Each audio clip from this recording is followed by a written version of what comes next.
Let's make camp, we love games. Let's make camp and play more games.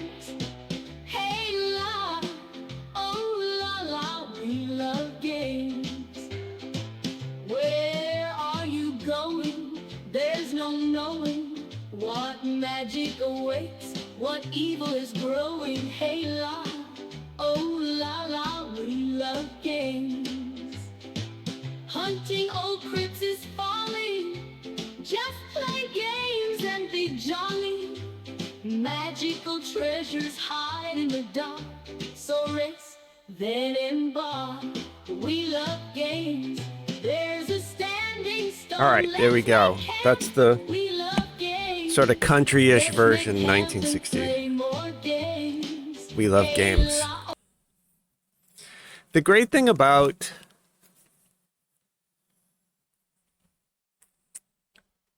writing that song and then making all different versions of it is that I really like all the different ones. Like, I think that came out really, really good.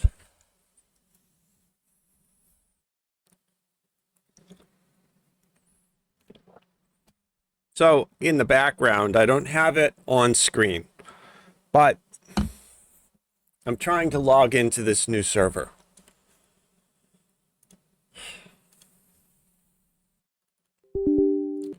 The worst part, it's still down. The worst part about logging into a new server in DDO is that there's always a mad rush, and there's a lot of people who will like name snipe, do a lot of nefarious stuff. Chief Visigoth. Yeah, right, it did. I like it. I like the way it came out. So here's my feeling on AI, because I get a lot of questions about the AI music that I make. It's one of those things where, like, I've made music in reality with real people, and a lot of it didn't get made. Yeah, no, I write it, but then I have AI, like, generate it, because what I'm getting at is that there are a lot of things in reality that involve real people. Like, I'll give you a great example. When I was younger, I went to do a jam session with a bunch of other people I was going to make music with. One of the people got in a fight with another one. Somebody ended up slashing my tires. That had nothing to do with me. They thought my car was somebody else's. We had a guy who was supposed to show up and play drums. He just went on some sort of bender. Nobody found him. So I mean, it was such a disaster. We never ended up actually doing what we set out to do. AI, on the other hand, it's always there. It's like I wake up at 3 in the morning, I can work with it, and I don't have to worry about it being drunk. I don't have to worry about it slashing my tires or cheating on me with the neighbor. It's it's so easy to, get stuff done. So as an assistant, I think it's really cool to be trying the game client again. I think it's a really cool tool. Like anything else, like a hammer, like a hammer made building a house a lot easier than it used to be before we had hammers. So I just think there's going to be a lot of really cool stuff. I look forward to a couple years in the future where we can generate our own movies. As someone who went to film school and has actually made film, I've made films on film, I've made film on video. So I look forward to, being able to generate. I want to be able to give the computer prompts. I want this sort of a scene. I want this mise en scène. I want my cinematography to look like this, and I then give it character instructions, and I want it to then pop out what I put in, and then all the other narrative and dialogue that I have. So yeah, there it is. Yeah, so right. I mean, it's a lot. People can just, be very difficult. So if your son does music, then you know, he probably would like the AI tool part. You know, I mean, it's not perfect, obviously, but people aren't perfect. So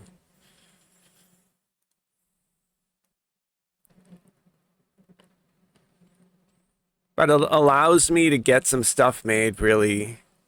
And then the other great thing is, you know, because I made it, I own it, I can use it. So, you know, I use it for my channel. I can stream it here. Twitch isn't going to copyright strike me because I'm using somebody else's stuff, because that's, you know, I own that. So in that regard, it's really cool. As a content creator, right? Like that kind of stuff helps. So I was just on Voodoo's channel. I just went to Cozy's channel. I see Cordovan is out there, although I don't see him streaming. For some reason, my Internet Explorer just crashed. I'm in that sort of pre-flight landing pattern to try to get this new server up. And, oh, that's great. Yeah, that's really cool. Music is a great, you know, it's a great art form, expression. Really cool. Nice. I appreciate that. It's good to see you. Not sure what to expect. Like, you know, I had a lot to say when I tested Cormyr and the Lanterns event on Lamagna, and there were a lot of issues that I found with it. I think they addressed some of them. Maybe it's not going to take forever to fill up the normal lanterns. I'm hoping that that doesn't off-put people. And then the other thing too is this is a new server that's going live, that's going to join our other live servers. It's going to pull people off the live servers.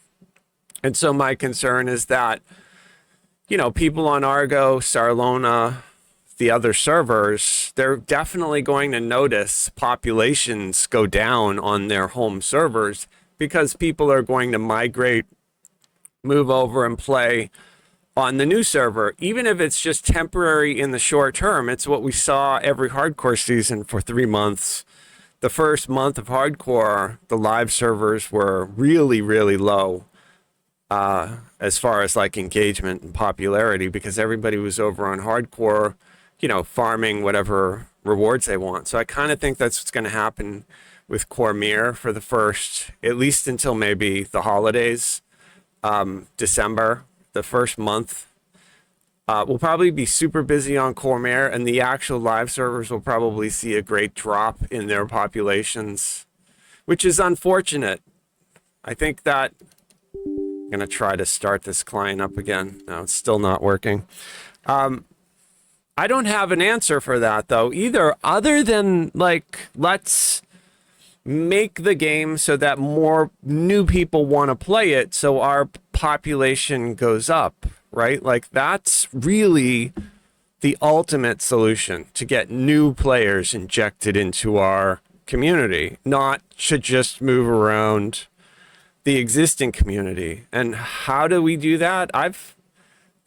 On my YouTube channel, there's very elaborate explanations of this. I won't bore you guys on a Wednesday afternoon. But I will say that I think that updating the free-to-play model to give free players access to everything, and then making the VIP sub much more substantial. I've said that they should give us unlimited shared storage for VIPs. But something like that. I don't think that a free-to-play player should have to log in and have their experience of the game, what's a good word? Neutered, curtailed, whatever, in any way. I think they should have exactly the same experience. A great example of that is if a free person logs in, they can't go and do an elite quest. They have to do it on normal, then they have to do it on hard, and then they have to do it on elite. I think they should just be able to go in and do it on elite, because everybody runs stuff on elite or Reaper. Like nobody's doing normal questing really. So I think it doesn't make any sense to have the game for free-to-play people stuck in 2010, when in 2024 I can go over to something like Path of Exile which is completely free, and the entire game is free for me to play. I've used that example a lot because Path of Exile has a similar sort of character progression as DDO in the complexity. Path of Exile can be they're different games. Path of Exile is an action RPG.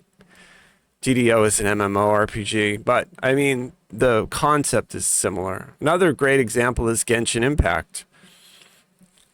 Genshin Impact is really a gorgeous game, and it's completely free to play. Now it's a gacha, so they want you to spend lots of money.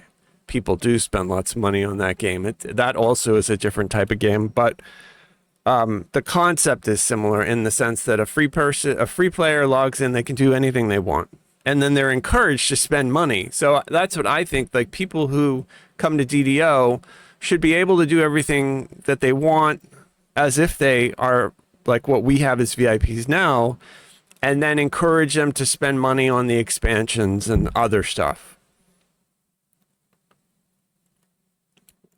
I also think that they need to make things like tomes, like strength tomes, ability tomes. I think they need to make those bound, like, not bound, but I think they need to make those account wide. In other words, like, if you buy a +1 strength tome and you use it, it should apply a +1 strength buff to any character that you make on your account. I don't think it makes sense if you want to play on multiple servers, if they want people to, you know, to nickel and dime people that way for things like ability tomes. I think that we should give people the ability to, you know, like, feel like the money they spend on that stuff is well spent.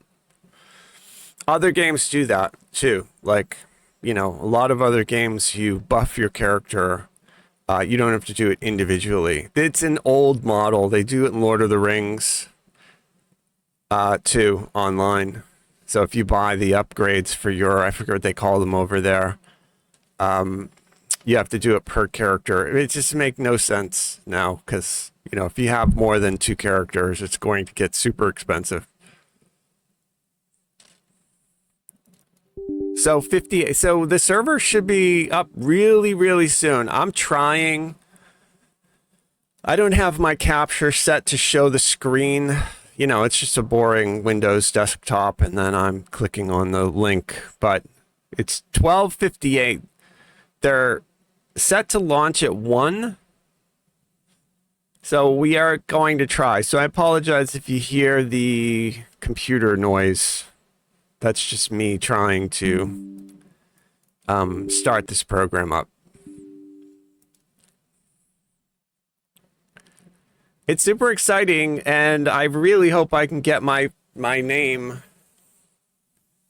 It's super lame. Whenever I can't. Many seasons I have not been able to get it, and sometimes I got lucky, people would get it for me and then, like, contact me and give it to me later. But that's way too sketchy. Like, it would be really nice if I could just move my main over here, right? Like, wouldn't that be nice?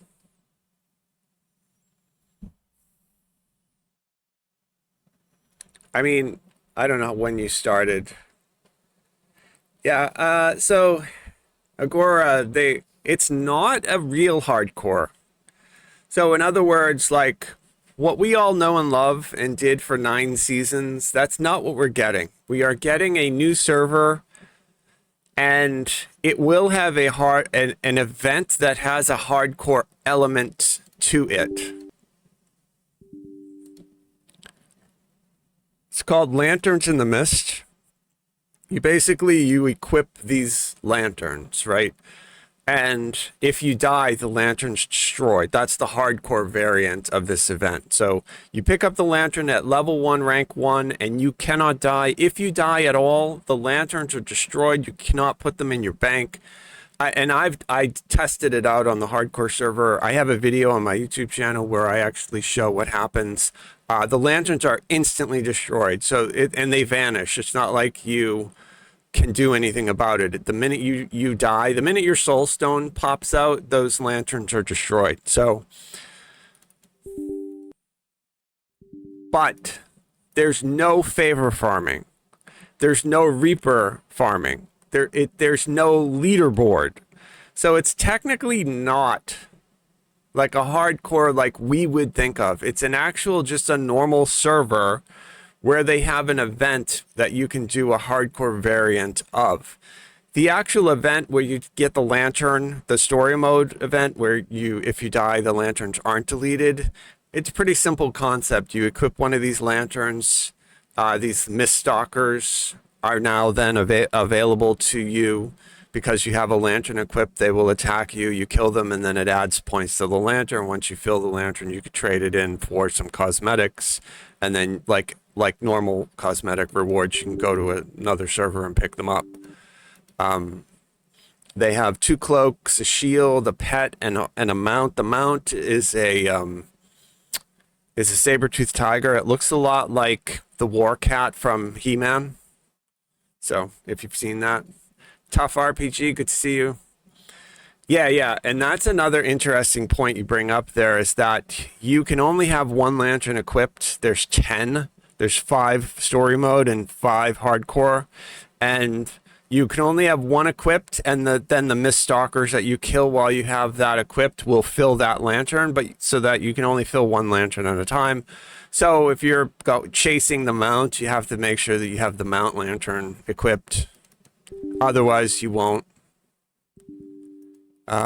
get any points in that. Which I think, like I submitted that I think that they should have allowed all the lanterns that you have in your bag to fill, and if they didn't want it to be super fast, they should just make the point requirement a little bit slower. But you know, I mean, they didn't listen to me at all. Like, so now you have to just basically equip a lantern and fill that lantern. And I thought the experience on the test server was super slow, like god awful slow. Like, I did my math wrong. I thought it was a lot longer, but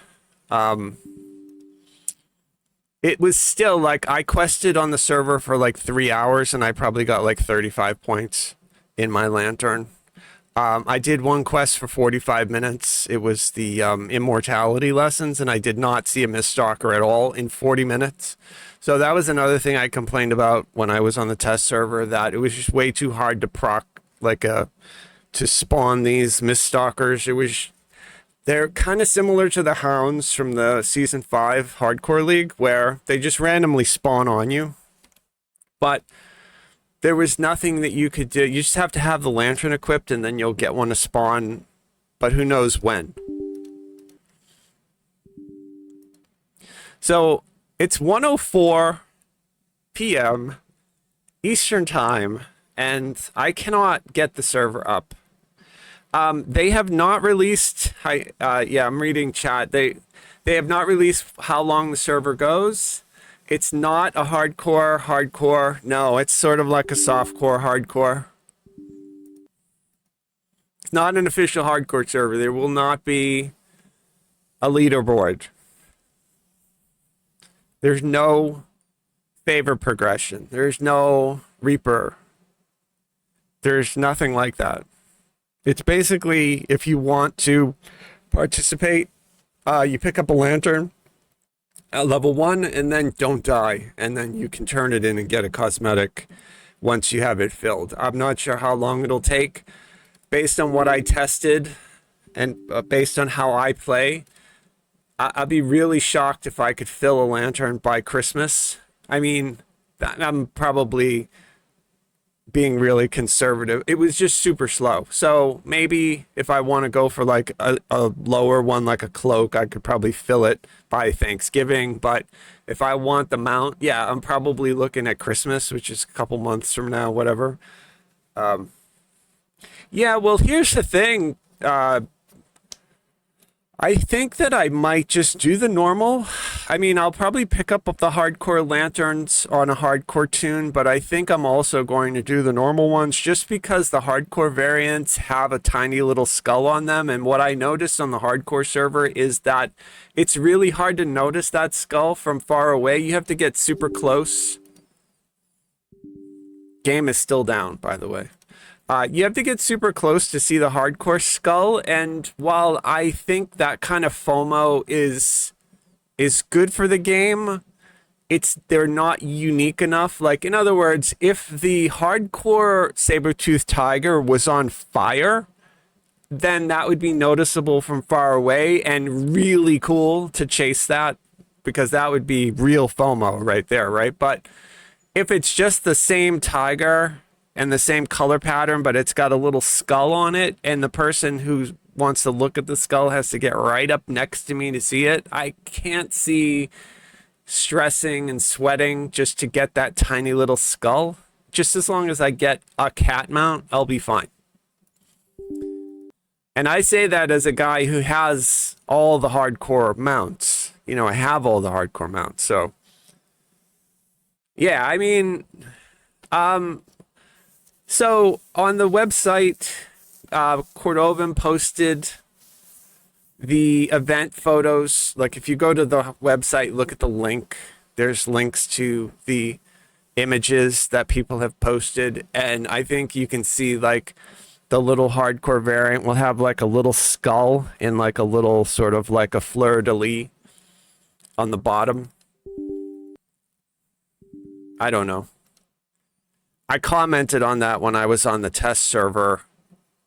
I said, hey man, like, in order for me to see this hardcore skull, I have to zoom way in. So like, I would have to ride up right next to somebody and take a look at their item just to see, you know, like the shield. I have to get right up next to them and look at the shield and say, okay, there's the hardcore skull. So they did the hardcore variant of it. But just far away, if I was just riding by somebody at a bank or whatever in the marketplace and I saw the shield, I would say, oh, there's somebody who did the lanterns event.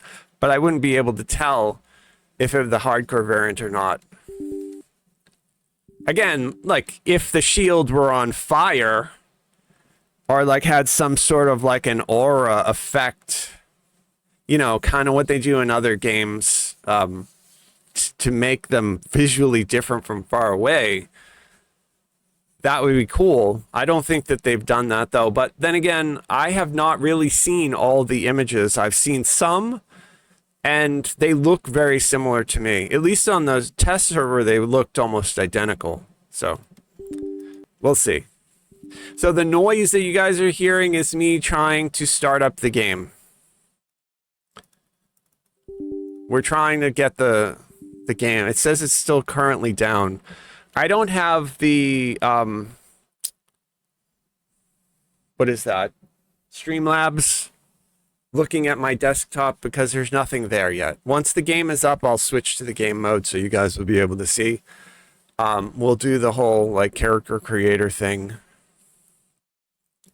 I have to make my character and try to get my name.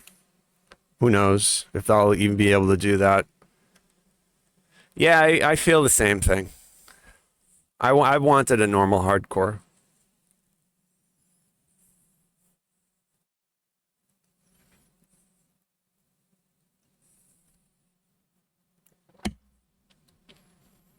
But we'll take what we can get, right? It's really interesting if you think about, like, hardcore in DDO really hasn't been around that long. I think it's only, what, 3 years or so? Like, they've done a lot of hardcore stuff since the pandemic. Yeah, Sarlona. Well, that's the thing. Like, I'm a Sarlonan, however we say that, normally, but with the opening of Cormyr, since they don't have plans to treat it like a normal hardcore, likely what'll happen is I will spend more time on Cormyr than I will on Sarlona. So that's what I was saying when I first started up the stream, is that the live servers will certainly notice a subtraction of members, like people in the population, will be playing on this new server. And that means all the servers will notice a dip in their population. The LFMs will slow down. So, I mean, from my perspective, like, I'm happy that they're doing this from a tech perspective, because I think having new servers definitely a great idea. Having 64-bit servers, a really big W for the game. But for the actual players who don't really care about anything like that, who just want to play on their home server, it's going to be likely a hit to the LFM and just the overall, place to be, stuff that's going on that server, There are some servers that are very slow already, like Wayfinder is a great example of that, like super, super slow already. Sarlona has a really good community because we have a lot of streamers and we have a lot of raiders. So I don't think that would be affected, but if a lot of the streamers and raiders are going over to play on Cormyr, that's going to take a lot away from Sarlona. I don't think it'll be like anything that shakes out really, really quick. But the first month on a new server is usually super busy, especially with the event. The fact that they're doing this event and the Halloween event at the same time is, questionable, because I don't think it should overlap. But again, I don't make any of the decisions, so. Were I in charge, I probably wouldn't have opened the server until November 2nd. After the Halloween event ended, then I would start up the next event, just to have like a consistency in the schedule. I don't know why they chose to do it on October 23rd, but that's what it is. So we're waiting for it now. That's the noise. I keep trying to start the client up so I can get the game going, get in it, and then get everything set up.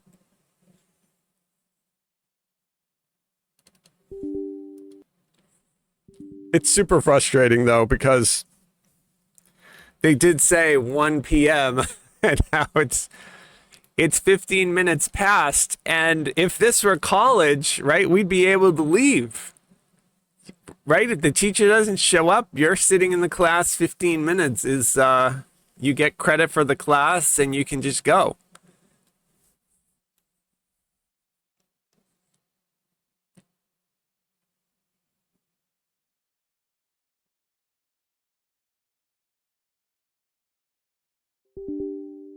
Have you guys noticed, we'll talk about this, since anybody here in chat use DDO Builder?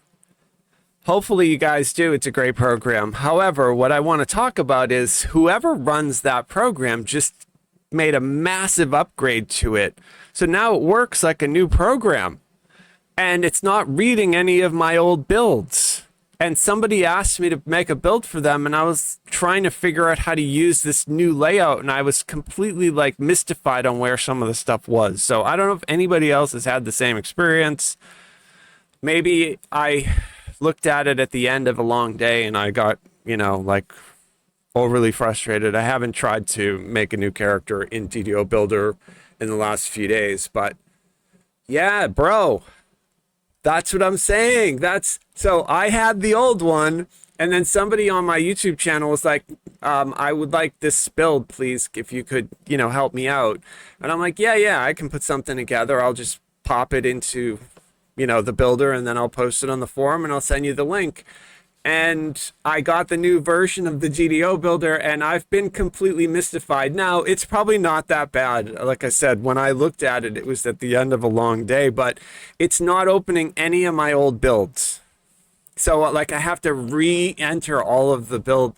It was super frustrating, because I was hoping to just spit it out and post it to the forum, like, really quickly. It's usually what I do, but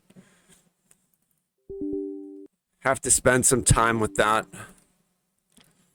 Yeah, so DDO Builder got an update. Now, I'm not sure. Maybe it was that update. Maybe there's a new update that fixes the issues that I noticed with it, but I noticed that the program itself had like a different layout, the way it was looking at the actual, the builder program loaded things differently. The UI looked different. So, okay, there it is. Yeah, there you go. So I have to get that. I just have to go to the website and do a little bit of investigating and get that so I can see my old builds. It was something I was trying to do quickly for somebody and hit a snag and wasn't ready for it.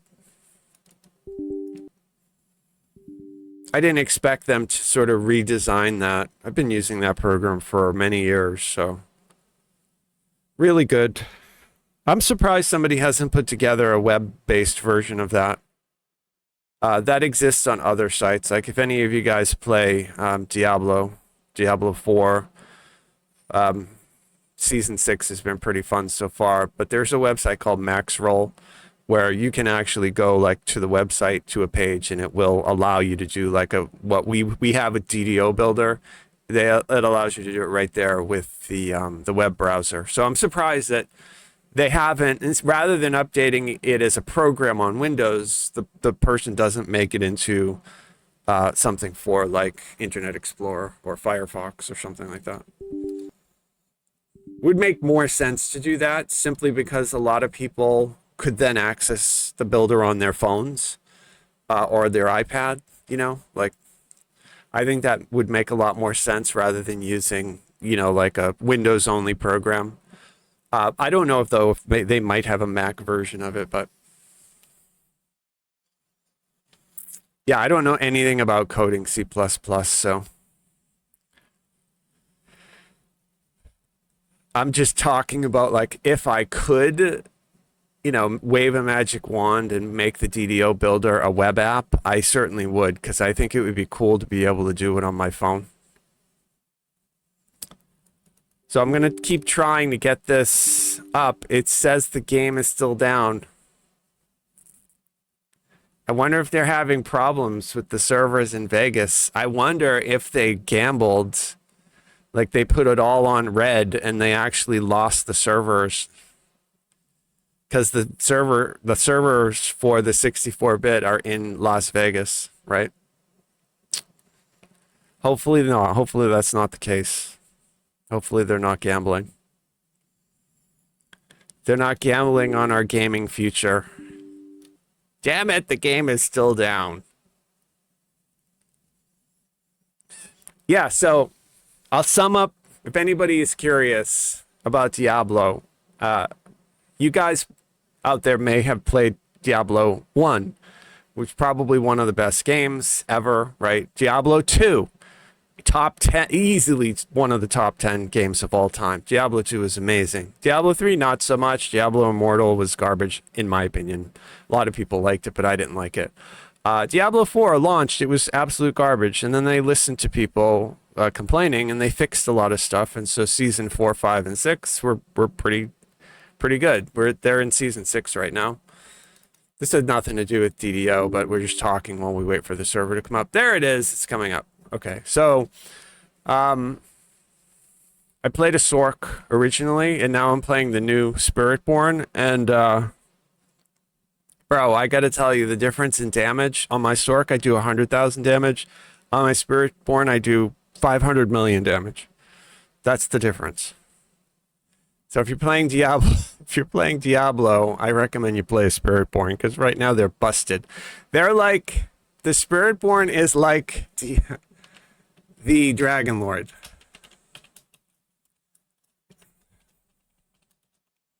In TDO.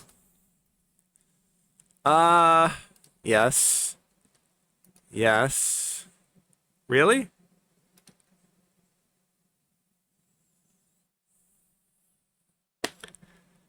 All right, I'm trying to log in. Yeah, they made a bunch of changes to ranged combat, right? What am I gonna do?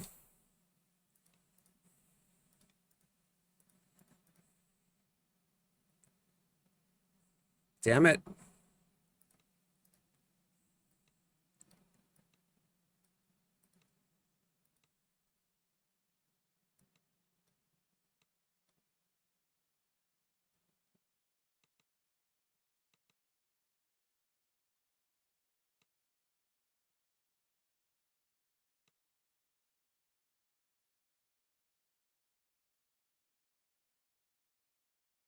Okay, I'm in the character creator. I'm going to switch it as soon as I get into the game. So just bear with me.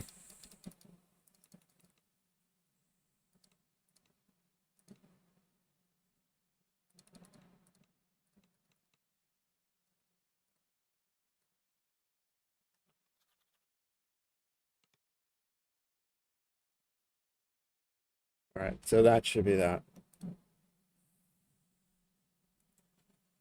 Yay, we're on the new server.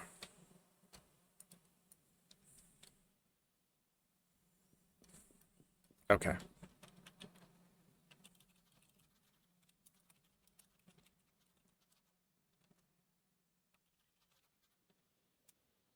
Okay, that's made.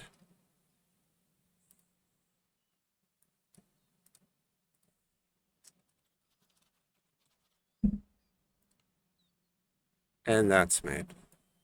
All right, there we go.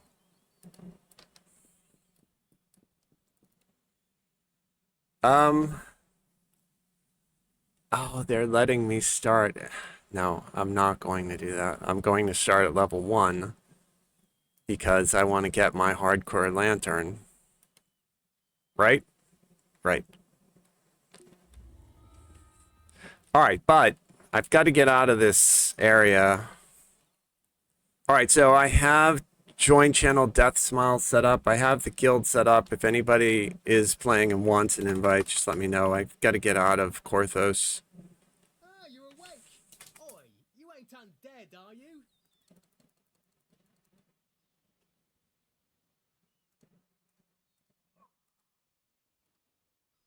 Can you move?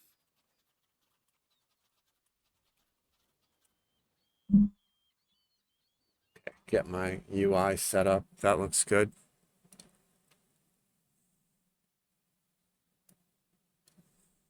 Actually, I'm probably not going to do the hardcore version on this character, so I probably should have just made a level 7, but Oi, you ain't undead, are you? Follow me. it doesn't really matter, you know? The camp's up here.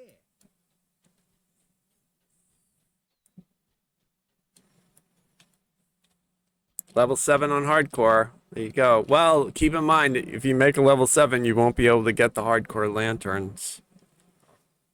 So, Go ahead, give it a few swings.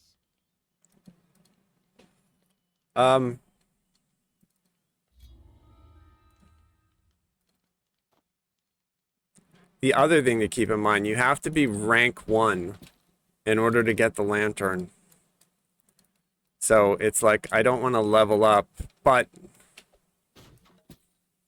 not really going to worry about that kind of stuff immediately. I just want to get the hell out of this, like, you know, the starter zone.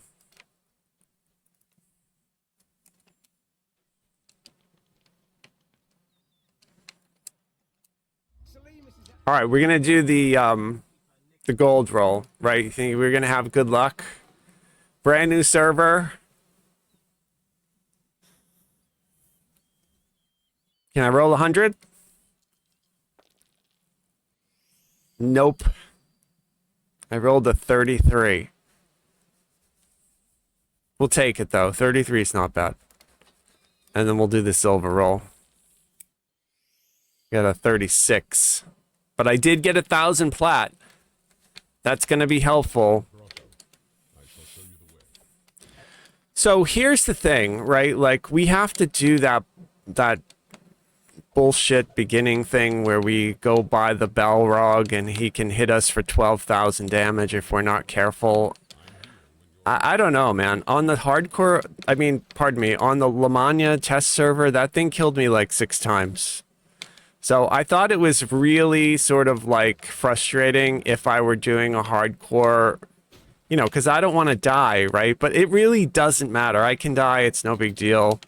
But I was really kind of upset and sort of shocked that the thing killed me so easy. Like, he was a one-shot.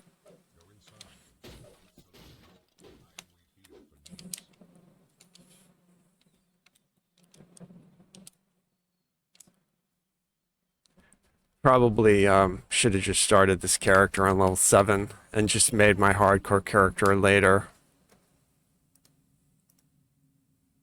All right, let's go. I shall surround us with a protection spell.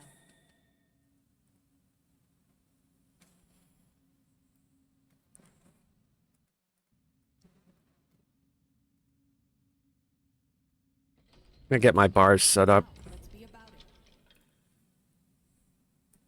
It's in the wrong place. A gate. You know what I want to see? I want to see what my ping is. Ladder. I'll remain here and bash any Sawagan trying to sneak out. So where is that? It's right there. My latency, yeah, it's 80. Yeah, that was the same when they did the test server. My ping to Sarlona is usually like 25. So I'm getting a lot, like it's a lot worse to go to Vegas. The old data center is near me because I'm in Boston, right? So I think the East Coast data center is really close to Boston, but now I'm going all the way out to Las Vegas.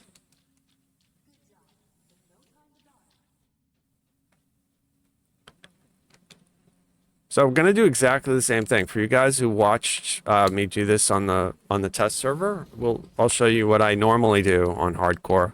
This is pretty much exactly what I do. I'm gonna go to the Borderlands, and we're gonna farm.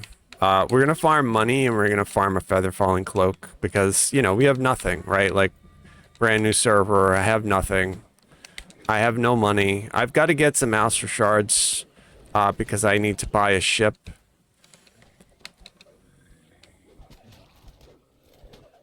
For the guild, but other than that, like we're not going to have anything. Like even though I'm going to like you know get a whole bunch of Astral shards for the ship, we're not going to do any anything else except for that, at least initially, right? Like I keep hoping that they're going to let me eventually transfer my main, or you know, that's the plan with these 64-bit servers, that we would all be able to eventually pick a server and move to it with our mains, because I mean I have so much stuff on my main already.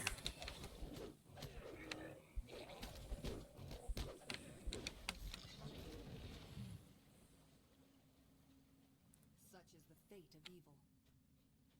Now, let's find a way. I keep hoping that they make another quest that utilizes these people, Salimus, Talbron, and this rogue here. It seems like they're pretty interesting, and I'm surprised they haven't showed up in other quests. I know that Jeets shows up, and I know that you can go to various places in Eberron and see them, like sitting in taverns and stuff like that, but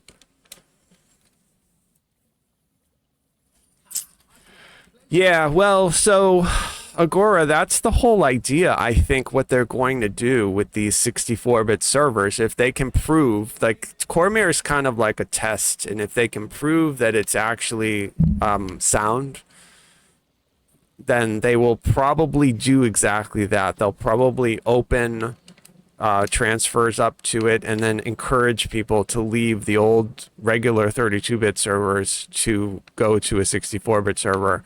There'll probably be more than Cormyr, but I mean it is feasible to think that they might try to funnel everyone onto like one or two 64-bit servers going forward in the United States, and then they might set one up for Europe and then one for Asia, depending on, I don't know exactly how they plan out to do stuff like that, but that's what would make sense to me, to have like four.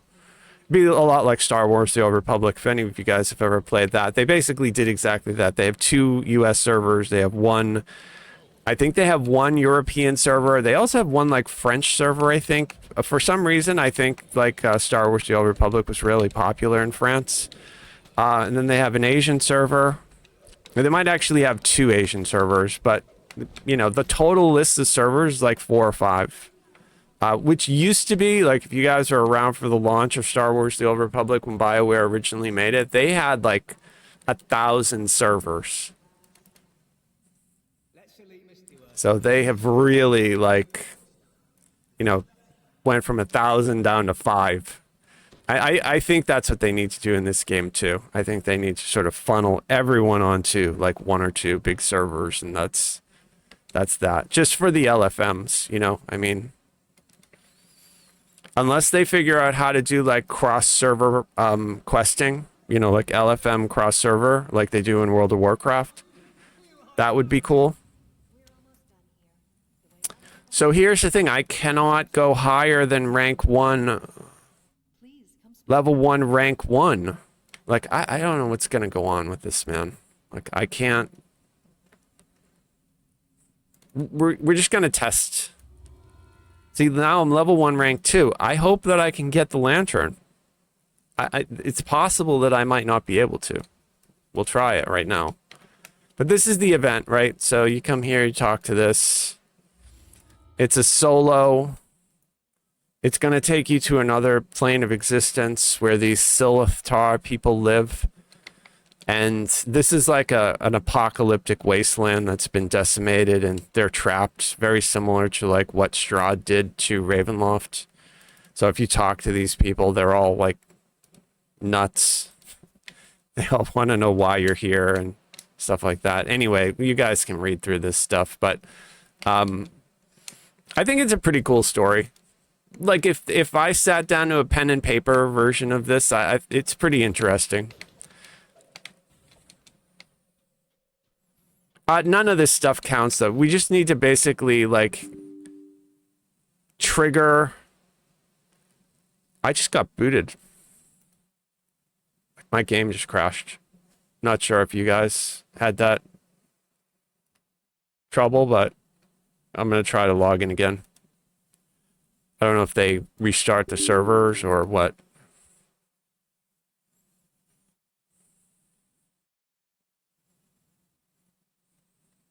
Yeah, I just got booted. We'll see.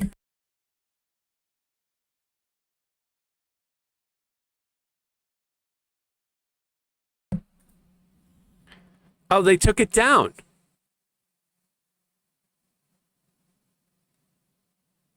Right? Why did they take it down? Damn it! I was in the middle of a quest. Well, that was the shortest event ever. I wonder what the next one will be.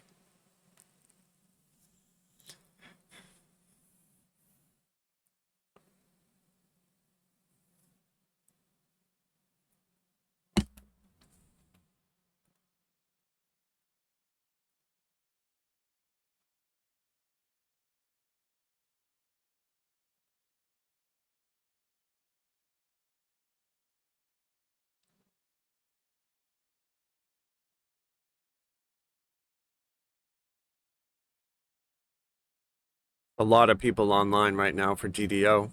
Voodoo has a bunch of people. Cozy has a bunch of people. That's good. I think we topped out on like the population. Looks like there's about 150 people online right now for DDO. That's cool.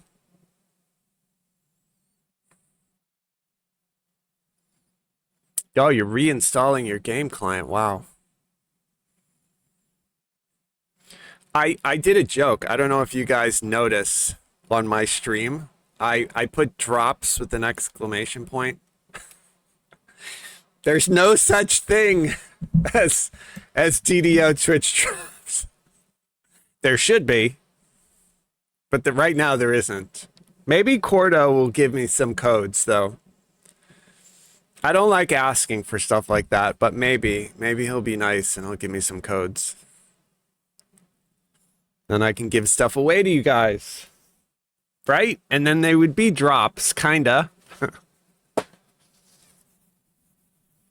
Bro, it's like I'm near Boston, right? And it's, I swear to God, yesterday was like 80 degrees. It's the end of October. It feels like July. I honestly, I took my air conditioners out, but I left one in because I'm like, you know, the weather's wonky these days. And yeah, I actually have the air conditioner on in October. keep asking them to put the old Ravenloft Ultimate bundle back. Yeah, I know, because people want the what is that? The Blanchard, the mist, the little bottle of mist, right? Like that's a hard item to come by these days. It's kind of like the spider cult mask. You know what I want? I want the silver spider cult mask. So when they did the Menace of the Underdark pre-order, you could order the ultimate fan version, or you could order like the fan version of it, or you could order the regular version of it. And the middle one came with a silver mask. It's super rare.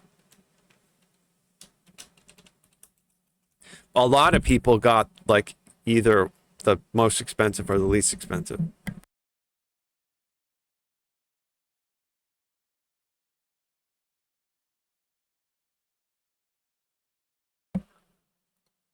There was no warning.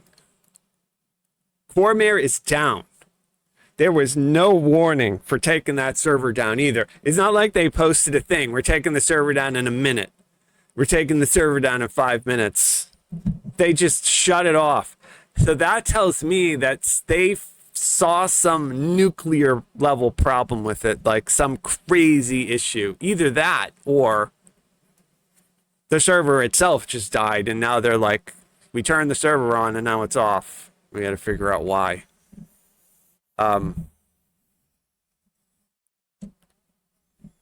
Hopefully they figure out why.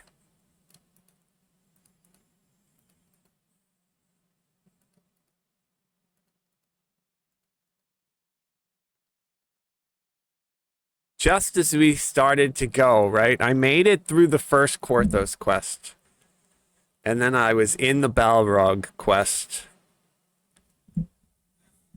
right before I was going to engage the Balrog. If you guys haven't seen it, it's just a it's just a Balrog, basically. Except unlike Gandalf, I get smashed if the thing sees me. I'm the one who cannot pass, right? They just kind of reversed it. And he hits you for like 12,000 damage at level 1. Anybody else seeing it down, right?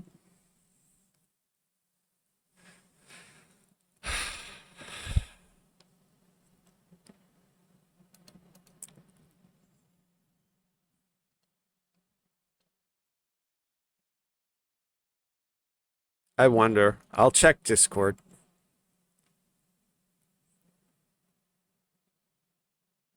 I'm not sure if Voodoo was logging into the new server or not. I don't know. I know Cozy is. Let's go to Discord and see what they say. So my Discord link, if you guys are not in my Discord, I have a hardcore Discord. It's set up. The link is on my Twitch and on my YouTube channel. And then also DDO themselves has a new Discord. I don't know how new it is, but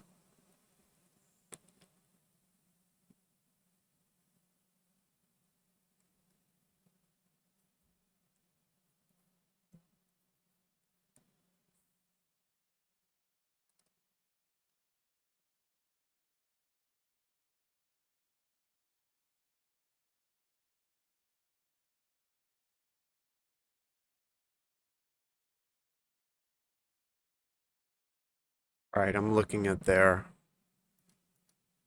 Yeah, it says the Cormyr is still down. All right, so here is the Discord.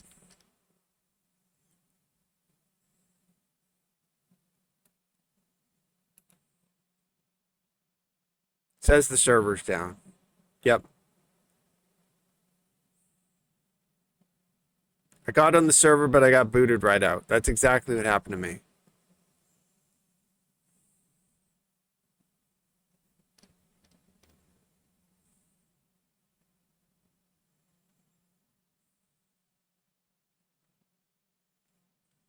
I'm gonna, yeah, I mean, can I? open a window to, let me see this if this works. I don't think it will, because I think it's a different browser. Let me see if I can snag the browser.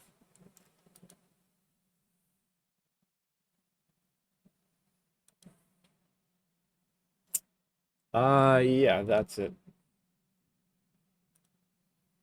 All right, yeah, so launcher says it's closed. So I'm basically just on the official Dungeons and Dragons Discord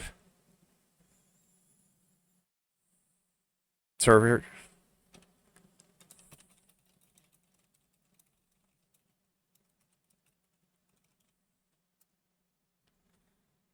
I got on the server and then I got booted out.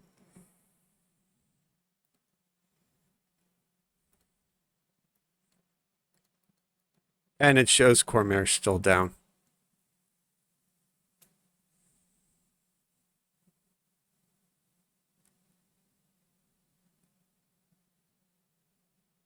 Oh, they have a technical issue, apparently.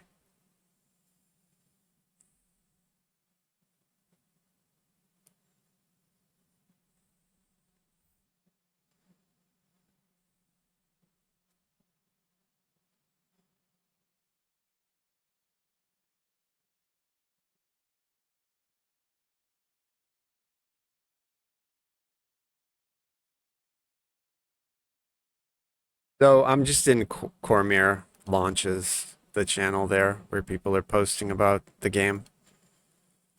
I wonder what the technical issue was. That's sort of a buzzkill, right? Like people have been waiting all day.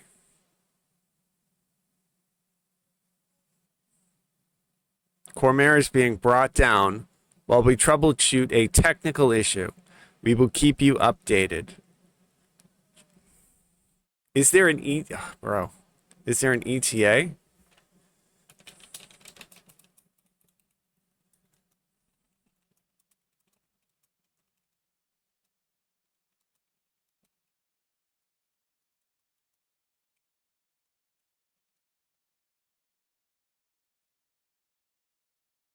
I mean, only because I'm in the middle of a live stream, right? Like live stream for Cormyr. If it's not going to be up for another bunch of hours,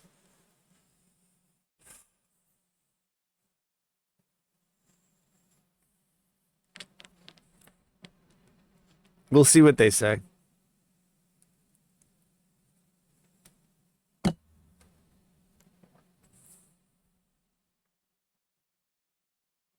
It's dead. There you go.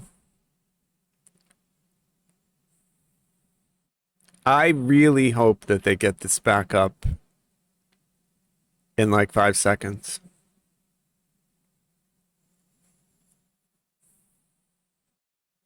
Exactly. I love it. The memes are already coming. Bro, people meme on SSG hard. Like they really do go hard on that meme about the hamster wheel, that the game runs on a 28K modem. I think they do a great job. Oh yeah, people need to be nice to Cordovan and not make names that insult him. Apparently people were posting a bunch of that stuff, but it is part of life as a community manager. Yeah, every single MMO that I've played, the community manager has caught shit. People used to go nuts for Star Wars The Old Republic, that community manager. I forget his name. I thought he did a good job, but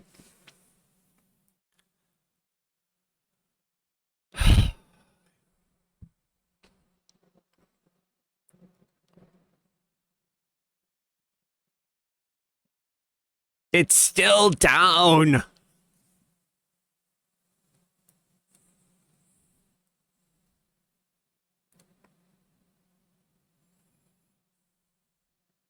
Oh, what happens when I switch?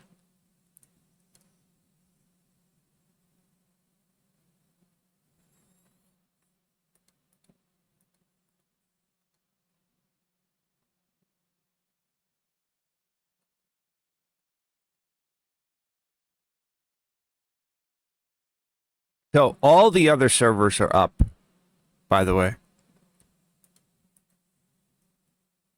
And here's a bit of data. The hardcore server is no longer in the list of servers. It has been permanently removed, which doesn't bode well for people who liked the old style hardcore. So it might be that that is a remnant of the past that will go down with our, all the other stuff that happened during the pandemic. But we still have our rewards.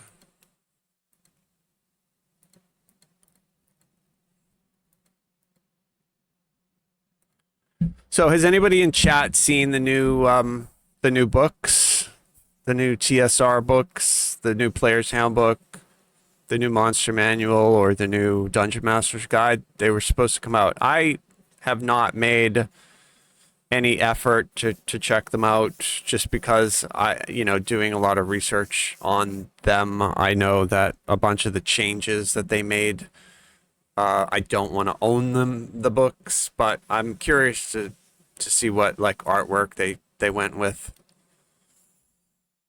Maybe I would get a Player's Handbook, but it's frustrating to me that they got rid of half elves, that kind of thing, considering that as a Tolkien fan, a lot of the lore for like half elves, half orcs, that kind of stuff has been around in fantasy for a lot longer than the 50 years that Dungeons and Dragons has been around. So I think it's a bad move for them to do that, but you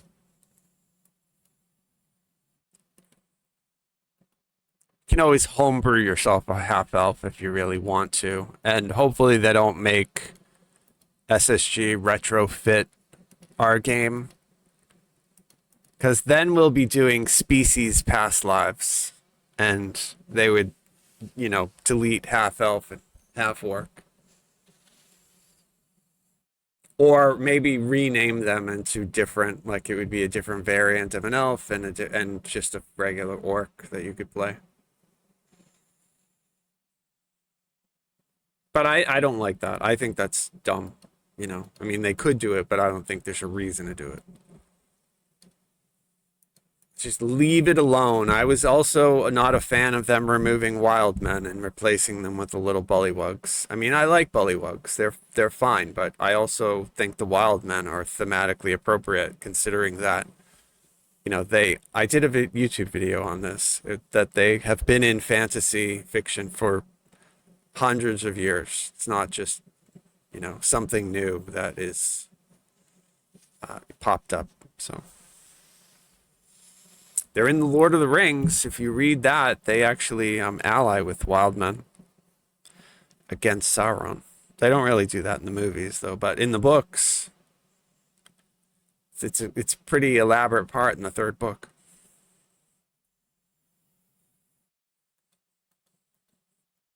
I love those books. I just read The Hobbit again, like just now.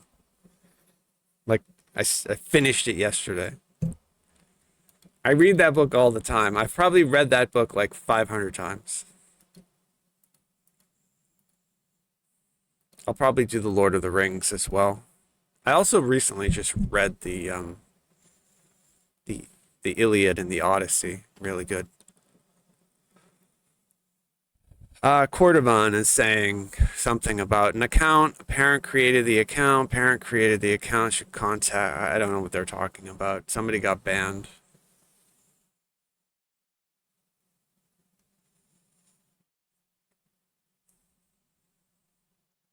But nothing about the server.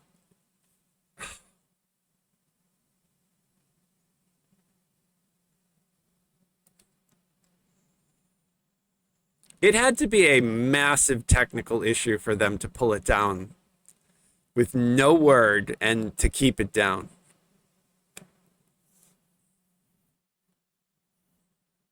It goes back to what I said. If it were me, I would have launched this event on November 2nd, like after when the Halloween event ends on the 31st. I technically they ended on the 1st, right? I probably would have shot for November 2nd or whatever that next Wednesday is. So it looks like maybe the 6th. So it would have been like 2 weeks from today. If they had asked me, when do you want to start this lantern event? That's what I would have done. Rather than starting it today. Because on the live servers, there's still a week. There's still a week left of the Halloween, the Maybar.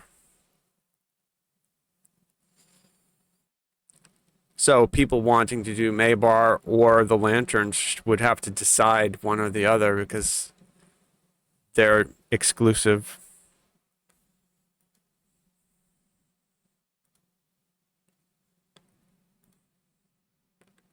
Not something I understand.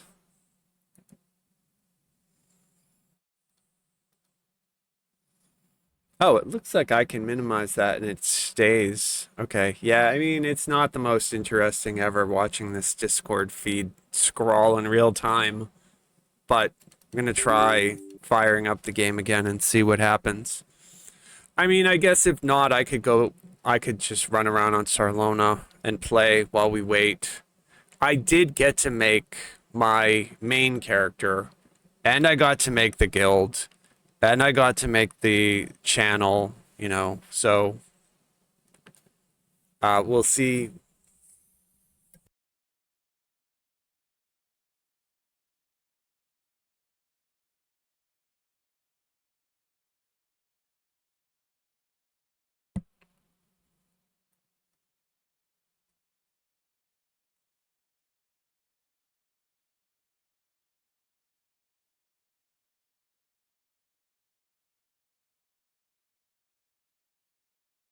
No ETA. All right, I'm just going to switch it over to Sarlona for a bit while we wait.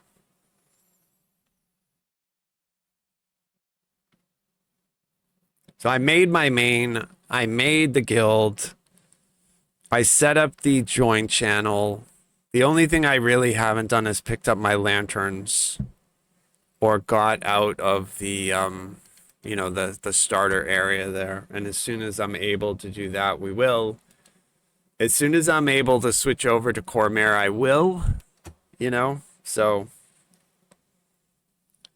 we're going to try to log in. It looks like somebody just did the intro quest and got hit by the Balrog. So gonna try to switch over there. Okay, it's reopened, so we're gonna go over there.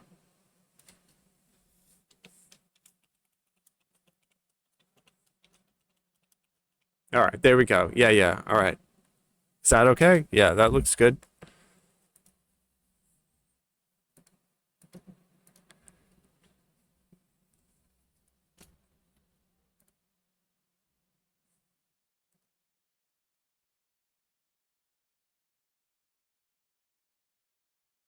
I would love to be informed about these things.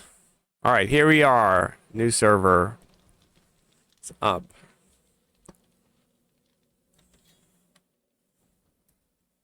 You know what I need to do? I need to get out of the snowy side here.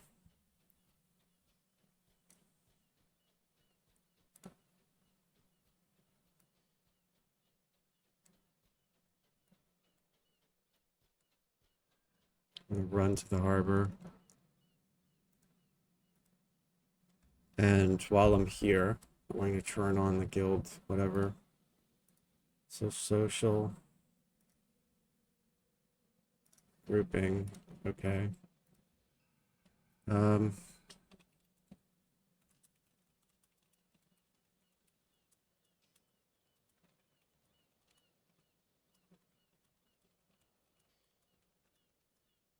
right, there we go. What's the cap? 34, right?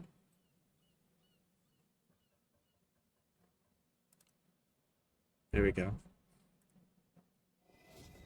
All right, there we go. Somebody just joined. All right, I'm going to officer him so he can help me get people in the guild.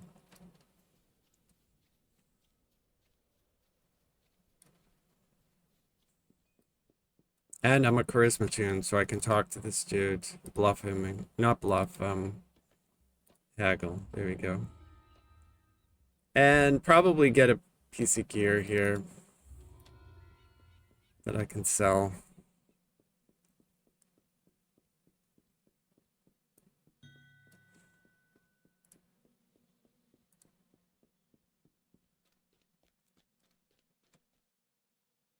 All right, where's my guild thing here? Okay, there we go.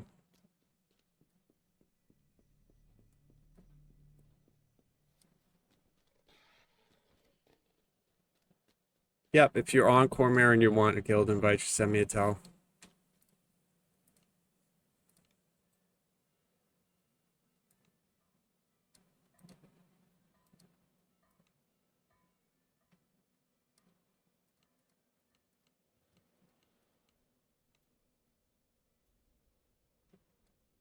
Okay, we're gonna go with purple. There.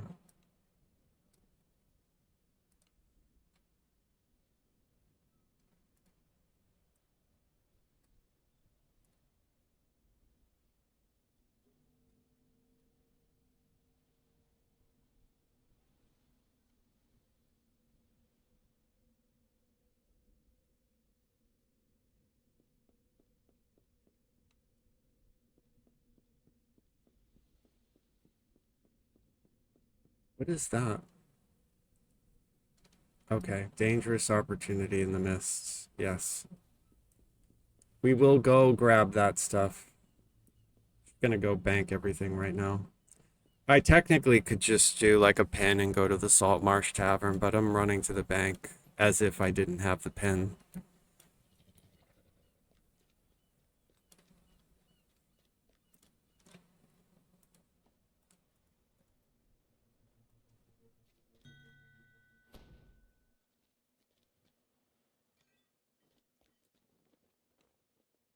Put all this junk in my bank.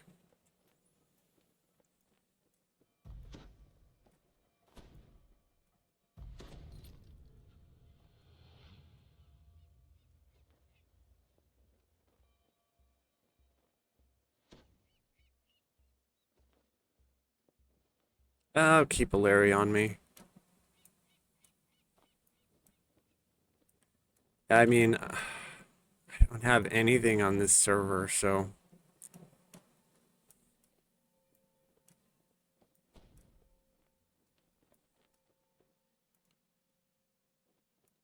don't want to use those. I've got to get my bags, right?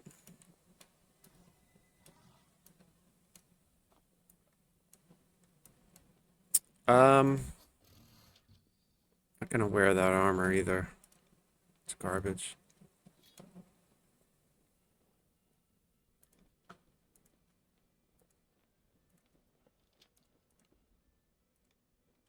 Okay.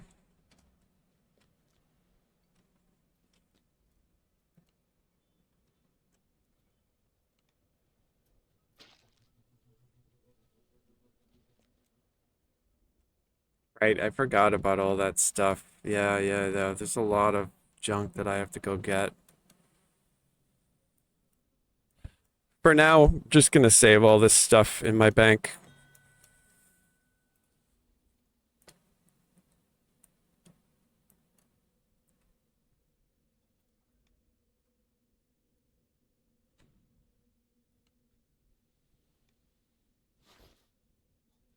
Use this book. I have to buy the ship.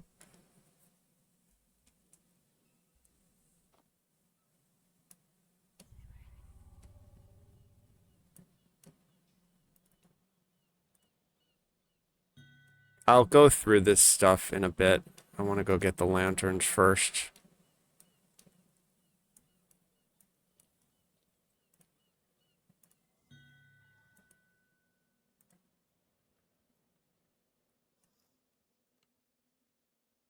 What is that? Oh, that's a reward box. Okay. Yeah, we'll keep that. I don't need those. I need that. I need those temporarily. I'm gonna sell that. I need that. I'm gonna use this pet. Cozy, good to see you.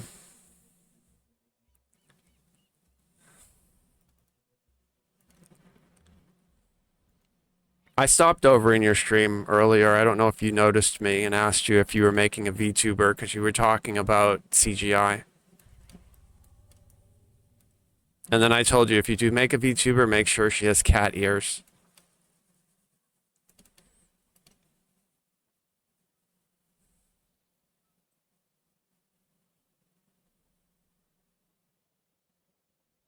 I'm just gonna put the rest of this stuff in the bank.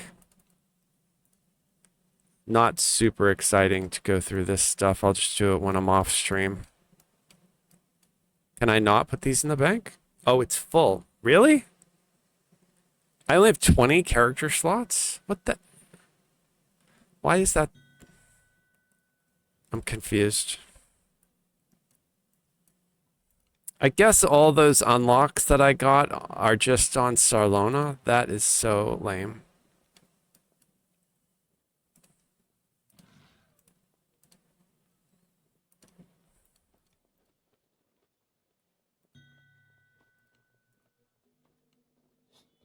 For now, I'm officering everybody so we can help because there's no recruiter rank. So I'm just trying to get people in the guild. So, hey, Ghostin. Yeah, that's cool. Nice. It's good to see some names that I recognize.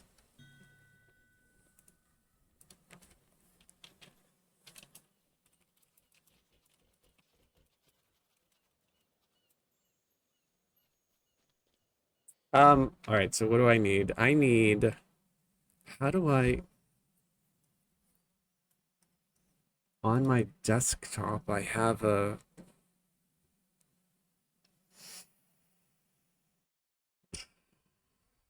event thing.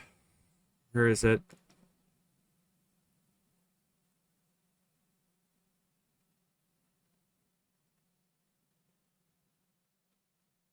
There it is. Okay. And then I have my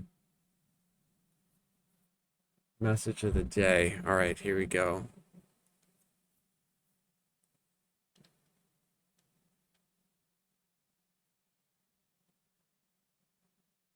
Yeah, it's been a while since we did hardcore, right? So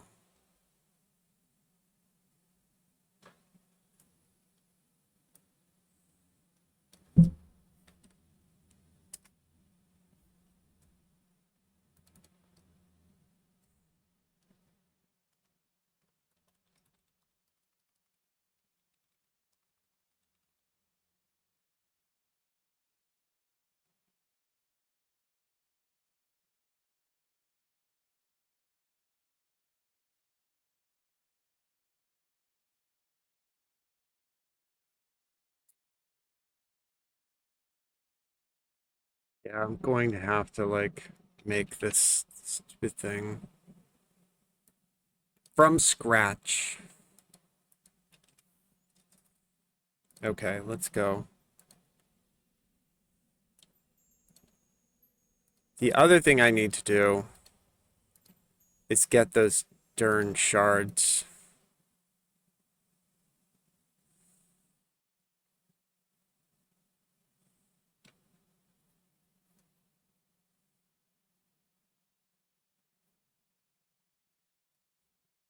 Yeah, yeah, you can get in the guild. Do whatever you want. Yeah, join channel Death Smile. Yep, exactly.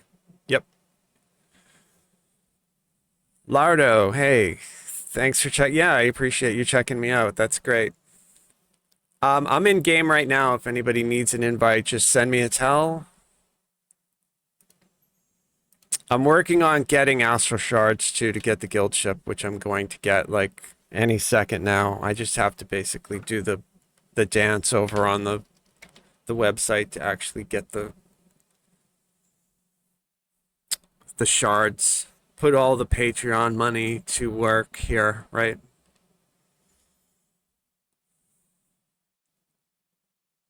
Uh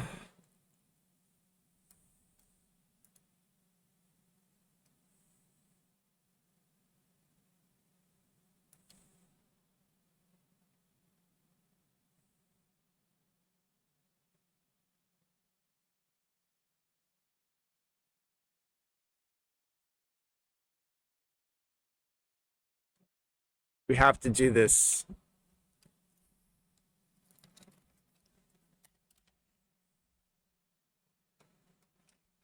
I think, is that the right one?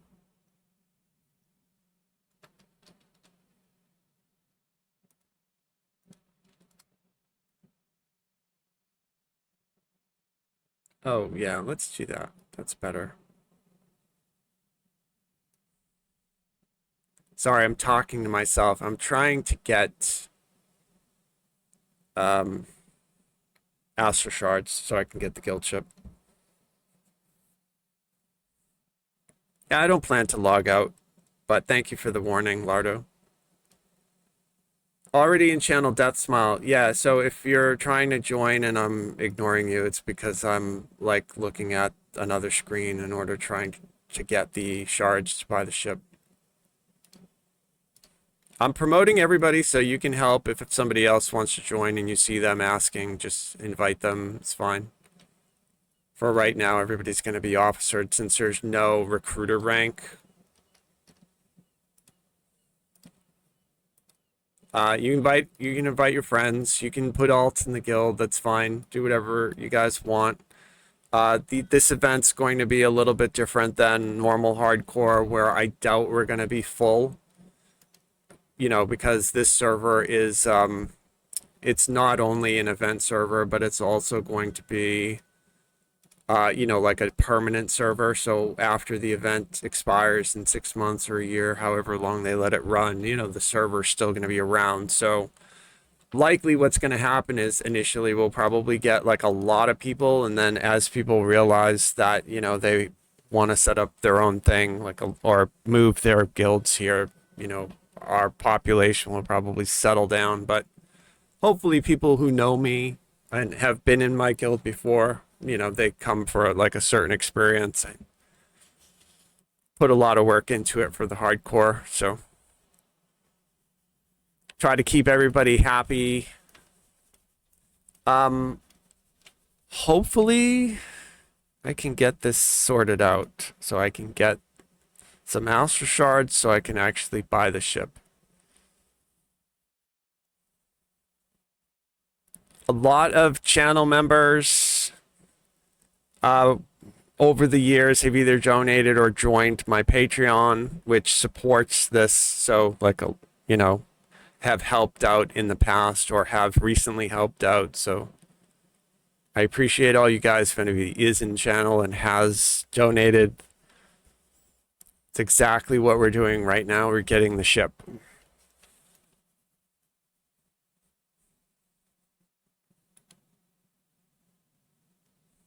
Okay, and so I need to get shards. And where do we get those? We get them under account, Astro Shards. What a racket they have with this, huh? All right, I need 4,000 shards. Bro. Nauseating. Okay. All right. So we should have 4,000 shards now. We do. All right, we have 4,000 shards. And let's go. Invite these people. Okay, okay. There's the Kraken. 4,000 shards. Can I get it? No, because I have to deposit 4,000. And now I can get it. There we go. And it's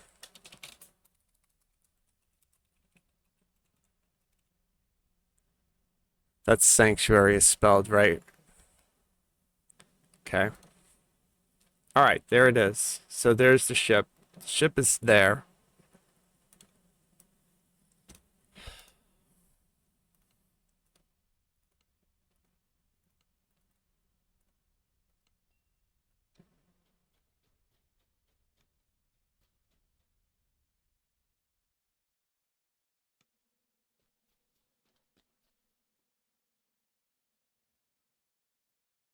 Yay, we've got our shiny new ship. Okay.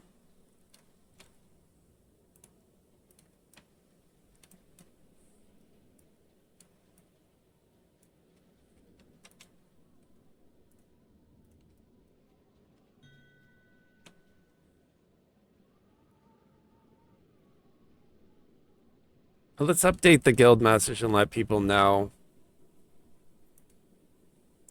that I have the ship. That smile is here.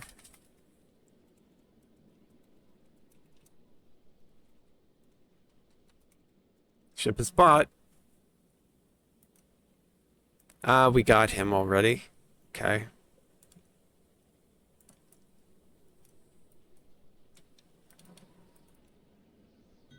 At some point, I will get red dye for this ship. Now I need to go back to the harbor and do this stupid Balrog quest. Did you guys do the Balrog? Yeah, it's VIP only, Lardo. So if you're free to play or preferred, you cannot get onto the Cormyr server. I think they're trying to encourage people to sub, even if it's temporary. You know, you sub for a month or 3 months or something like that.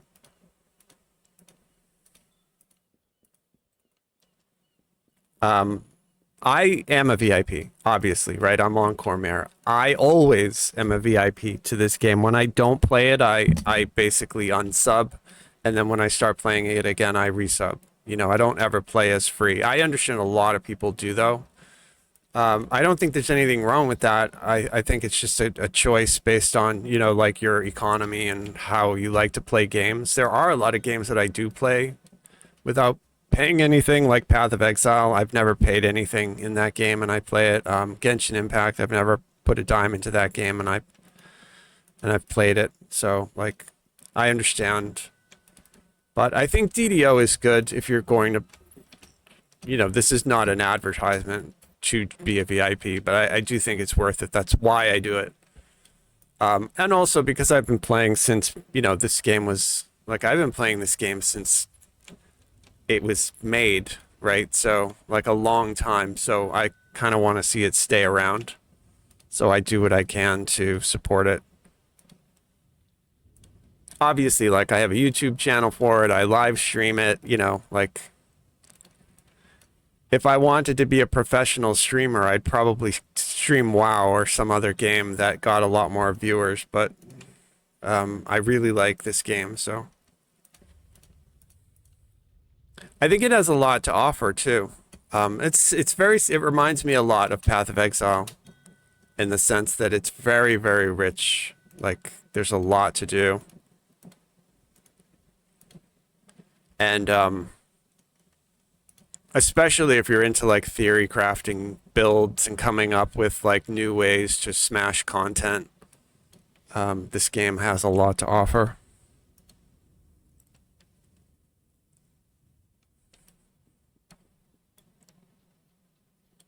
All right, so let's see if I can get through this frickin' quest without frickin' dying to a frickin' Balrog.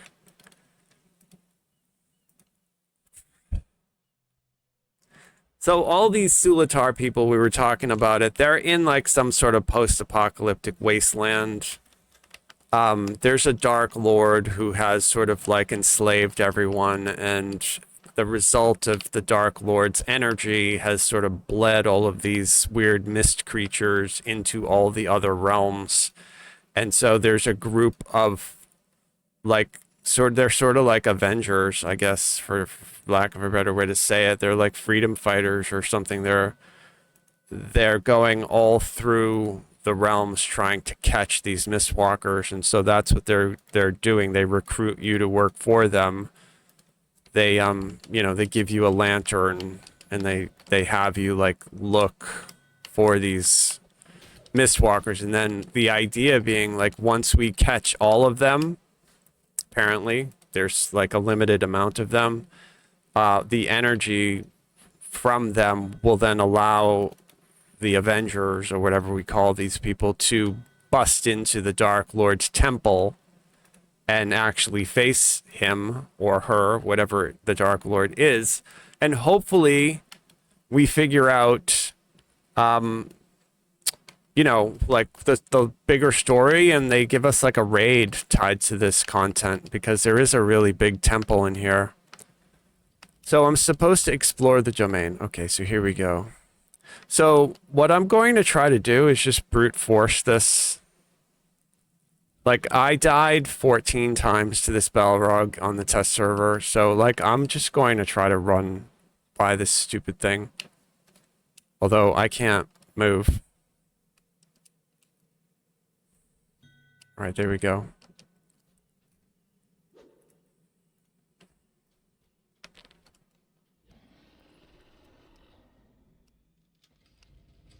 Alright, so I know a little bit about the way that this Balrog works.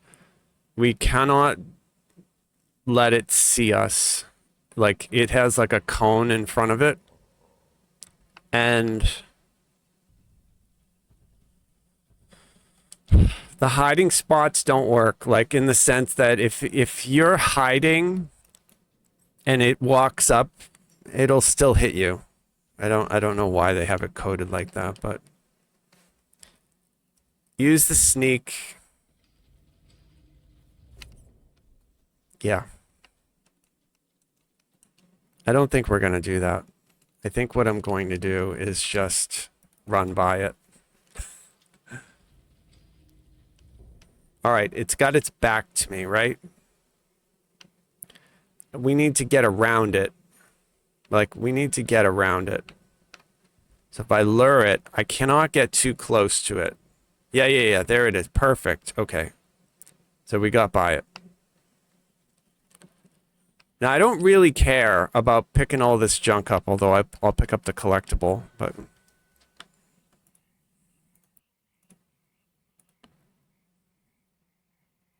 Okay, I think I got everybody who's asking me.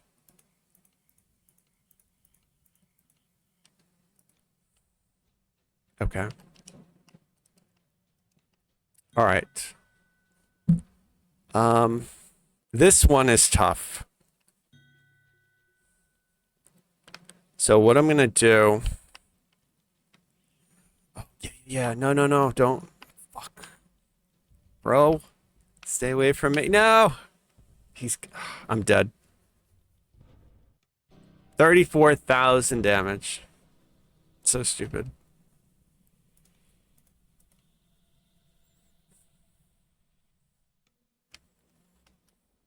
You saw how idiotic that is.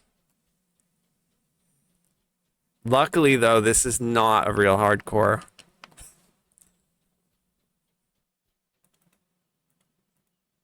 But, I mean, I died to this thing, like, 12 times.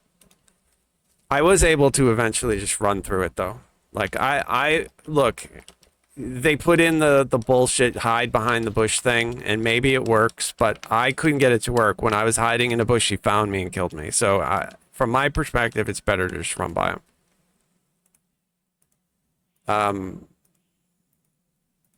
We did the first one. Like, the first one went really well. It's that second one is the sucky one.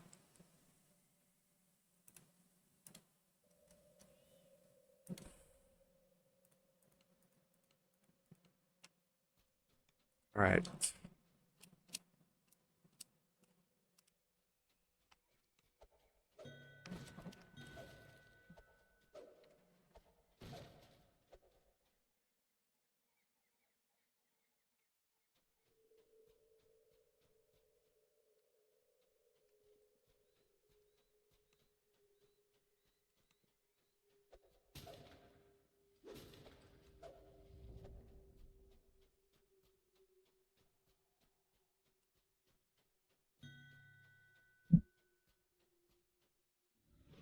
Getting a lot of tells for guild invites. Yeah, if you guys need an invite, just send me a tell.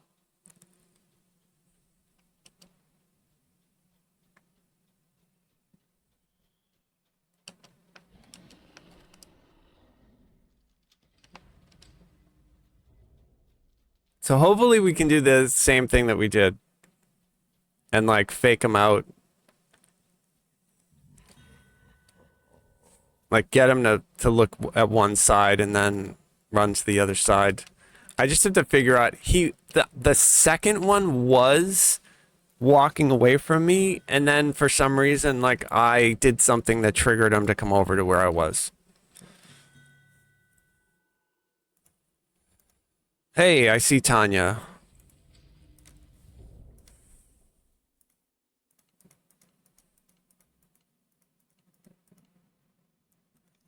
No, that's a channel viewer. So that's cool. Some of you guys are playing and watching. That's great. Oh, we have 19 people. That's cool. So this, yeah, so what I want him to do, I want to go over there, right? So I want him to come over towards me here. Okay, that's great. Now I'm just going to run around the other way, and hopefully, yeah, he's going to go that way, and I can get by. Okay, perfect. So the first one's super easy. It's this second one that is a massive bleep. All right, so the fake out to the right failed. So let's do left and see what happens. All right, that's good. Okay. Do we get it? I think we got by him. Okay, great. It'd be really cool if I can do this with only one death.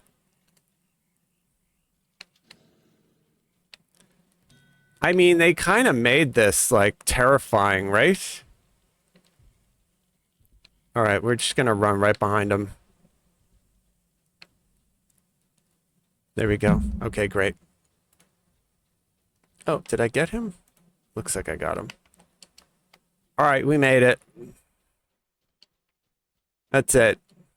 So you guys haven't done this before, that's literally it. He'll one-shot you if he sees you, so. But luckily, it doesn't matter. We don't have our lanterns yet, so it doesn't matter if we die. It is for any of you guys who are, like, coming from hardcore, used to doing normal hardcore. Sort of really frustrating that they put something like that in that would kill you immediately. Like, I got hit for 34,000, right? Or something like that, 32,000 damage. Like, that's so not fair. I have 40 hit points. The thing hit me for 30,000 damage. Like, it's not cool. It's not cool because, like, I'm used to not dying and I've already died. So.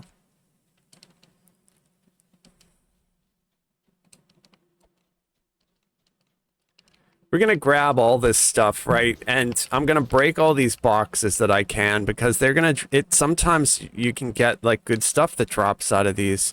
It looks like the gear level coded in here. What did I just pick up? I mean, that's a level 1 ring that I can wear. Considering I have nothing, why not? Like, I'll put it on for now. There won't be anything on the auction house because the server's new, so nobody's selling anything yet. Oh yeah, 1 second. Yep.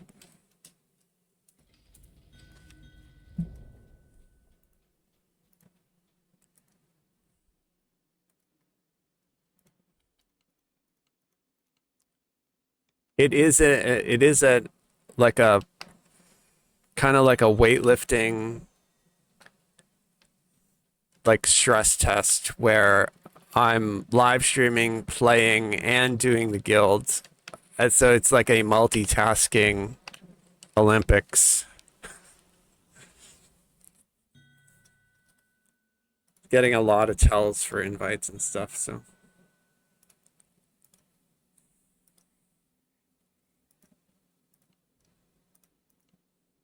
Okay, looks good. Oh, and they got our guild level to 2. That's cool. What did I do to not open this door? Oh.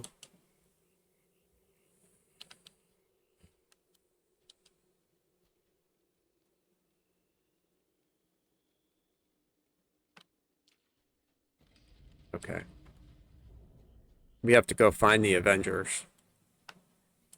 Or whatever they're calling them, the Guardians. I think they call them Guardians. So.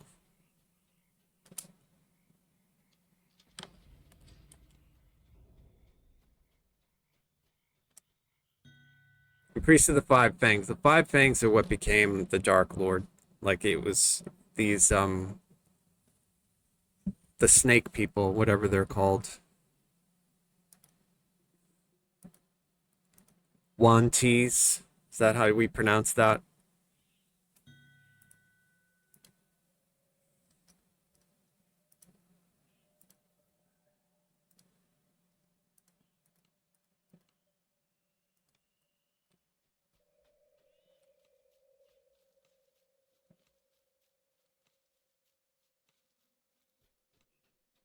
So here's the Guardians.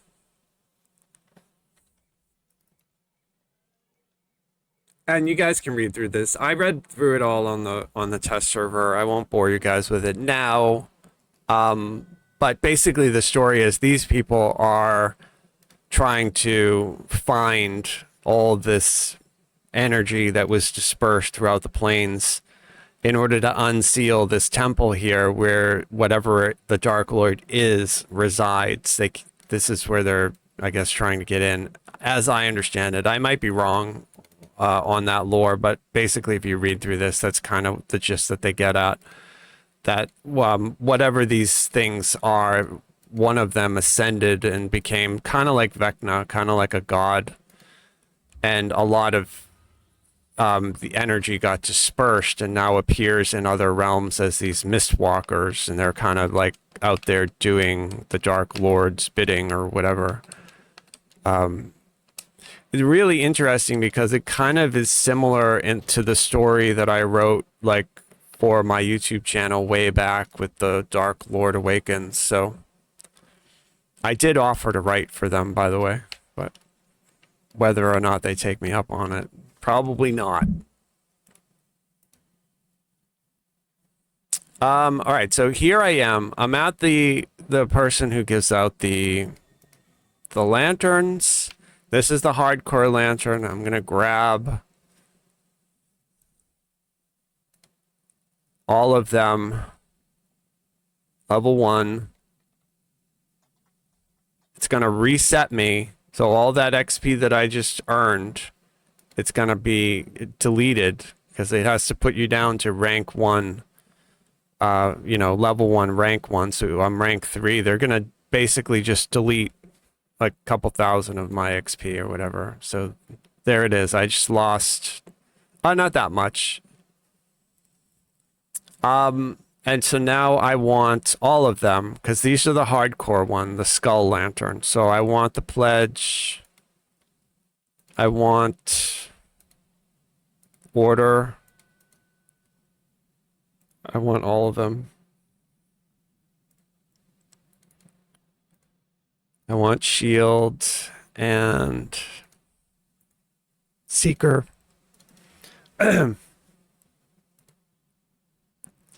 Which one did I get? Did I get keeper? Okay, I want seeker.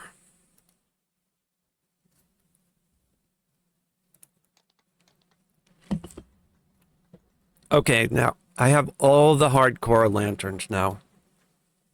And I'm also going to pick up all of the normal lanterns.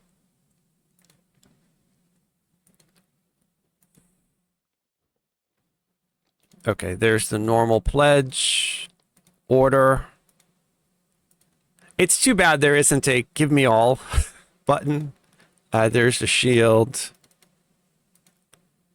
seeker, and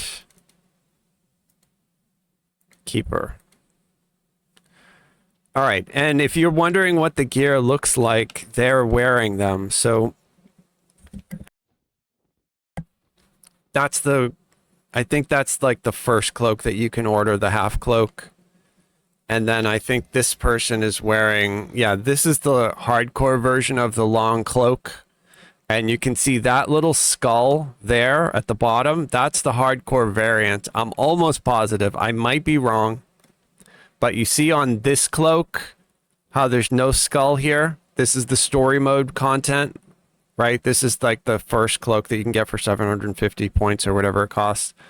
No skull. And then this one has the hardcore skull. So something I pointed out, and I'll point out again, right?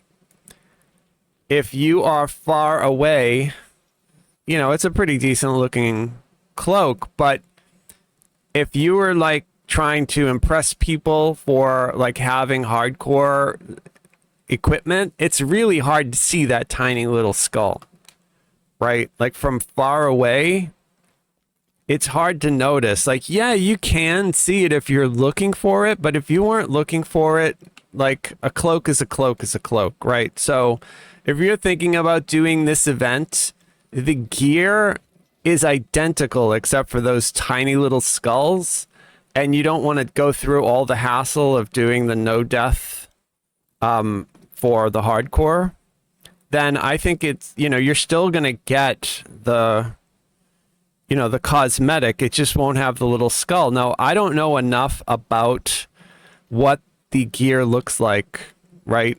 But this shield, I would say, is not the hardcore shield because I don't see a skull on it, right? There's just a fleur-de-lis here. So where is the little hardcore skull? So I think this hardcore person has the wrong shield. Now, I could be wrong, and people will obviously post pictures once they start earning this stuff to show us like the actual story mode shield versus the hard mode shield. But to me, that does not look like the hard mode shield. That looks like the story mode shield. What do I know, though?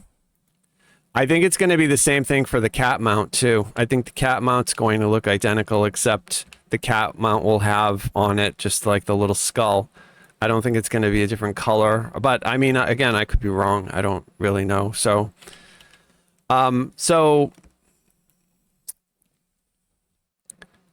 these are my normal lanterns, and then the hardcore lanterns say skull.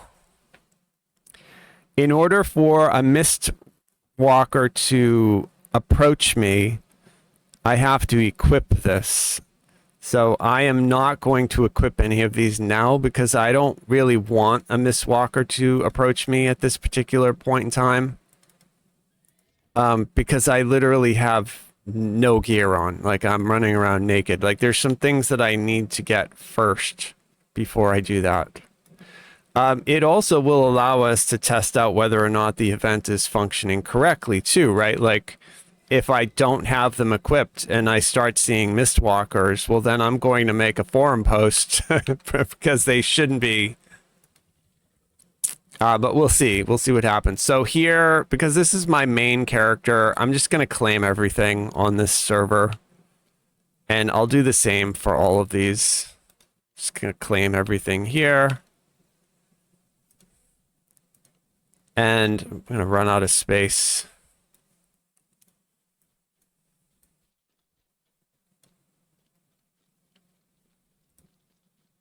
Is there a vendor here? No, there's a banker, though.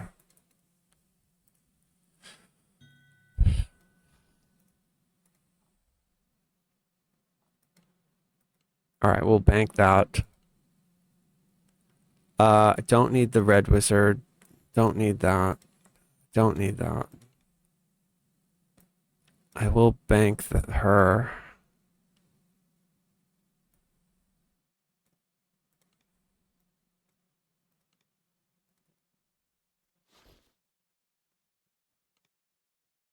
Which one should we wear? Should we wear the mummy?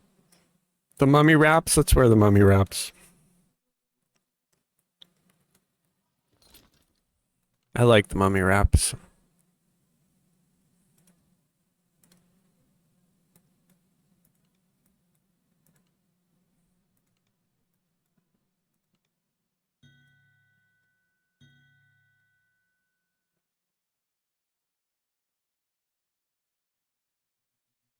For now, I'm just going to throw all this stuff in there. Don't need to keep this stuff. Eventually, I'll go through and sort all this stuff out.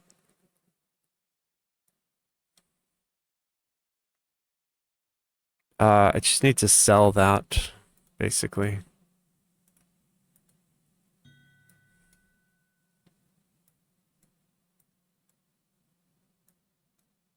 You know, the bank lag is still a thing, unfortunately.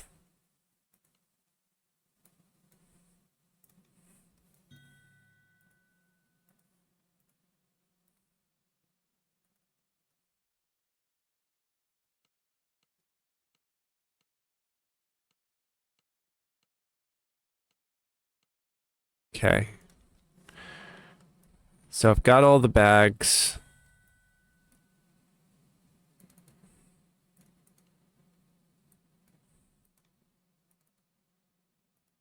I picked these up in the harbor earlier.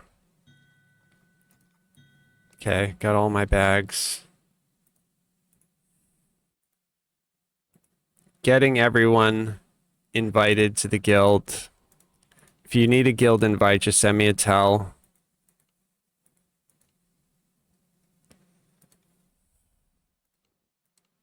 I might as well use these. So that is a +3 racial tome. Bro, +3 racial tome. That's a lot.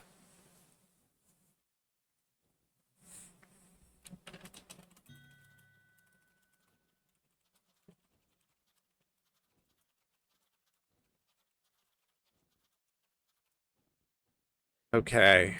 I said hi in guild.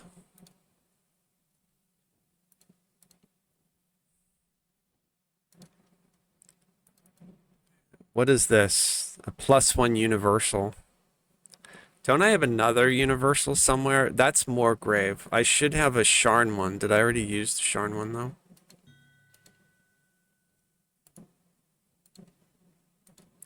See how many I have. Yeah, I already used the Sharn one. So I have 3 racial and 2 universal.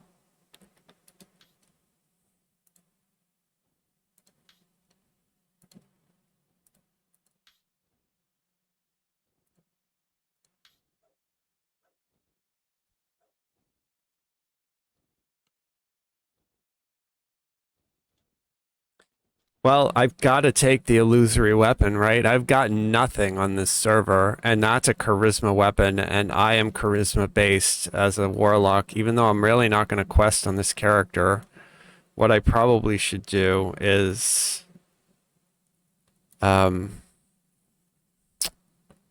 just continue like getting rid of all this junk in my backpack. Okay. It's gonna be really hard for me to quest anyway with all the guild invites and stuff like that. So, but we'll do what we can. We'll go to the Borderlands and we'll run around a little bit. Try to find a feather falling cloak. That's like the first order of business because I don't want to die from falling.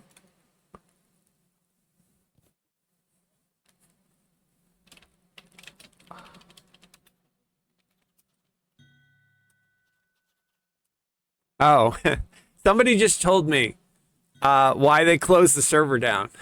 Well, one of the reasons why is because the test dojo was still available when they opened the server, so people could get into the dojo and grab a bunch of stuff. Because obviously the dojo is just a bunch of free stuff laying around for everybody to grab when they're testing, right? So, not good for a brand new server, right? To have people running around who went into the dojo and grabbed, you know, like stacks of whatever. I mean, there's all sorts of crazy stuff. I know one of the things you can do in the dojo is exactly what I just did to buy the guild chip is to you know, to grab yourself a bunch of DDO points. So I mean that's a huge. I understand why they just shut the server off immediately then, given something like that.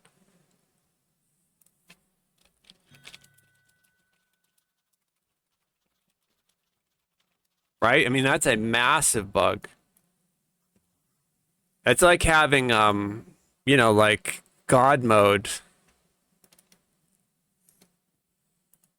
All right, there's one of everything from the Isle of Dread, and then we'll do one of everything from the Salt Marsh. Okay, there we go. And I don't need to keep all this junk. We will save that because I can use that later. We'll save teal.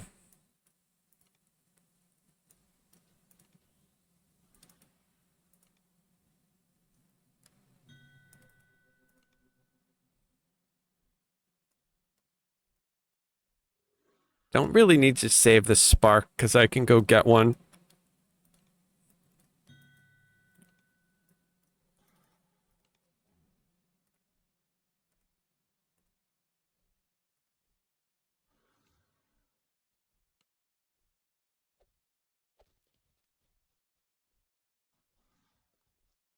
Ah, there's a little bit of lag. Like I sent an invite and it didn't take.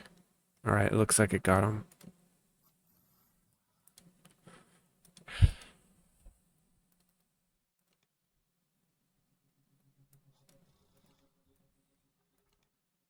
Yeah, somebody sent me a tell. Did you get into the dojo and grab anything? Bro, you guys would have been able to see if I got into the dojo and grabbed something. I would have told Cordo, though, like, because I'm in Discord. I saw him in Discord. If I was able to do that, I would, you know, I wouldn't want to. As cool as it would be to, like, do that, I don't think that's a good way to start a brand new server with a bunch of people grabbing stuff from a test dojo.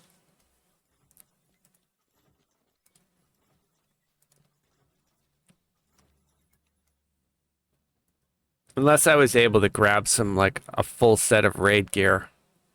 That would be cool.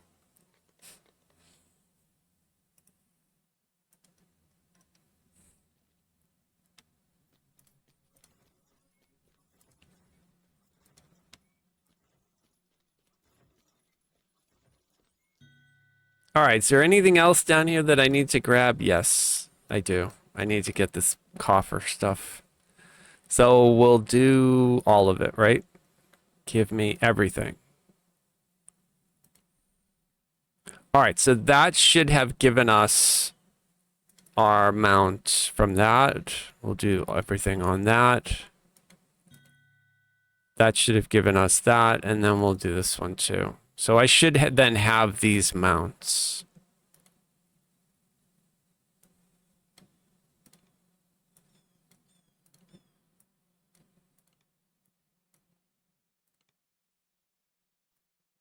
I don't really need to keep this stuff. You know, I can always come here and just grab it again. I just wanted to unlock the mounts and the pets.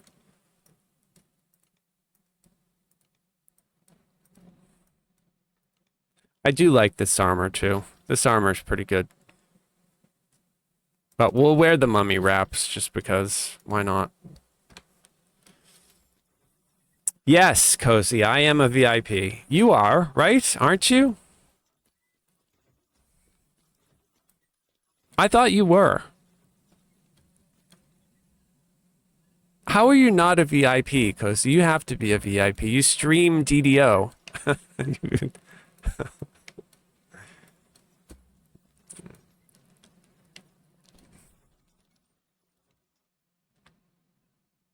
You're free to play. Wow. Dude.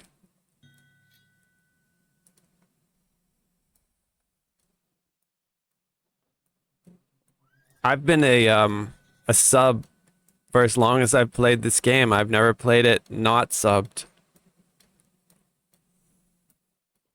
We need Frago level 3 with us because he's gonna help us. Not level 30. We need the level 3.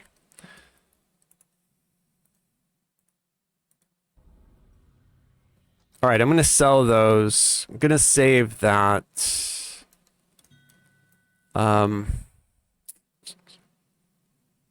You know, I can always pick up another teal later. I'm gonna get rid of her there. Just put that there.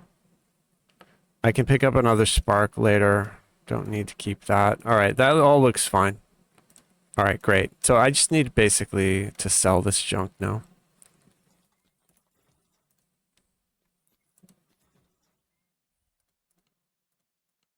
Wait. Cozy, how are you going to do the Cormyr event on your stream? If you're not a VIP, you have to be a VIP. You got to be messing with me. You have to be a VIP.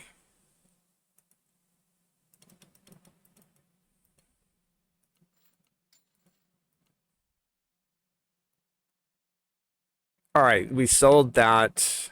Get rid of the rags. I don't need the starter rags. Okay,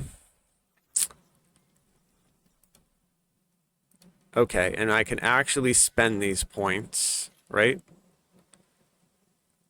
There really isn't anything. So you know what I'm gonna do? I have 2 more racial points. I'm probably gonna do arcane fluidity just to get the 10%. That means I could wear leather armor since this is a brand new server and I'm gonna be running around. That would help. And I've got to get my pets sorted out. So you know what? I probably shouldn't have come here. I probably should go back and talk to the hardcore vendor.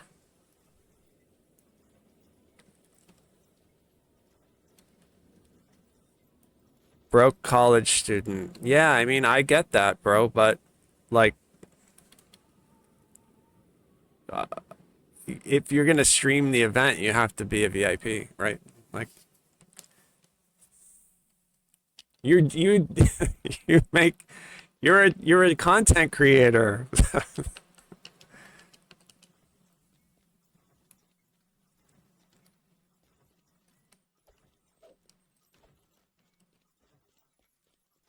All right, we're gonna talk to this. I forgot to do that originally. We were going to get all this hardcore stuff.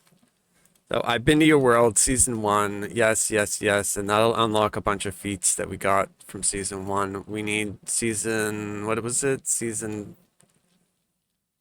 No, it wasn't season 5. It was season 6, and then it was favor 2, and then I believe it was also for the horse. I think I just crashed out mortality. All right, there it is. Season 6, Reaper. Yeah, that's the horse that I want. And then for the golden eyes and the golden feet, that is what, season 8? Pretty sure. I think that's all I need to do for season 8 in order to unlock all that stuff. All right, I'm not going to keep that. I'm going to use this. All right, did I get my Archon? No, that's season 3. All right. I've been to your world, season 3. And that was the Reaper pet. Okay.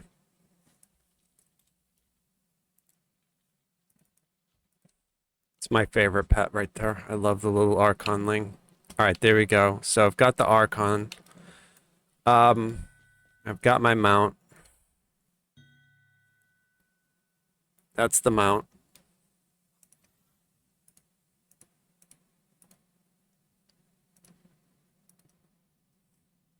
Okay.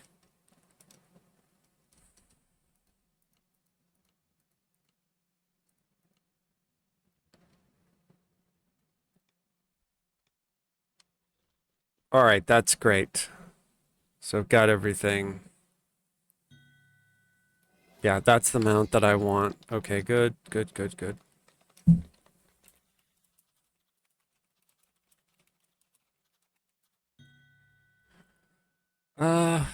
What else is there? So I did that. I've spent all my racial.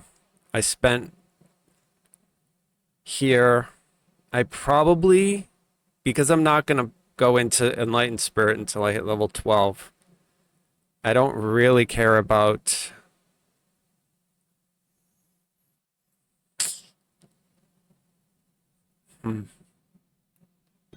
what I probably should do. I need to unlock Chain. So that means I need, what, 6 points? So we'll put that there.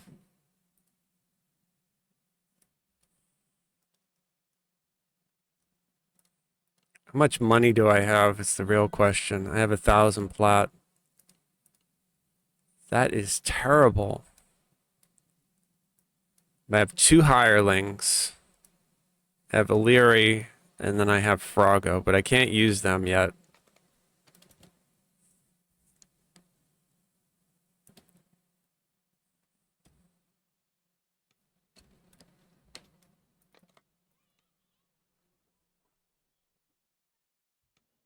Okay.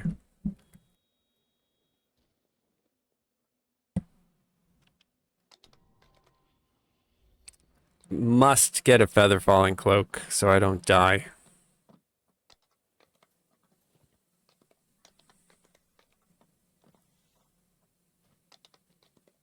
All right, if you need a red bag, this guy will give you a red bag.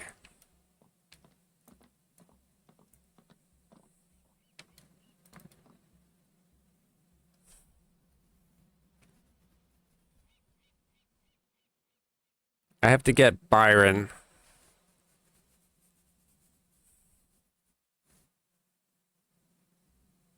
So that was one thing that I did notice when they did the initial Cormyr tests, like transferring between zones whenever you have like a loading of an area took a lot longer than on the 32-bit servers.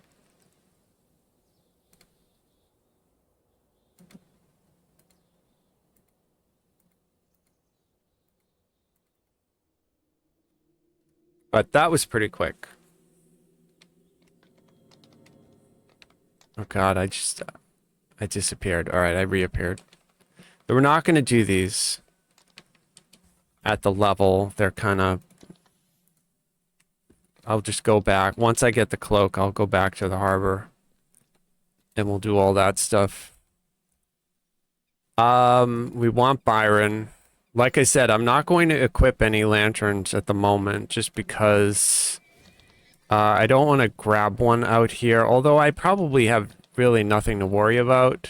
It's just with, like, literally nothing on, I just don't want to, you know, ruin it. I can always equip those lanterns later and then farm the stuff once I have a little bit of gear going. It's my understanding, you have them in your backpack. I don't think equipping this will allow you to sense the things, but prior to that, you shouldn't, like, the Mistwalker should not appear. So that's kind of what I'm testing. Like, if we are out here and we find that we're, like, getting Mistwalkers, even without them being equipped, then we'll have to report that as a bug, because they shouldn't be.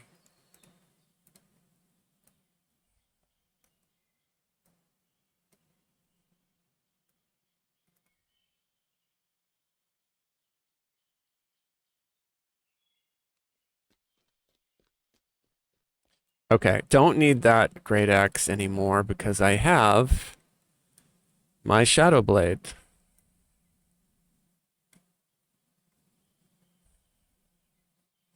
And actually, probably right now at this low level, it wouldn't matter if I use the dual shadow blades. The other thing I can do too is just blast, right? Like if I want to. Although I don't know how much damage I'll do. So we'll see. We'll try it out. But we have Byron as our bodyguard. He's going to keep us alive.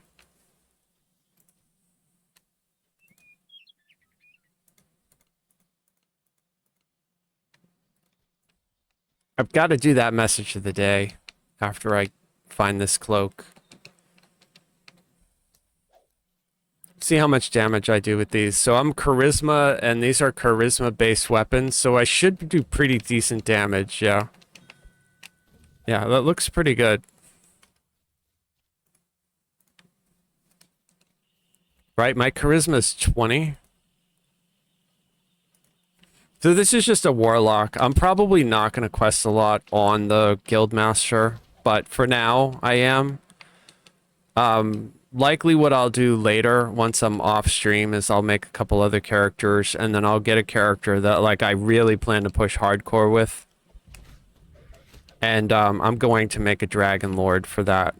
Like, that's, you know, I'm not going to do a Warlock for pushing the hardcore lanterns. I just picked the lanterns up because I'm streaming and I figured I'd show you guys them, but I'm probably actually not going to do the hardcore lanterns on this character, although I don't want to die. Like, so it'll be a good test for me to play as if this is hardcore. Because once they're in your backpack, if you die, they'll be deleted. You'll lose them. Your character doesn't become like unplayable or anything like that. It's just the lanterns are deleted. So.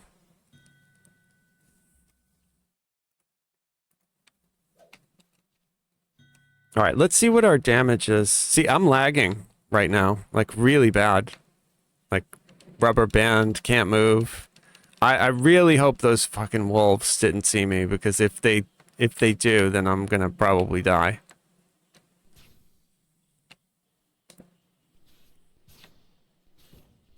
And you can see how bad low level warlock damage is. It's just crazy bad. That's why I'm kind of better off hitting things with the swords as opposed to blasting, just because the blasting die are so low at this low level.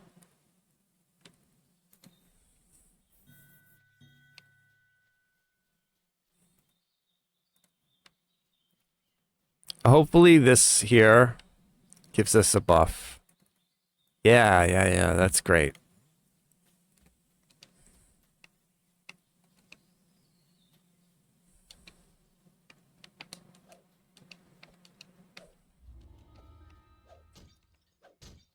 And all this junk, I'm just gonna pick it up and sell it.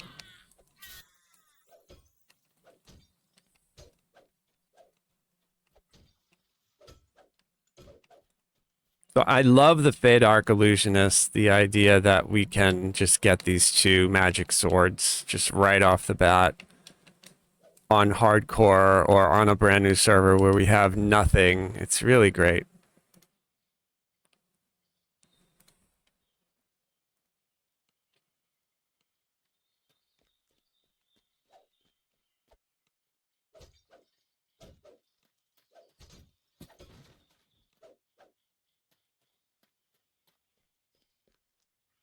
All right, there's a chance I could die here, but I'm going to try to show you guys a trick. So you slide and you push into the pixels. You shouldn't take a lot of damage. Normally, if you take a lot of falling damage, you can die, right? But what we should be able to do is just kind of move here and then push into it and slide. And I shouldn't take any damage, which I didn't. Well, I took 1 point of damage, but it's a lot safer if you do that than if you just like free fall. I show it every time I come in here, and I don't know if you guys can see, but like I'm completely froze. Like this is like major lag. Like I'm rubber banding. So hey, that's really not cool, because like I don't have a lot of hit points, and if the server allows the mobs to continue to move while I'm lagged out, I'll end up dying, and then all these lanterns will be deleted. Not these lanterns. These top 5 would be deleted. Would it be the end of my day? No, like, but it would be frustrating because, you know, I mean, the whole point of being on a new server is to not have lag, right? Yeah, I mean, that's what they say, but everyone starts fresh. I had no name. Yeah, everyone starts fresh. It's a brand new server. So it's very similar to like hardcore, where they just open a new server.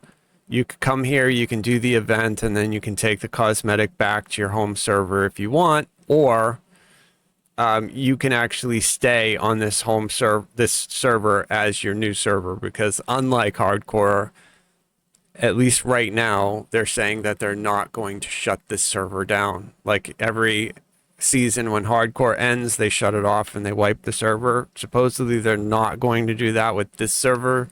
They're just going to run an event, then shut the event down, keep the server up, then they'll run another event, but it'll be the same server. So that's good because, you know, if you guys have been with me 9 seasons, we've done 9 ships, and, you know, like every season, that's all deleted, all of our hard work.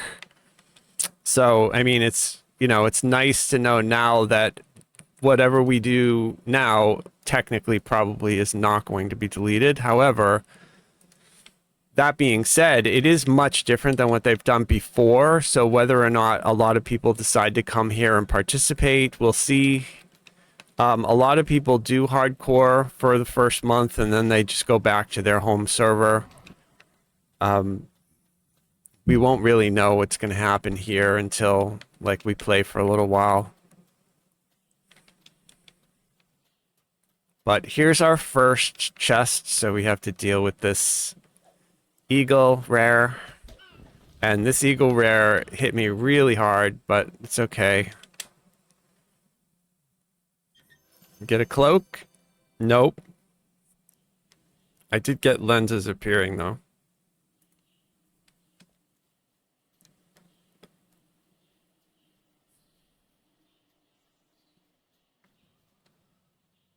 I just have to be careful that I don't accidentally fall.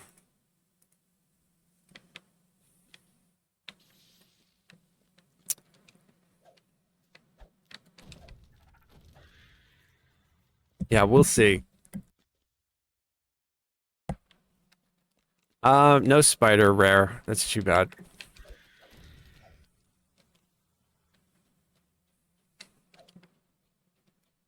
There's the crest of the spider. I don't think I'm going to do the crests.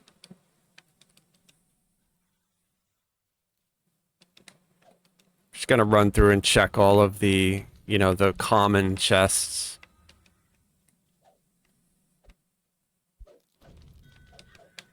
Where the hell is Byron? Byron is supposed to be my bodyguard.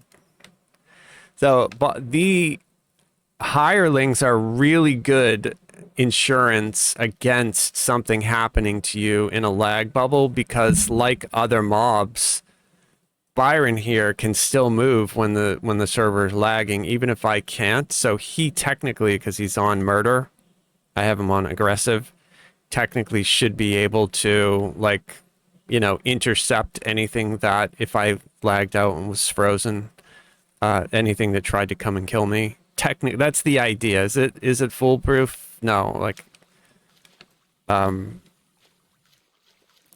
again, unlike like hardcore, where my character on hardcore would be put in a penalty box and I wouldn't be able to play it anymore, this event is not like that. It would just basically delete the lanterns, but I would be fine. I could still quest and do everything normally. So it's much more, it's like hardcore light, right? It's like casual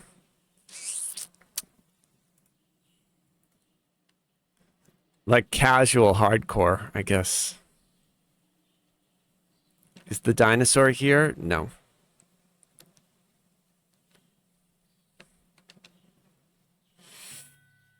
These fire beetles are no joke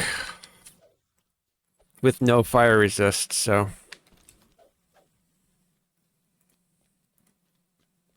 We're getting a pretty good amount of people joining. I'm wondering how many are actually going to stay and play, or how much of it is just like, you know, people coming to test out the new server. I'm sure that, you know, it'll be a significant number of people who just come over to see what's going on and then go back to their home server.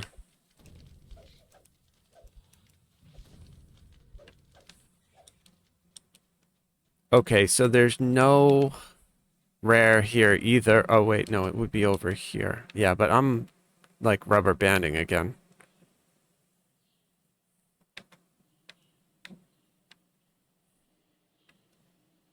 Yeah, I mean, I'm rubber banding so much that it didn't even, like, minus my tumble charges. Okay, there they go.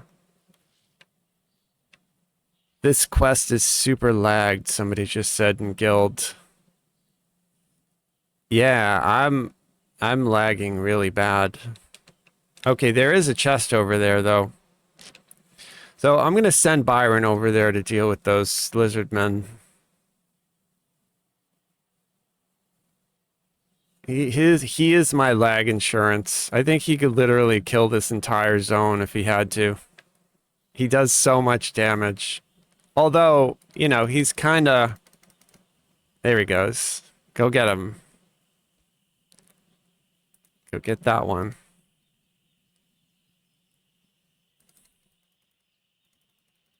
Bro, don't come to me. Go over there. There you go.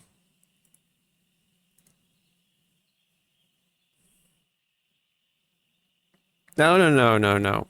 No.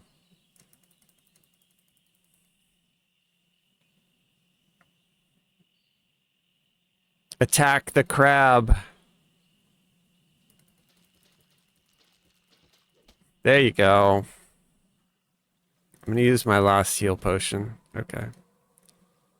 All right, you gotta help me. Oh God, I'm like having a panic attack. I'm probably gonna die here. I can't move.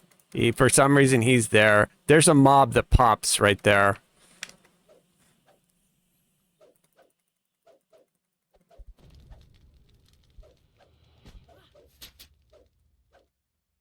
It's so dumb. Bro, I gotta get out of here. Like, hopefully the Featherfall Cloak is right here. But we're just gonna recall. There's way too much lag in here.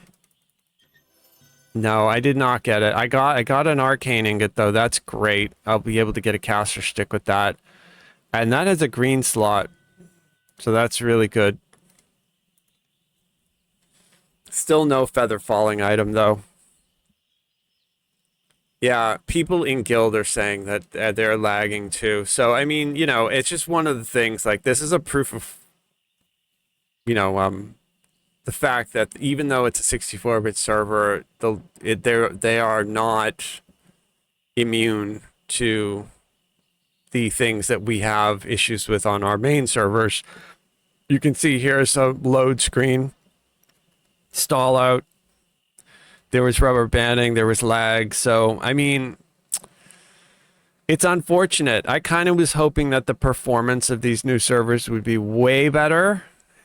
It's a little better. Not way better. It's kind of like, you know, if you're going to upgrade from a mid car to like a performance car, right? You want that performance for the extra money. But, you know, they didn't raise our VIP sub cost. They just basically implemented the server. So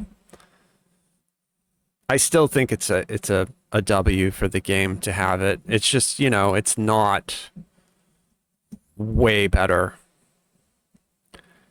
The other thing too is I'm not sure how much stress they put on the test server, but I don't think they get anywhere near the amount of attempted logins that they get on an actual live server when they put up Lamania, just because a lot of people don't want to do that second client to play on the Lamania server.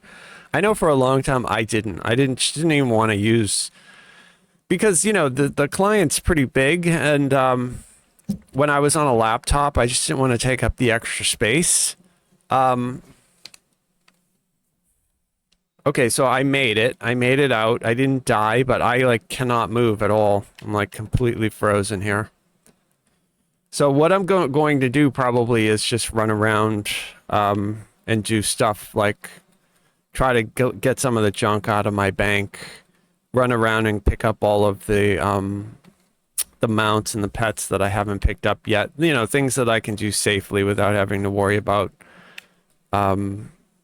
dying. But I am like completely stuck. I cannot move at all here. I'm like completely lagged out. So I think I just zoned in.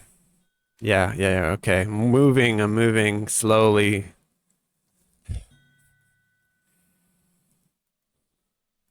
So that's the real test, right? Like,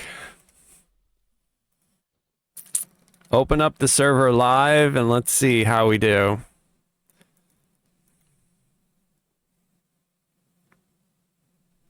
Oh, and I just got rubber banded back to the door that I thought I got away from, and now I'm stuck again.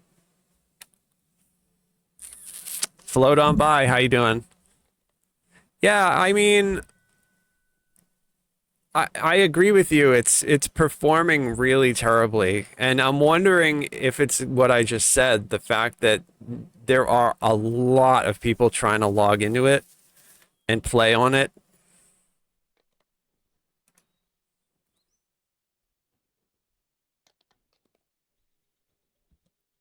I mean, we'll see.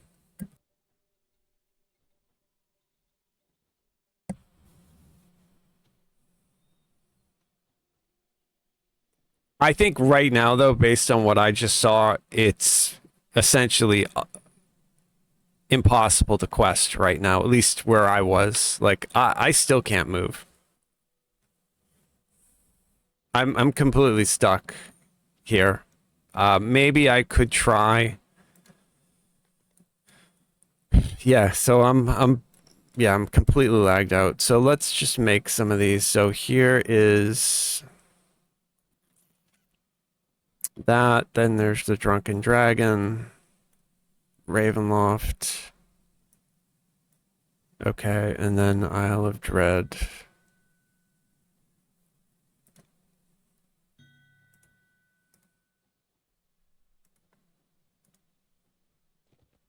So if you guys are sending me tells asking for an invite, I'm trying to invite you, but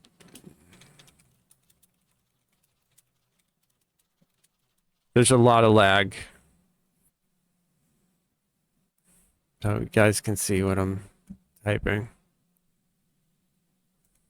Like if I do that, invite, nothing happens.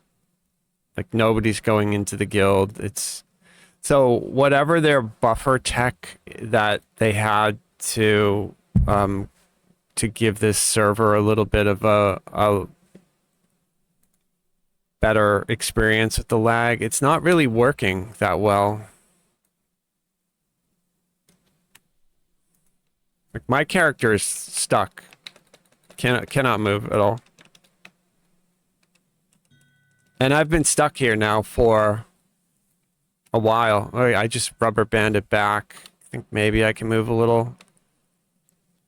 Yeah, a little bit. Let me try to get these dudes.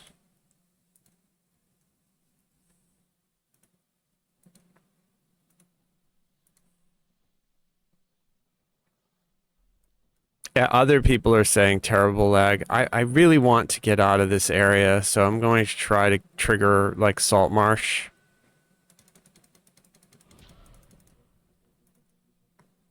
See if we can actually get out of here. I think everybody's coming to the Borderlands is what the issue is. Because it's the best place to go on a new server. This is where you get all your stuff, but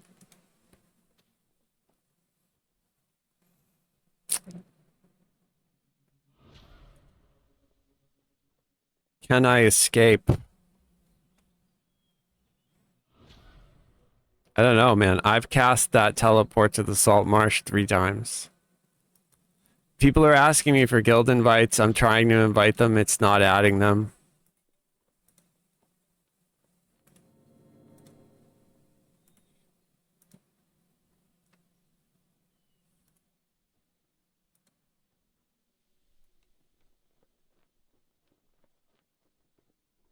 Okay, I did get a couple.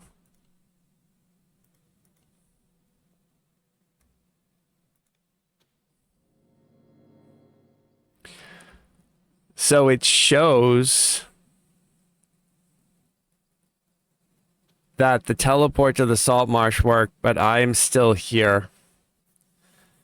Troggy Trog, Lightcore. Well, I mean, we are crashing the server.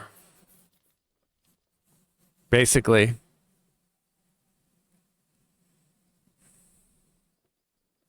Hey, it looks like it worked. Am I going to actually go to the snapping line? I hope so.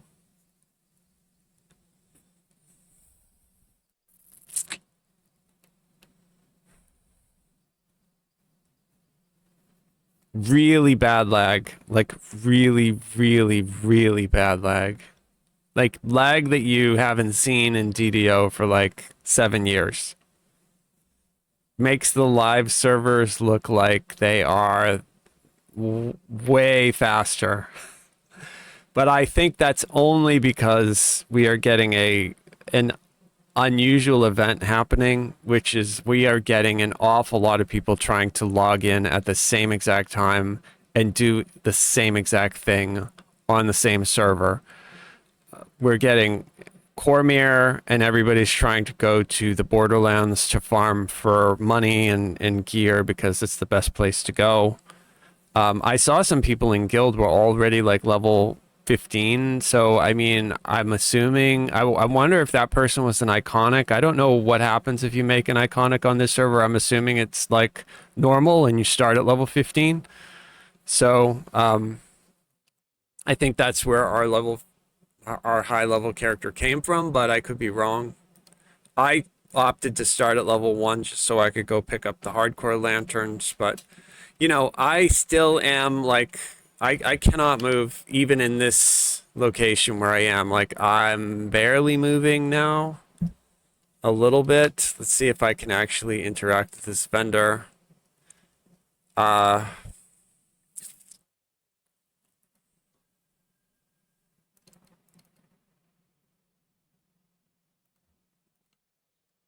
save that and that. We're just gonna sell all the rest of that stuff.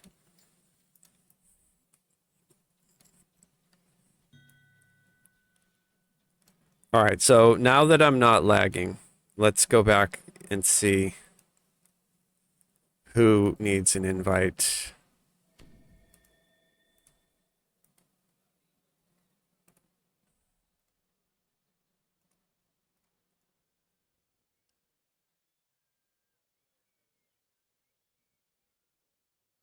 And you know, the interesting thing is I have been trying to invite all these people who've asked me.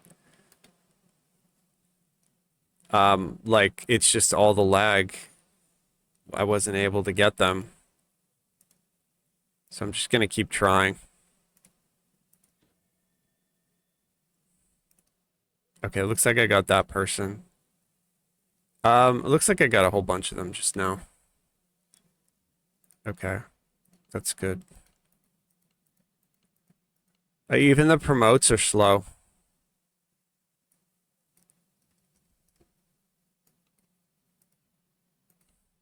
Right? Usually, like, you hit promote and it promotes them immediately. Even this is slow.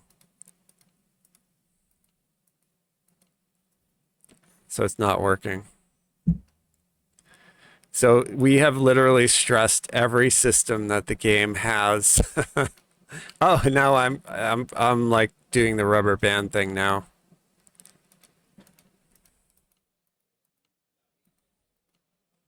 You know what I want to take a look at just because I wonder.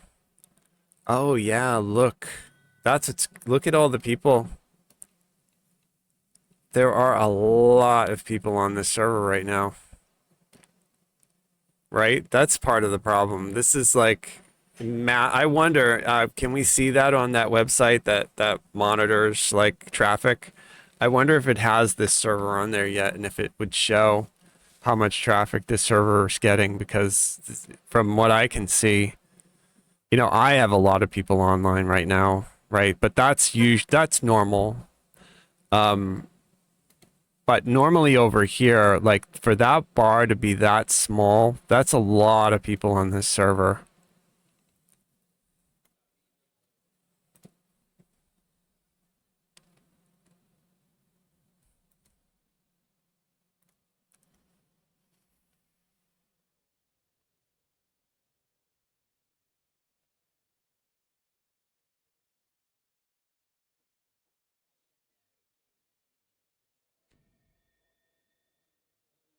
Fun times.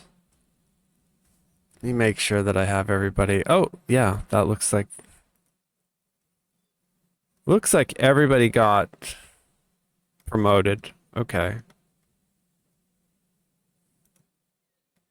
Tony did not get in. Okay, that person got in.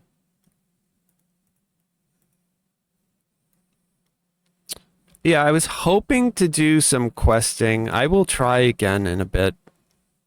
All right, so I'm going to refresh my tea and we're going to take a quick like break to stretch and I'll be right back.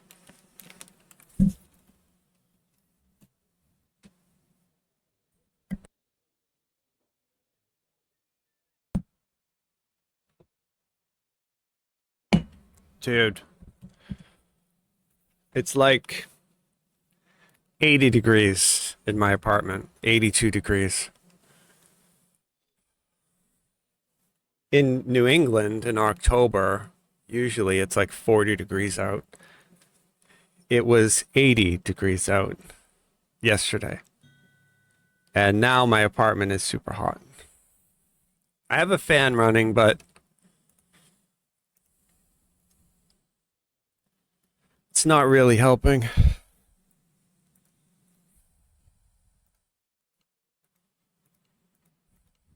We might have to move this to Twitch's hot tub stream section just because I need to play while I'm in the pool. Don't actually have a pool though where I live. Years ago we used to, but where I live now, I'm on an island. I could stream on a beach, but I don't have a laptop that could handle that, right? Maybe I could stream on my phone if I put it in a baggie or something like that. I could stream on a surfboard.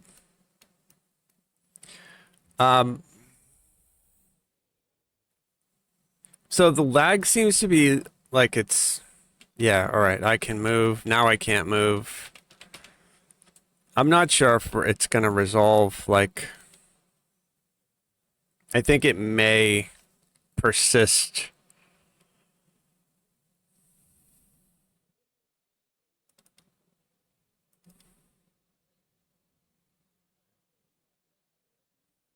I don't need to keep these. Don't need that.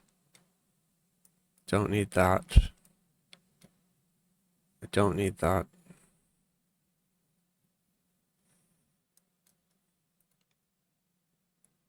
I don't need that either. Wolf Spirit. A restart incoming, probably. Yeah, I don't think that you're wrong there. I agree. Cormyr is like, it feels like it's gonna crash out and burn, but hopefully it doesn't.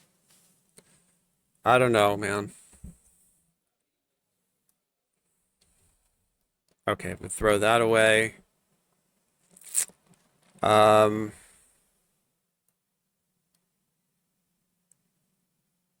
all this stuff that I'm throwing away, I could always just remake another character and grab it again. So there's no reason to save it, in case you're wondering why I'm destroying stuff.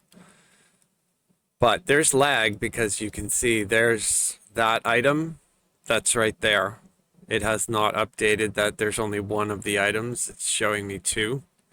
So, like, that's a pretty big delay in... Okay, finally just caught up.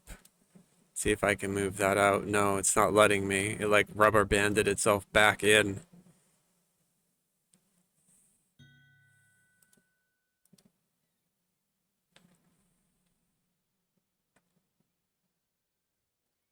Okay, and we'll put the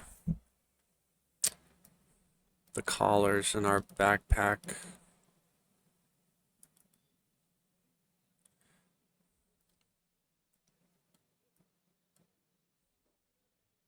Okay, we're gonna save that. We'll put that on.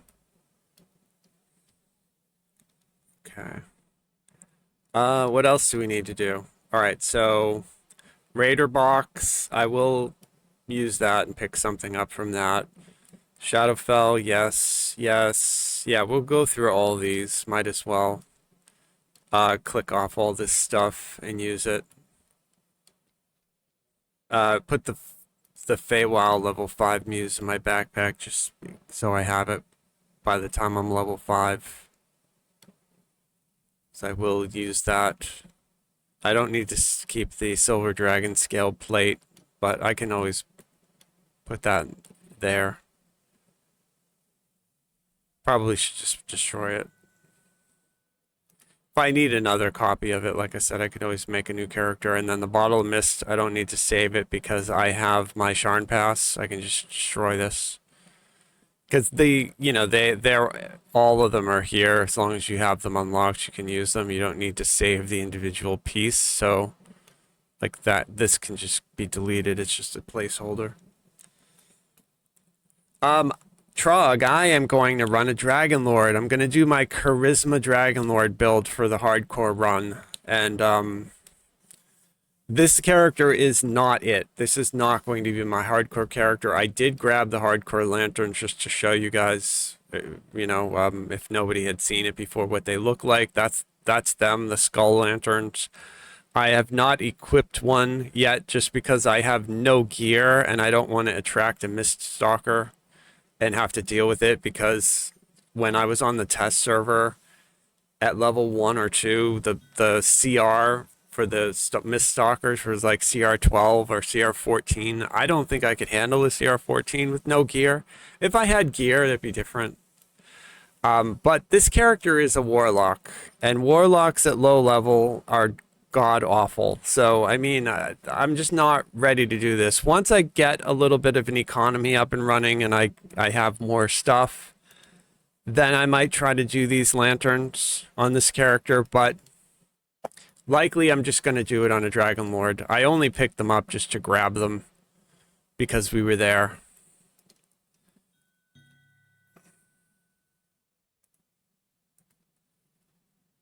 And I'm just trying to keep up with all these like requests to join, but there's just a lot of lag.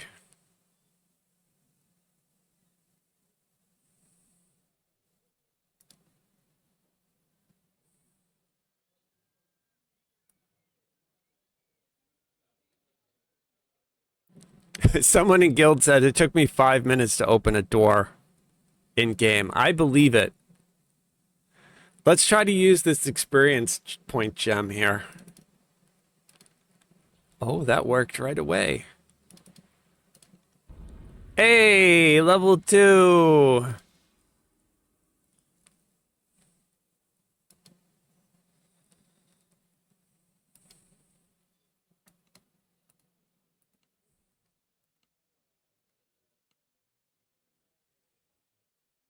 Is my LFM still up? It is.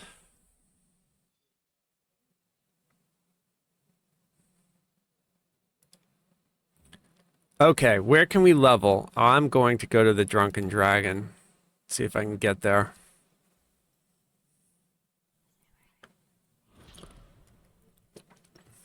I double loaded myself today, by the way. So I'm doing tea and cocoa at the same time. I basically made tea and then I added cocoa to the tea, like some kind of crazy mental patient, right? Like I am not messing around for this event. Is it good? Yeah, it's pretty good. If you like cocoa and you like tea, which I do. No sugar though, how about that? And no bourbon. You guys think I'm drinking all the time. There's no alcohol in this. It's really good. I kind of want more chocolate though.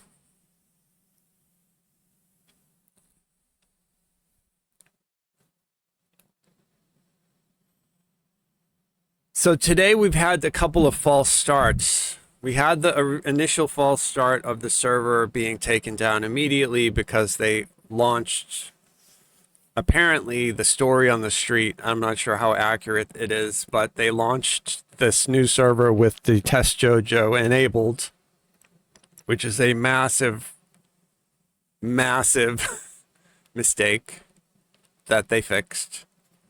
And that's fine. Hopefully nobody was able to, do anything crazy in there. And now we're getting a shit ton of lag, like worse lag. I haven't seen lag this bad since Hardcore Season 2. You guys who've done Hardcore with me know that Season 2 lag was the worst that probably the game has ever had. It was insane how bad the lag was.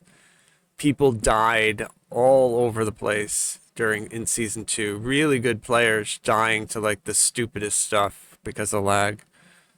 So, but they did a lot of work and fixed most of the issues for Season 3 and 4 and on. They've done a really good job at fixing a lot of the lag. However, it looks like there are just certain things that are inherent to the way this game is coded that bog out a server no matter what the tech of the server is, right? Like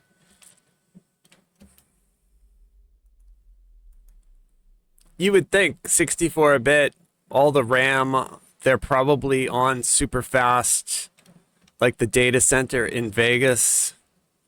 I don't know anything about the actual technical details, but I'm imagining if it's a modern data center, these servers are like no joke. They're super fast.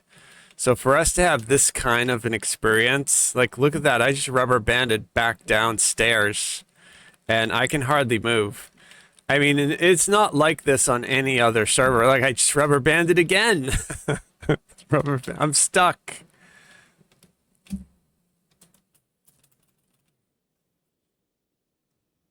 Didn't Kenneth or there was a server, Orion, didn't they just crash like last week? So I'm wondering if it was this bad. Wolf Spirit Man. Yeah, you think for somebody in Guild said that, or maybe it was in Discord, that the modem that they used to connect the internet was bogging out, which made me laugh because I remember those god awful modems when I was younger, waiting for them to dial up and connect just to check email. If you think about how far we've come, it's pretty amazing.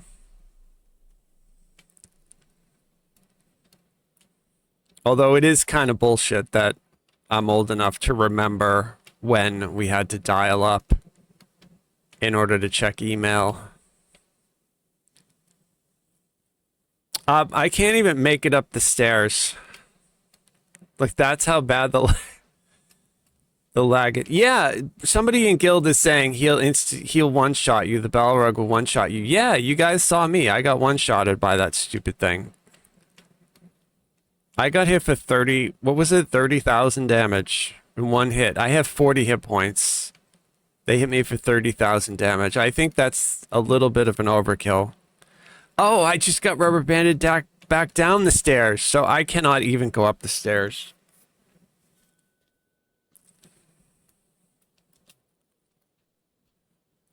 Yeah, when I was a kid, I used to mess around with DOS and Windows.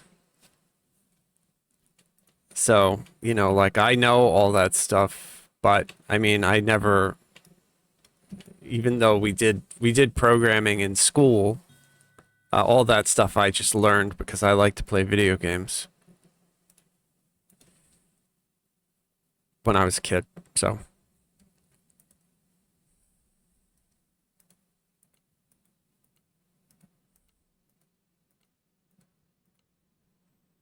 It's unfortunate that the lag is so bad. Do you think I can update the message of the day? I need to come up with like a new message of the day. We have a bunch of first-time chatters today. That's great. Bento Games. Let's go, Mary, said, great. I'm good to see you. I would love if the server was as enthusiastic as I am about playing, but apparently the little hamster wasn't up for the job, and I think he's going to give up the ghost. What do I need? I want... All right, so...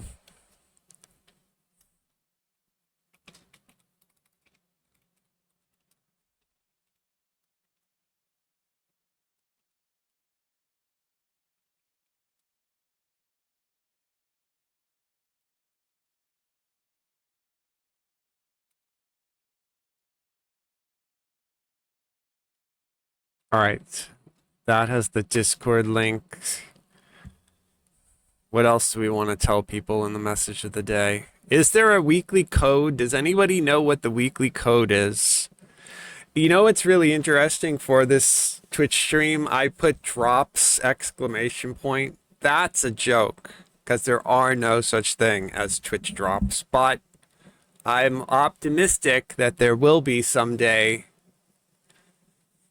Although Cordo could always, swoop in and give me some codes to give out to you guys. But right now, we're just trying to make it through the half-crashed server.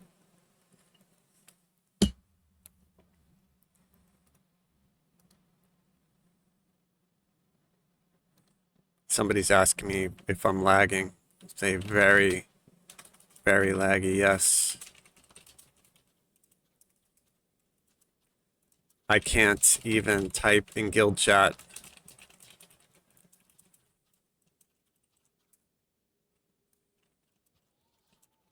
Been trying to invite the same people for 15 minutes.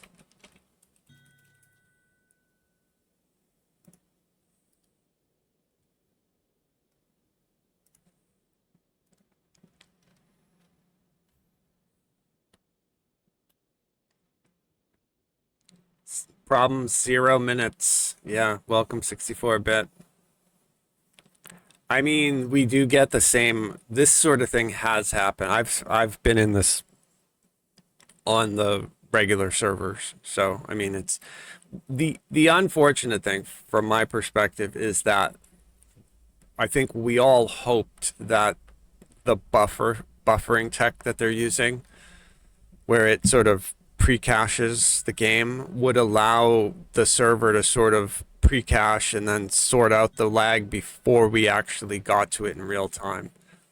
But like I said earlier, when they tested this on Lamania, we don't get nearly as many people testing Lamania because it's a separate client that people have to download. It's a pain in the ass. Not a lot of people do it. So even though we got a lot of people testing Lamania, I was there, it's not nearly the people that we see online here. This is a shit ton of people like online right now.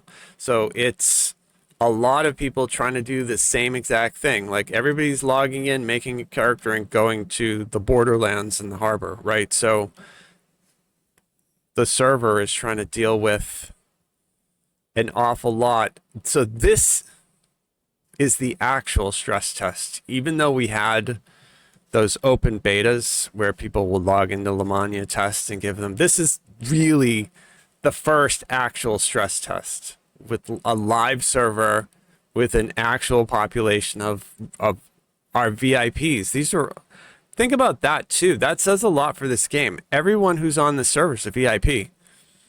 That's really good. Like, I think that's great to see because I know a lot of people who are not VIPs, right? Like I know a lot of people who are free to play. So the fact that we still have that many, like I'm a VIP, but we have this many VIPs, that's really good. Okay, so I'm trying to get you invited, bro. It's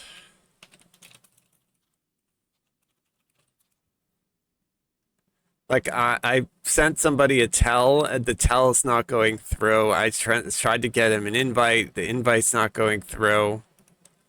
So I hope anybody watching, if you're trying to communicate with me and ask me for an invite, I'm trying, but there's nothing I can do. There's nothing, it's not working. So you can log in now, log in and log out. Yeah, I mean, that's always been an issue on the live server. Sometimes it's really hard to log in and log out. I've been trying to get up these stairs here for the last 15 minutes and I haven't been able to get up them.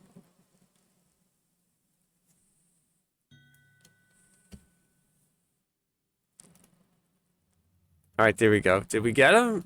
Did we get? Okay, let's see. Oh, we got a bunch of people. Now the promotes are not working though.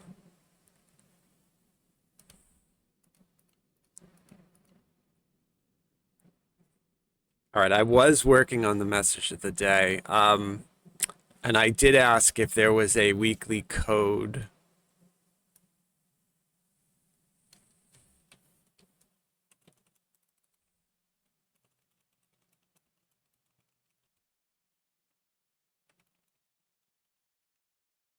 If anybody knows the code, otherwise I can look it up. We'll see.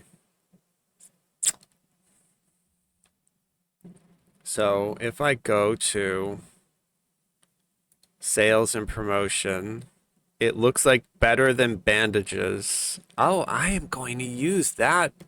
bro. Can I put that in chat for you guys?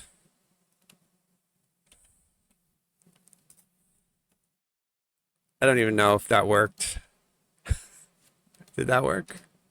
Yeah, there it is. All right, I just posted. That's the code. That's the free code. Apparently, it gives you heal potions, and being on a new server with nothing, I will use them. So let's go to the store and redeem that code and see if it pops up in my bag. Moderate heal potion. Coupon activated. Did it pop up in my backpack?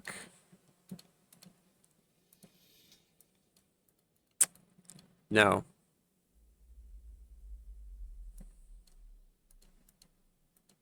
Maybe I have to log in and log out. I don't know.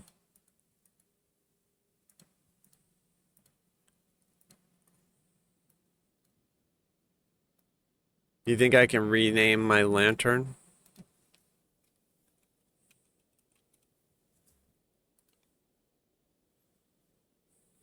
Okay, we put the rename in. It did not rename the lantern, so the lag is still severe.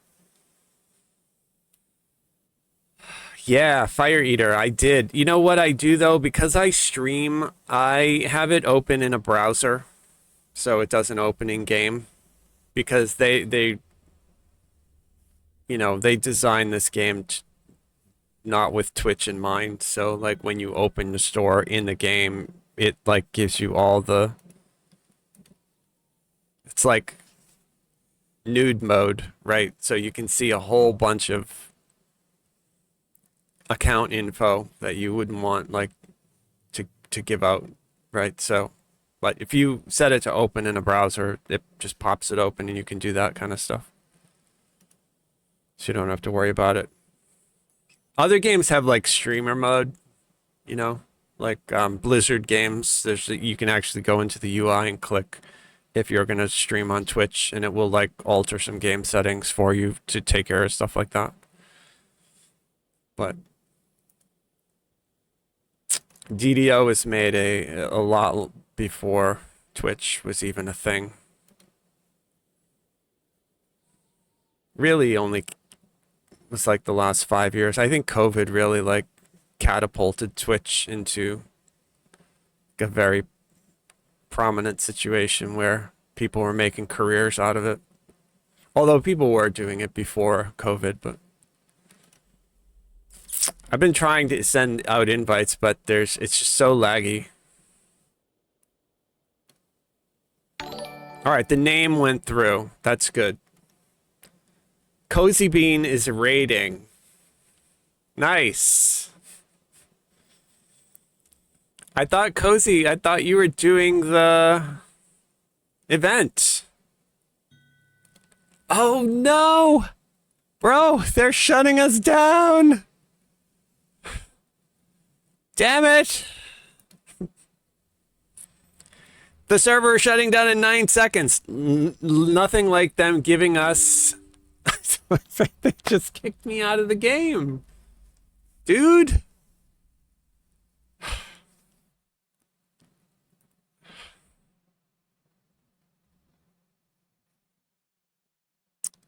Damn it. I appreciate the raid, Cozy. I hope all you guys are doing great. Thanks for the follow, guys. Trying to get more followers over here. A lot of you guys follow me on YouTube, but not over here on Twitch. Would love some follows over here on Twitch. Most of the content that I make that winds up on YouTube, I farm it over here on Twitch, so. Jack Dragon, you worked from home today. Smart. Cozy, did you sub? Did you get a VIP sub? I thought you were streaming it all day. They just killed the servers too. Dawn's Early Light, how you doing?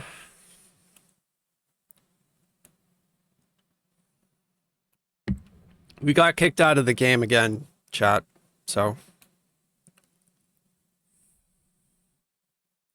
What do we do? Do you think they're going to bring it up quick? Let's go check. We are going to go over to the...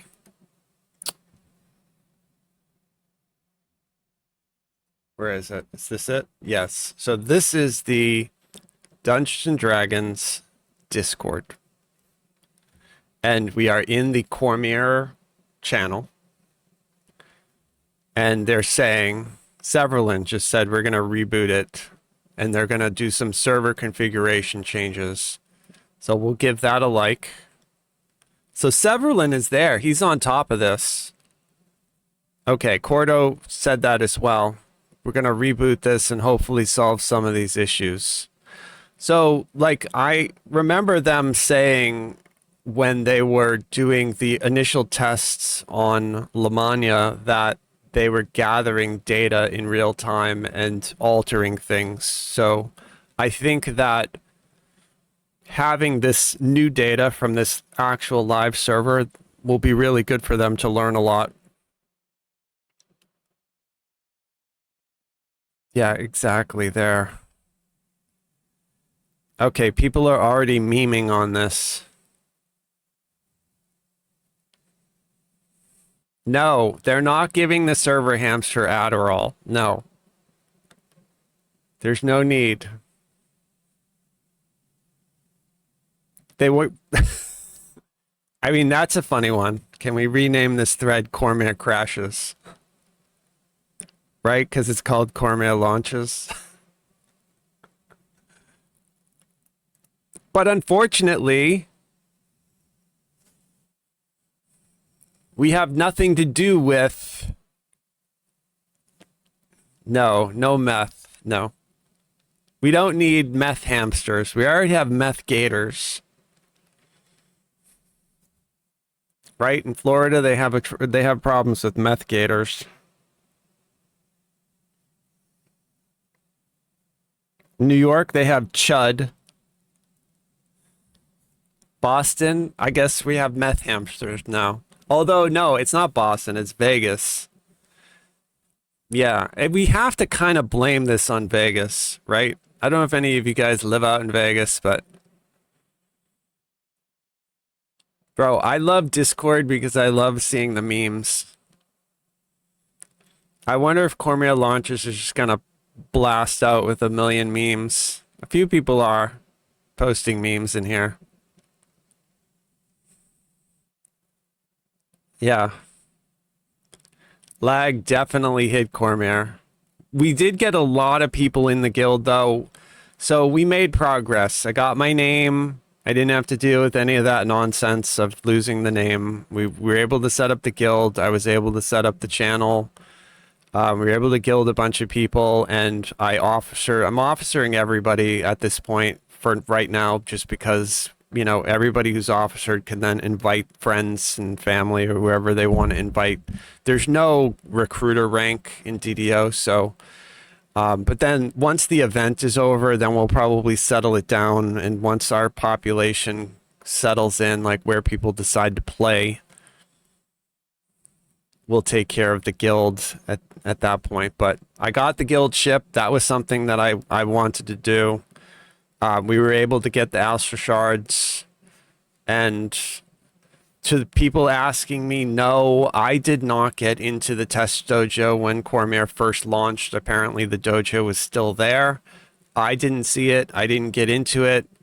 So I have no idea if anybody got in there and took anything out of there. I hope not, because, I mean, you know, essentially it's like the Matrix loading room where they've got all the rows and rows of guns. Like, you can just grab anything in there. So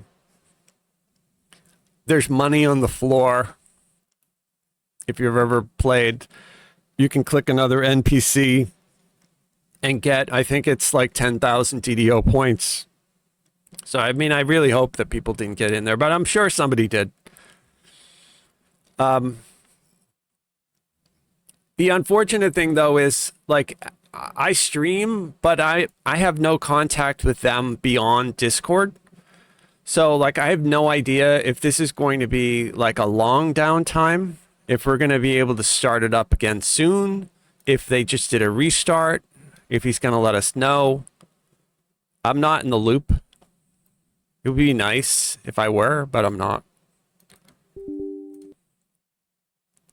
I'm going to try firing up the client and see what the client says right now. If anybody looked at the website that gives server statistics, it would be really interesting to see if it does like a real-time update on the traffic. Jabberwocky, thanks for the sub, man.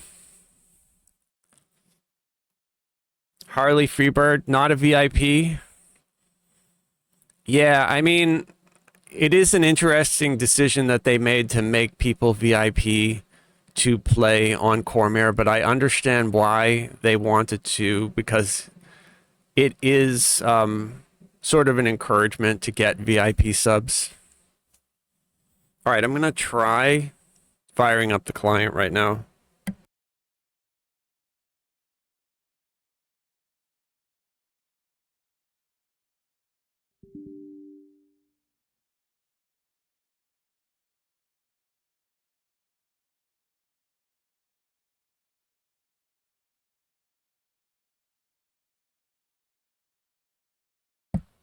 All right, so it says Cormyr's still down.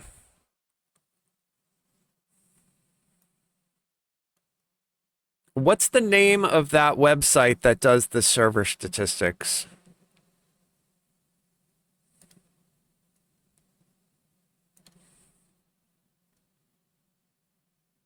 Does anybody know? DDO audit. Okay, thank you. Pull it up.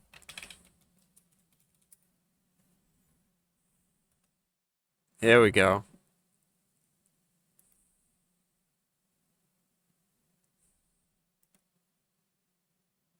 DDO audit has not been updated. So they still have data on hardcore. And if you guys look in the launcher, hardcore was deleted. So it's no longer there. Aggravated proctologist. I can't see what the AI mod. Oh, yeah, it looks like a couple of things you guys are posting are getting modded. I'm not sure what you guys are trying to say, but it's not me. The mod just, like, sometimes it is too hyper aggressive with words that it looks for and silences, so. It could be you guys are just typing in hardcore or something like that. But, so what I noticed is that in the server list, if you open the client, hardcore was deleted, replaced with Cormyr. On the DDO audit site, though, it's still hardcore. So it looks like that needs to be updated. I would have been shocked if it could have given us a trend in real time like that. But, I mean, I figured I'd go and check it. So it's not worth showing you guys it because it's still got the old hardcore data. I was kind of sad to see, though, that the hardcore server was removed completely from our launcher. Meaning that, like, I'm not sure if it's ever going to be resuscitated or revived, right? Like, it could be that we've done, like, 9 seasons and that was it. But, I mean, I don't know. So that's something to keep in mind if you're coming to do the Lanterns hardcore. There's no leaderboard. There's no favor grinding. There's no Reapers. It's just basically, you fill the lantern and don't die. If you die, they are deleted, and you cannot reclaim any lanterns until you are rank 1, level 1. Now, could you lesser reincarnate and then go right from the lesser reincarnation as level 1, rank 1? I don't know if anybody's tried that. I hope somebody does try that so we can, figure out if that's bugged. I'm sure if people can do it, they will do it. I don't think they'd go live with something like that, but you never know. It's worth trying. It's showing Cormyr is down. We are rebooting the Cormyr server to make some adjustments prior to reopening the game world. We'll let you know when it reopens. Let's see what they say over here.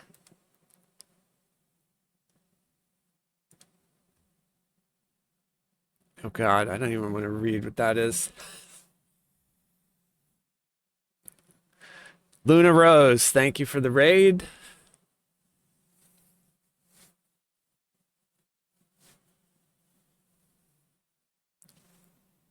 I still haven't heard if Cozy subbed or not. I hope that she did. Just to do the Lanterns event. I know she's free to play, usually.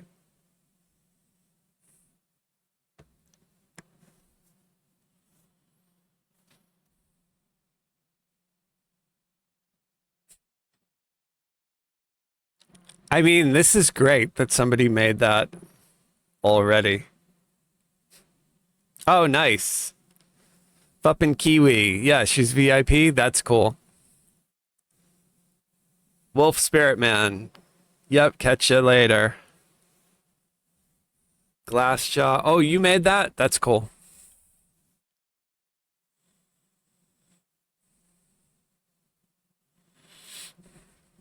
I'm hoping that they bring this, like, you know, their setting, whatever settings they're altering, I'm hoping that they sort it out and get us back up quick.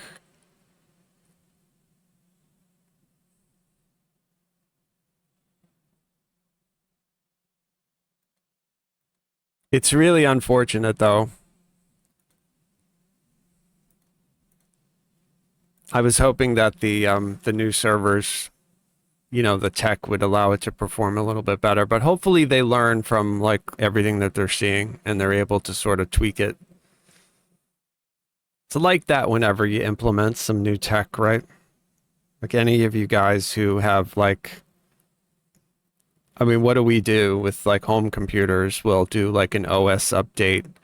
How many people have done an OS update and had their, you know, operating system like completely bork out and they have to reinstall or do like a time machine back to before the update?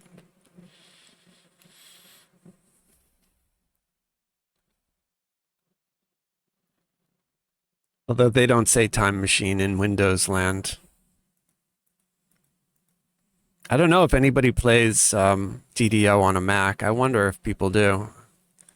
I know you can emulate it, but I don't think that there's a Mac version of this, right?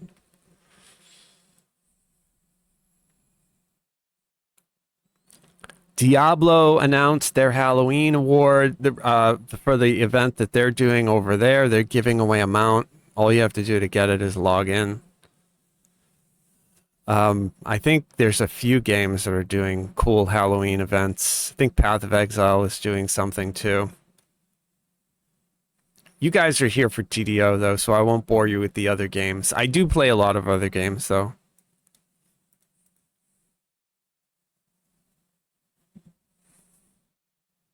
So I'm going to do a Dragon Lord. I think they really are like so much better right now than everything else that it just makes sense. I mean, obviously any build will work because we don't have to do like the favor grind. We don't have to do the Reaper grind. We just basically have to make sure that we're not instantly slain by these Mistwalkers. Now, I do know from on the test server, if you guys did season 5 with the hounds, they kind of spawn in a similar way. They just kind of pop right on top of you. And once you get into like level 3 or higher quests, if you're in on hard or elite or Reaper, you can get champions. I got on the test server, the champ had like a damage boost and it like appeared on me and one-shot me. So it's something to keep in mind, like if you're doing the hardcore one. Sometimes they're no joke, especially if you're in elite or higher.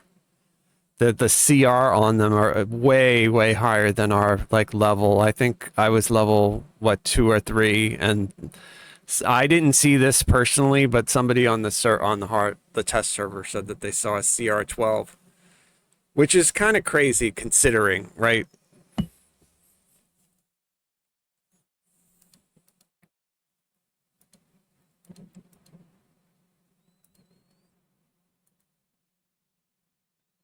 Well, it shows it is still down.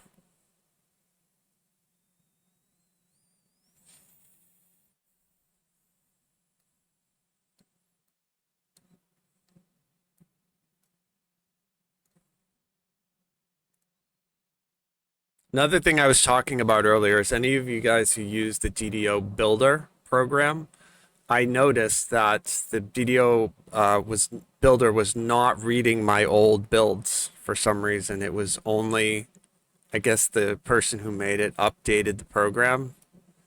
So I have to grab the new program and install it because I could not get my old, all the old builds that I have to work. It was out of nowhere too. Somebody on my YouTube channel asked me for a build. I said sure, and then all of a sudden I couldn't like access any of my builds in DDO Builder, so I have to kind of sort that out. I don't want to do it now though because it's probably not something that would make good content. But I'm sure you guys noticed it if anybody uses the DDO Builder. Biscuit Media. Yeah, if you're looking at the builder, whoever makes that program, they changed it a lot. So it's like a new program. I was kind of like, what the hell? Because I've been using that program for a long, long time.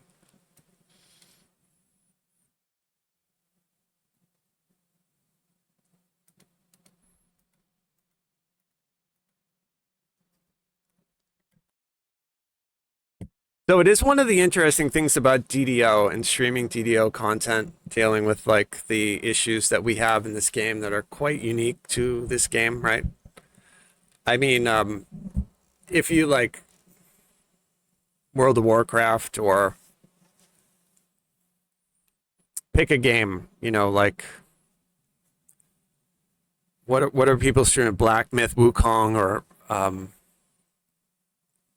Elden Ring or something like that. You can just stream it. Here we're waiting for our server. I don't want to go back to Charlona and start doing that again. Like, I'm kind of all set doing the Halloween stuff. I was really hoping to get a bunch of junk out in the Borderlands. I really want to find like the Featherfall cloak because I don't want to die falling.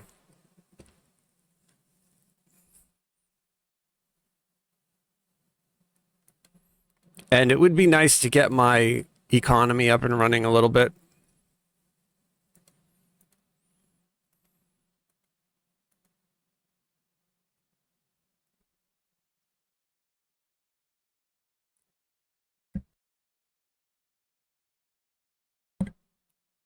Looks like there was another issue where people could not log into Cormyr.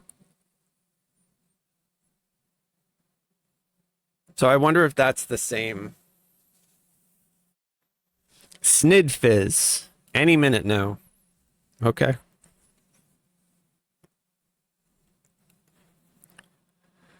We'll see. Someone said this is why we can't have nice things. Yeah, Chief Visigoth. Yeah, you mentioned that you couldn't log in. I was able to just start the client up and see the list of servers. Cormyr is listed as down. Everything else looks fine.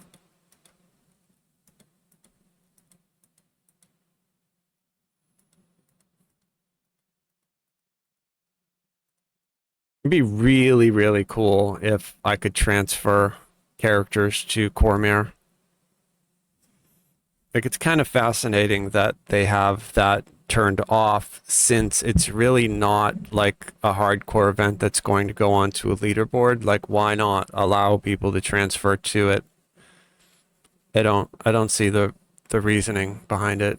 Maybe if they just want to test it, but wouldn't it be better if they could get players there who have like multiple past lives and gigantic accounts to test all that stuff out?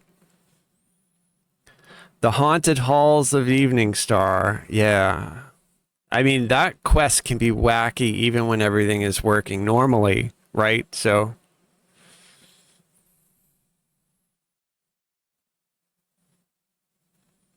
I thought that they shut down the haunted halls during the Halloween event. Isn't that the case? I thought in the past that they always shut that down because they didn't want people, eating like farming the mats out there, the chocolate or whatever. I might be misremembering that, but I do remember something to do with like the haunted halls being shut off during Halloween for some reason. And I always thought that was stupid just because, like why not just let people farm? If they want to farm, just let them. I don't think it's bad for the game if you let people do what it is they want to do because they'll be logged in and playing. And I think having people be able to play how they want is really important to keeping them interested in playing. So if you're the type of person who wants to log in and farm something like that, I think you should be able to do it. I don't think that they should limit that. I also don't think that there should be like raid timers. I think if somebody wants to run 20 raids in a row, they should be able to. I think raid timers are really stupid. That's my opinion, obviously, right? But some people have multiple jobs and kids, right? Maybe a second hidden family in Canada or something. Like, they don't have a lot of time to play. So they may only log in once or twice a week. And I think that they should be encouraged to do what it is that they want and have fun for the limited amount of time that they have. Not everybody can just be, degenerately online 17 hours a day. Like, yeah, I mean, I don't know, chat, like what's going on with the server, whether it's going to come up soon. I hope. I think what I'm going to do in the immediate short term, because looking at the list, it's closed. I'm going to stretch and refresh my cocoa/tea. And hopefully after I stretch and get some tea, then we'll get a little bit closer to being able to get back online. If anybody is in chat and wants a guild invite, I will get to you.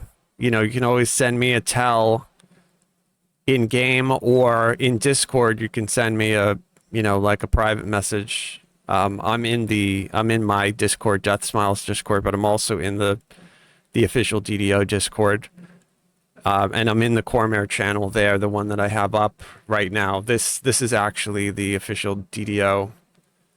And then also like the forums, you could send me a message there. So, I'll get you into the guild eventually some way.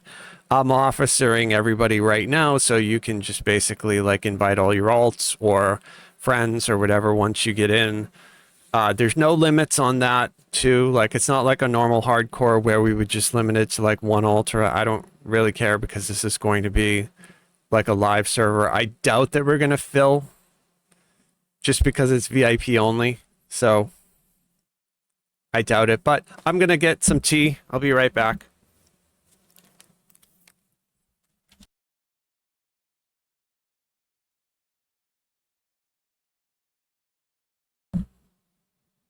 Bro, it's so hot. God, it's like crazy hot here. Who knew?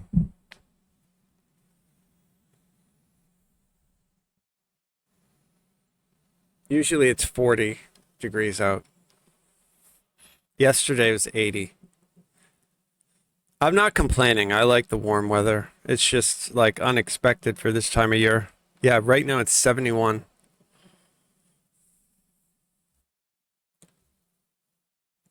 Looks like we're still down. Fuck. Dude.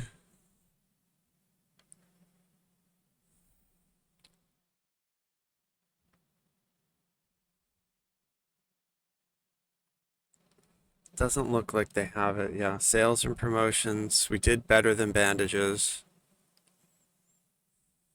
25% off stat, skill, and UMD tomes.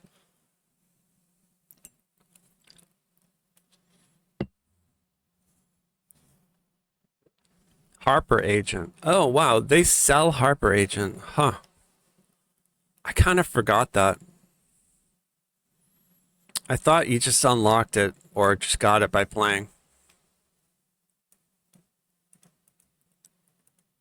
So another real, like, massive buzzkill for us to be kept off the server. Let's see if they have any news on the forum. Probably not.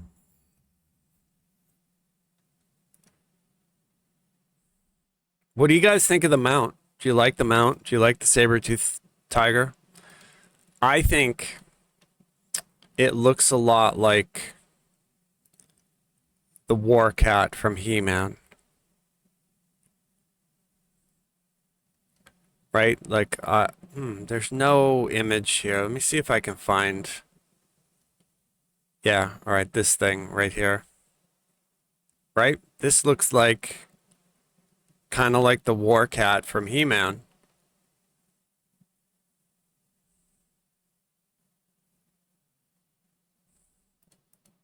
I think that's what they called it anyway.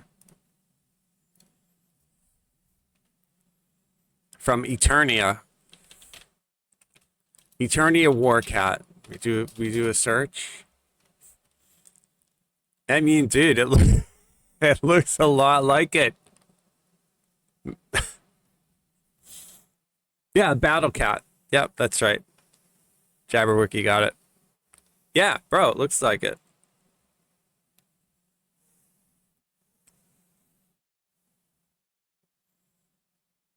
The Turtles of Grayskull. Did the Teenage Mutant Ninja Turtles go to the He-Man? Apparently. Don't have any memory of that. I usually know this kind of stuff too because I have an eBay store where I sell vintage toys. Like normally I would know about stuff like that, but I don't remember Turtles of Grayskull at all.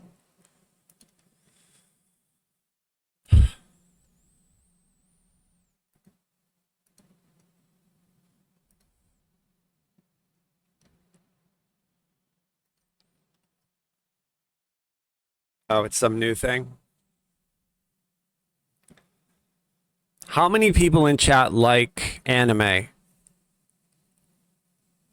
Give me a show of hands. I can't see the hands, but if you have a good recommend, let me know. I'm watching Death Note right now, and it's like blowing me away. I can't believe how good it is. So I want to watch more. Nice. Yeah, have you seen Death Note? I can't believe how good it is. Crazy. Okay, I'm gonna make notes. You guys, if you tell me stuff that I should watch, I'm gonna make a note. Yeah, I mean, dude, every episode I'm like, oh my God, how? Because I'm a fan of Sherlock Holmes, so like it's close enough to that I'm super happy. I just can't believe how cool it is. And I can't believe that it came out in like it came out when DDO came out. Like that's how old it is. I can't believe it's taken me that long to see it.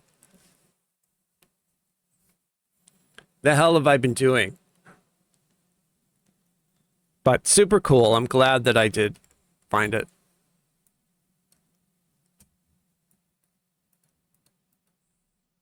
That has nothing to do with DDO at all, but it's just something cool that I'm doing right now.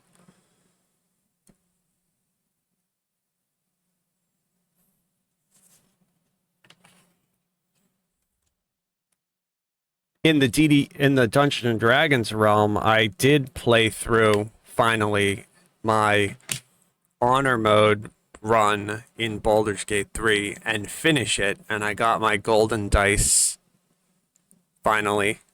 Took me a long time to do that. And now, although I'm not really playing because I started doing more of the Diablo season, but I have been playing around with all the mods in Baldur's Gate 3. Some of them are really fun. Some of them are really cool. I did read somewhere that the modding community for Baldur's Gate 3 is probably going to be like that of Skyrim or of Fallout 4.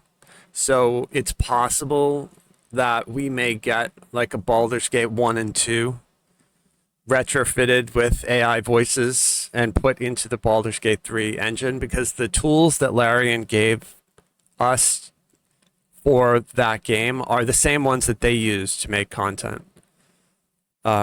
So it's really exciting. That means like we may have player-made DLCs for that game for the next few years, you know, for the next 5 or 10 years. Kind of like what they did with Skyrim. Skyrim had a whole bunch of stuff.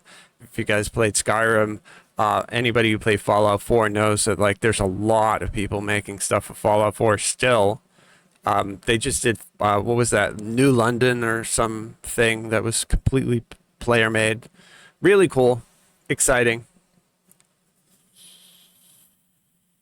It's a good, like, you know, Dungeons and Dragons fix Baldur's Gate 3. Completely different, though, than GDO in the way that it plays, because, you know, GDO is like a live MMO, not turn-based at all, but still really good.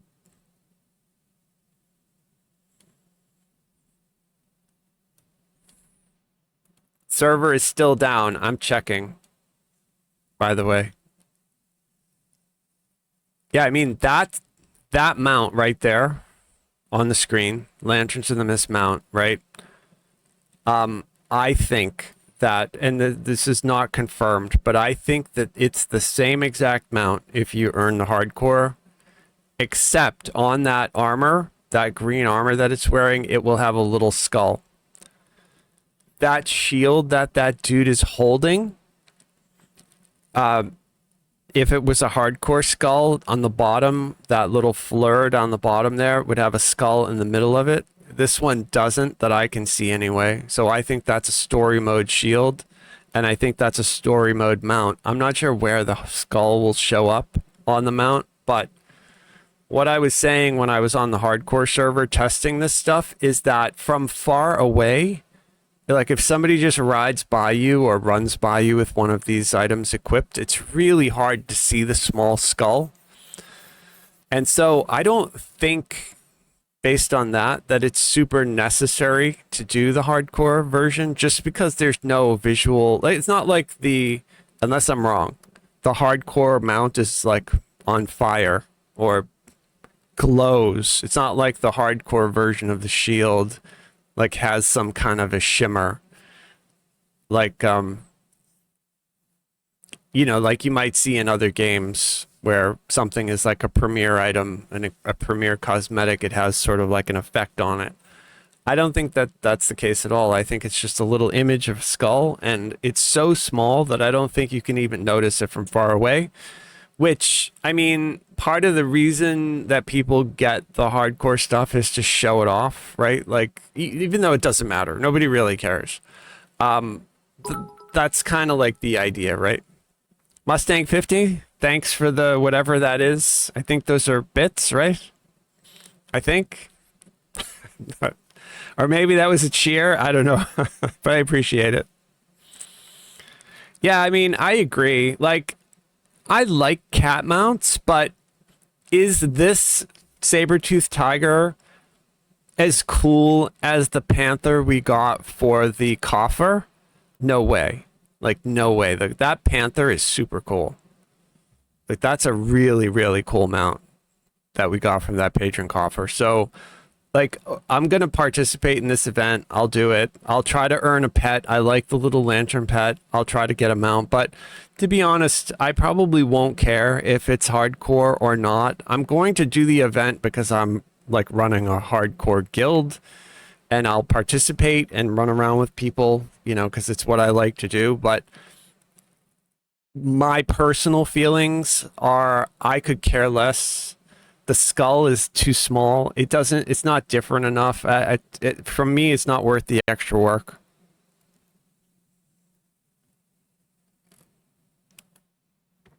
Especially considering that you can only fill one lantern at a time and they fill really slow. Yeah, I'm not quite sure. And there's no leaderboard. That's something else to keep in mind. There's no leaderboard.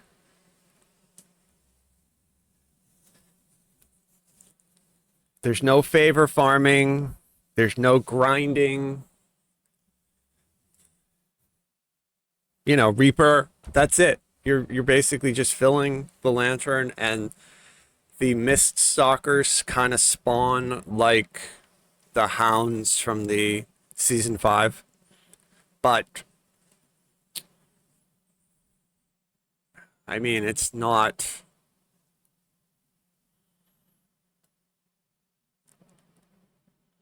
as terrifying as I guess what I'm trying to say. The hounds were terrifying. The hounds were so scary that you couldn't go AFK. It was almost insane. The entire time you were logged in on that server, if you were not in a public zone, if you were in a quest zone, you had to keep your senses acutely aware at all times because the hounds could just spawn in and they were super fast. You couldn't CC them and they would just like go right for you. My experience with the Mistwalkers was different. Some of them were super easy to kill. Some of them are not that bad. They can appear on you in like a Slayer zone. They can appear if you're in like a pretty sure casual quest. It doesn't matter. They'll pop up.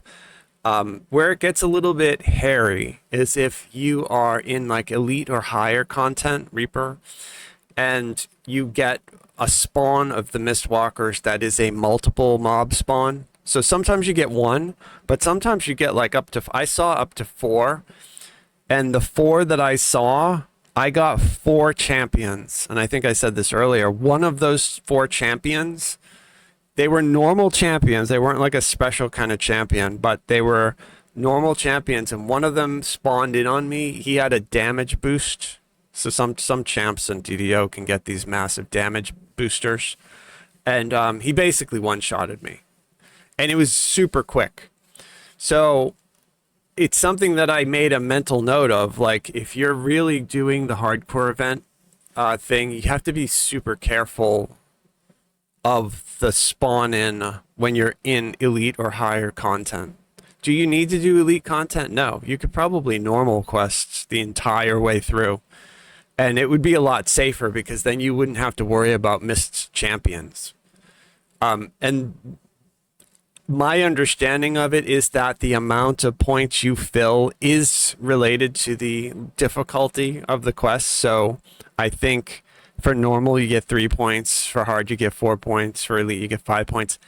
I'm making those numbers up, but it's something like that, right? It might be even less than that. It might be normal is 2 points, hard is 3 points, elite's 4 points or something. But that being said, you could, if you were not in a rush, you could just normal quest all the way through and fill the hardcore lantern for whatever it is that you wanted and not have to worry about ever dealing with a missed champion, because that's what killed me when I was doing the test were the champs.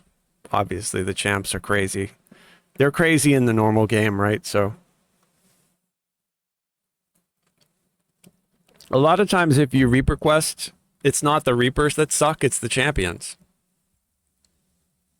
You know, anybody who does a lot of like Reaper questing in DDO knows that, yeah, all right, Famine Reapers can suck. And if you're doing R6 or higher, Vengeance Reapers are a pain. But it's really not the Reapers in Reaper questing that suck, it's the champions.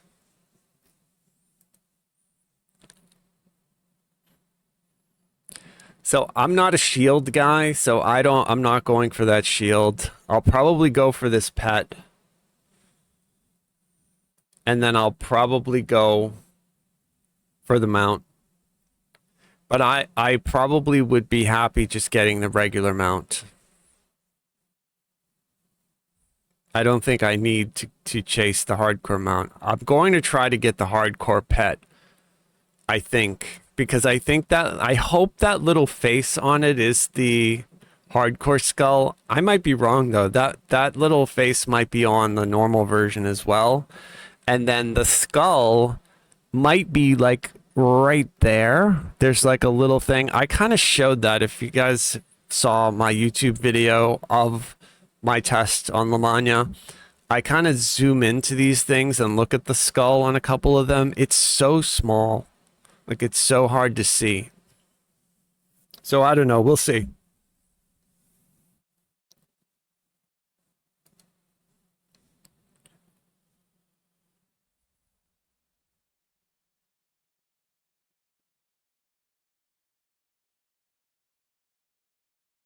So I have kind of like a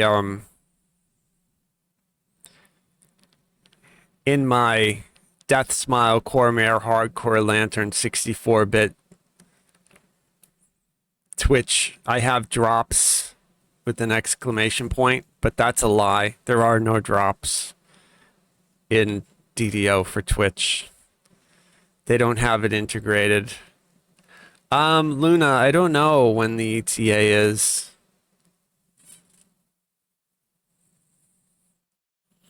Yeah, Lanterns is the golf of DDO. I mean,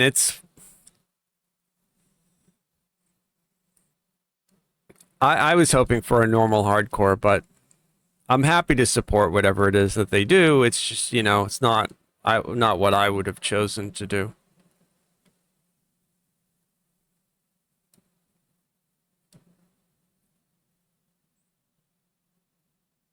Oh, I agree with you, Mustang 50. Yeah, so just seeing the saber-toothed cat, not the armor. That's a good point too. Yeah, I mean, there's something really cool about the normal hardcore season where because it's like a limited time and the leaderboards are chased by a small amount. This is what I was saying earlier. If you guys are here for that conversation about how I think that they should add R100. I think that they should up it to R100, and I think R100 should be virtually impossible to do. I think it should be like super, super ridiculously difficult. So much so that like what that would encourage is that people who really like to power game, we have a small community of people in DDO who like to power game.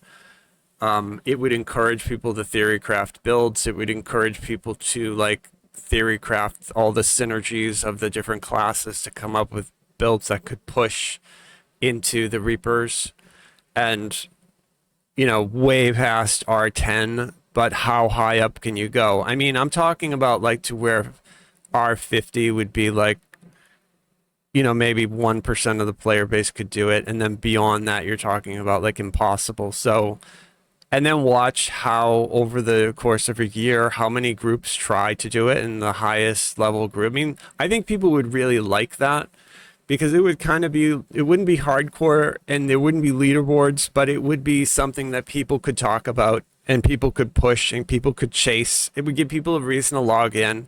It would give people a reason to farm and to gear up and to tweak and to experiment with builds and to, you know, look in the builder and come up with like crazy combinations in order to like tweak out every single bit of power out of a class in order to, you know, push these really high Skull Reaper quests. But this is me talking. Like, they've never said that they're planning on doing R100. I just think that they should do R100. I think it should be like, you know, the other games do this sort of stuff. Like, I think that while the community of really hardcore people who like to do that kind of stuff is a small percentage of our overall community, I think keeping them happy is a really important core, because it'll ripple out. People will talk about it, right? People will say like, oh my God, have you tried this build? This build is the build that was able to do, Reaper 75. Like nobody else can do it. Yet six people playing this build were able to do it. And then, it would encourage people to think about, oh wow, that's really interesting. And then come up with whatever the next meta is whenever they give us like a new class and a new archetype or something like that. A good example is, I think 6 Dragon Lords could probably do really well, right? And the other thing to keep in mind too is like, I'm really happy with what they did with Reaper. I think R10 is super fun now, but it is sort of like super easy, especially for people who have 300 Reaper points.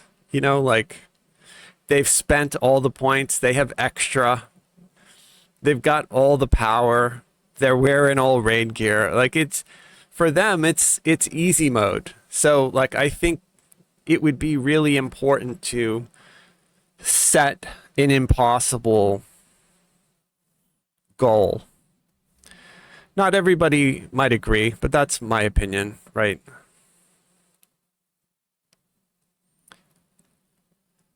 Off Korthos, did you get into Cormyr? Is it up? Mine's showing down still.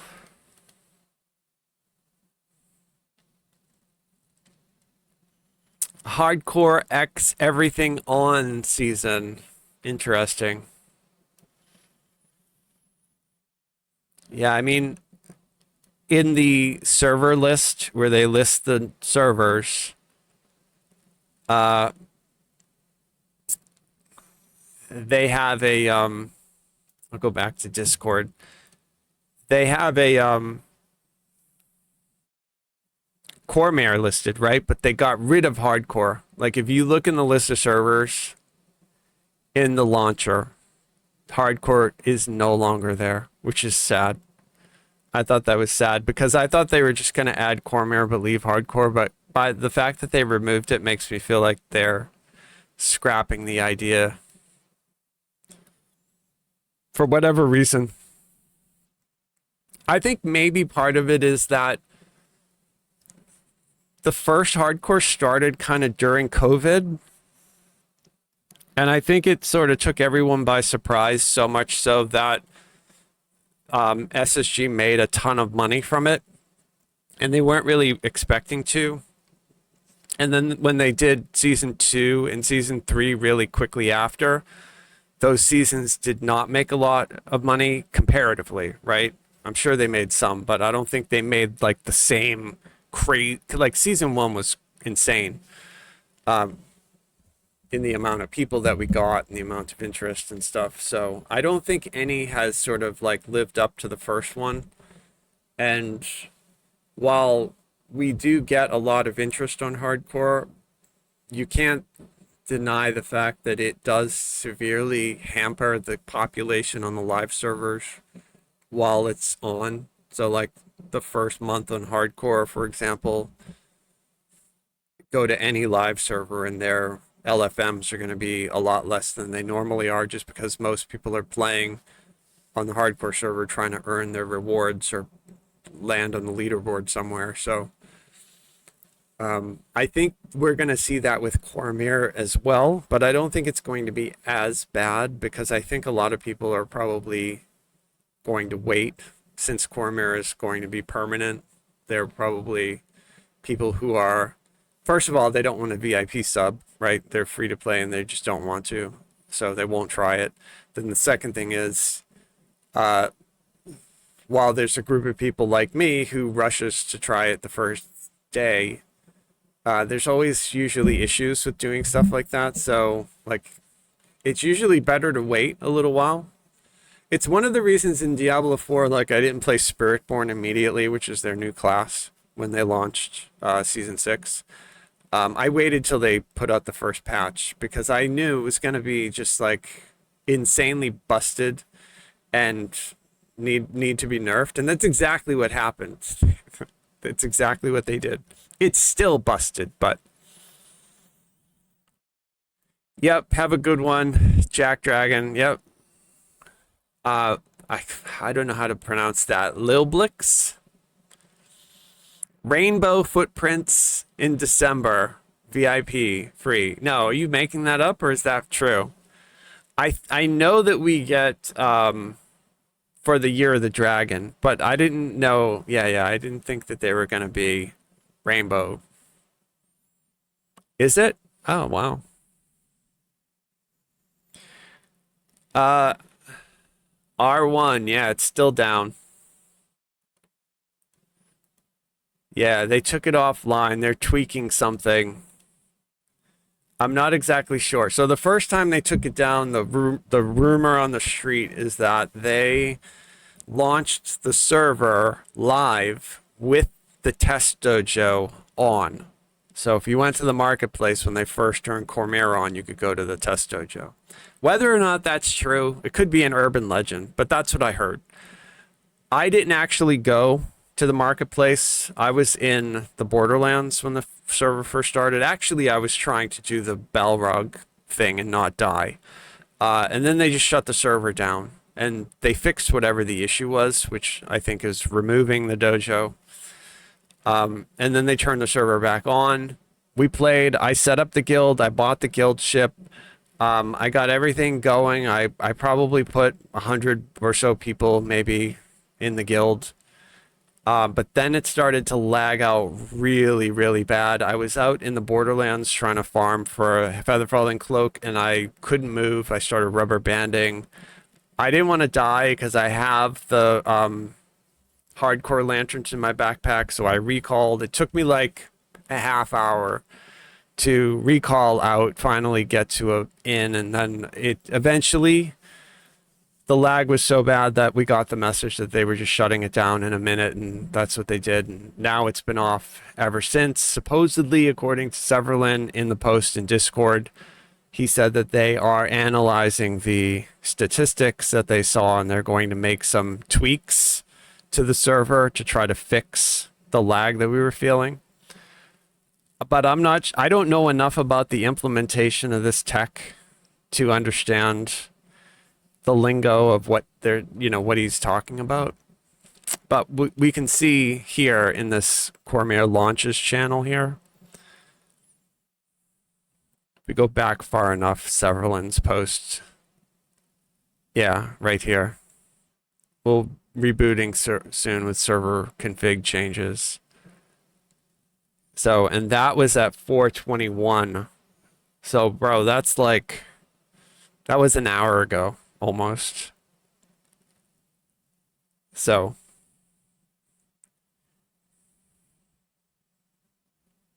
we have been just basically gabbing, right?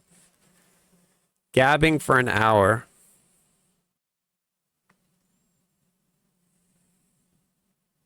Hopefully they bring it back up soon. I'm like actively checking it as I'm talking. I just don't have it showing in the Twitch stream. But I'm like clicking on the launcher and it shows it's still down. So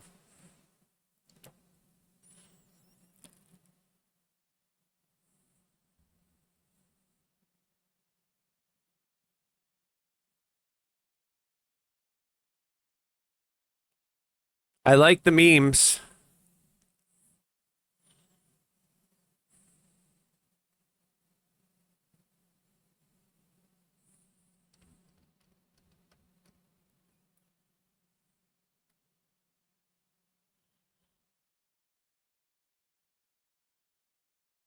It's kind of lame though, because I really wanted to get that feather falling cloak from the Borderlands.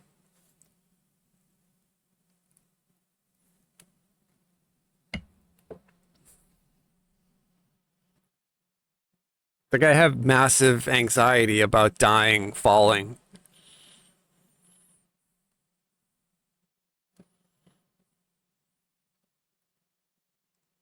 That happened to me. And I think it was season 2. The character I made, I got stuck in lag. Season 2 was super laggy for hardcore. and I was running across that bridge in the harbor, and for some reason, like I hit like a rubber band section, and then I fell off of it, and then I died. And I don't even think that fall will kill you because I don't think it's far enough. I think something else happened.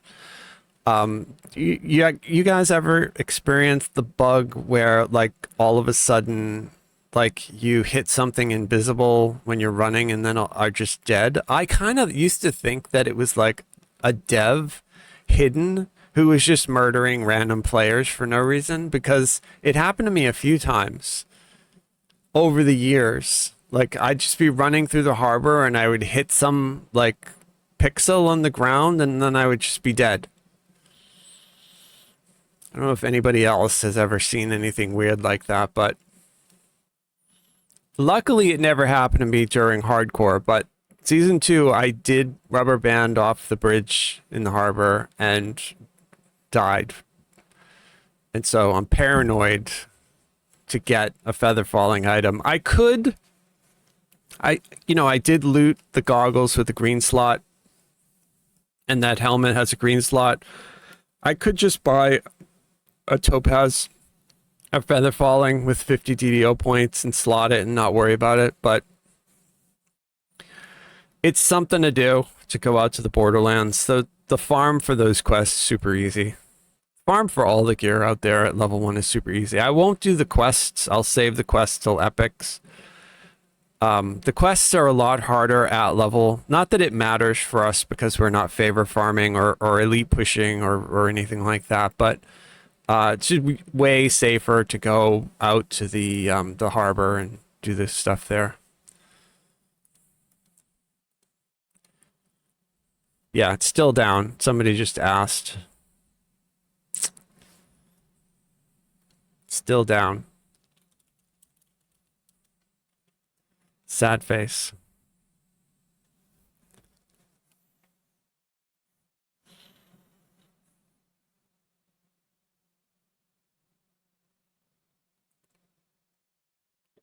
You know what's really interesting is that all the mounts over in Diablo are cat mounts too. Which I'm wondering, like, are we in some sort of a cat mount meta? Like, why are all these mounts in every game cats? Is there something I missed, like a memo that I missed somewhere? I don't know what you guys think, but like maybe it's not every game. Maybe it's just because the games I play, but it seems like everywhere I turn around, there's a new cat mount.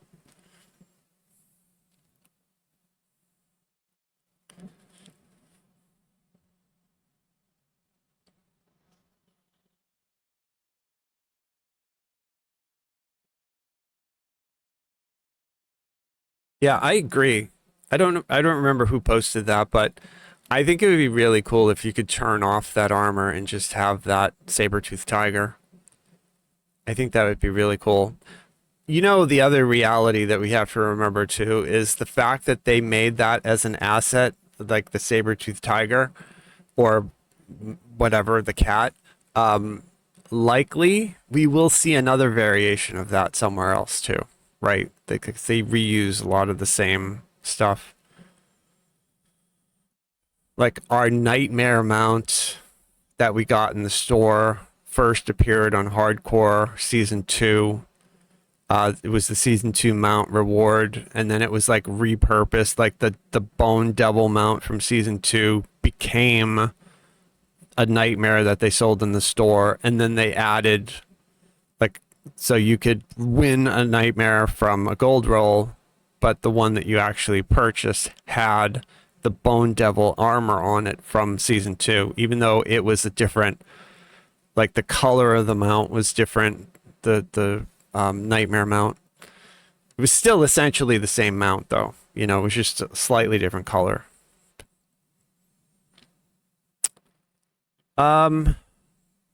Someone in Discord is saying it might be down for a long time. Down until next Wednesday. No, dude, it's not going to be down for a week. No. And this person's memeing on VIPs. See, I don't think that you're dumb for being a VIP. I think it's good if you like a game. I think being a VIP for that game, even no matter what game it is, if you like it, you want to sub to it, you want to play it, there's no judgment there. I think it's good. Everybody likes what they like. It would be very short-sighted and sort of, it's like an echo chamber to think that people aren't going to launch something, developers aren't going to launch something that the player base has to test, right? That's not exactly what we're doing, but it kind of is what we're doing, right? But I don't think that's a bad thing. It just seems to be the way video game developing has progressed. Most games nowadays launch incomplete and with a lot of bugs, and it's up to the people who play the game to give feedback and for the developer then to correct the course. I mentioned earlier Diablo 4. When Diablo 4 first launched, it was garbage. It was awful.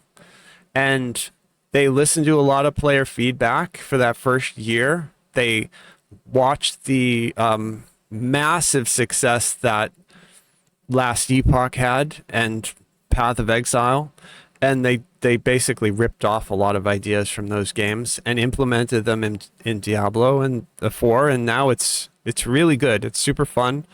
And you can just pick a game. If you were to go back, like Star Wars The Old Republic, BioWare made a lot of promises when that game first launched, and it didn't deliver. Tweaked the game for a while, but the sad thing is that what happens is people get frustrated, they fall off, they leave, they go play something else, and then by the time the developer gets the game sorted out, the initial buzz or excitement for that game is sort of spent, and then what's left over are people just memeing, basically, making fun, cracking jokes, you know. There'll always be core fans, right? Like, but it's easy to, you know, to say things like the server hamster died or the modem burned out or something like that. Like, yeah, all right, that's cool. But in actuality, hopefully, they're taking all the data from all of us VIPs logging in today, and they're going to make some adjustments that allow them to sort out whatever it is that was bogging the server down. And if it takes them a little while to do that, that's fine with me. I think it's an interesting, you know, it's an interesting time to be a gamer because there's so many games, right? So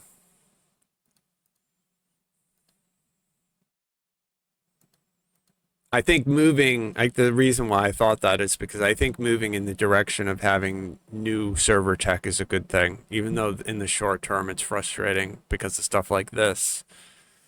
You know, we all log into play, we're all here. You know, you guys are watching the stream for what it says on the stream title, right? Like Cormyr, but I can't get on to Cormyr.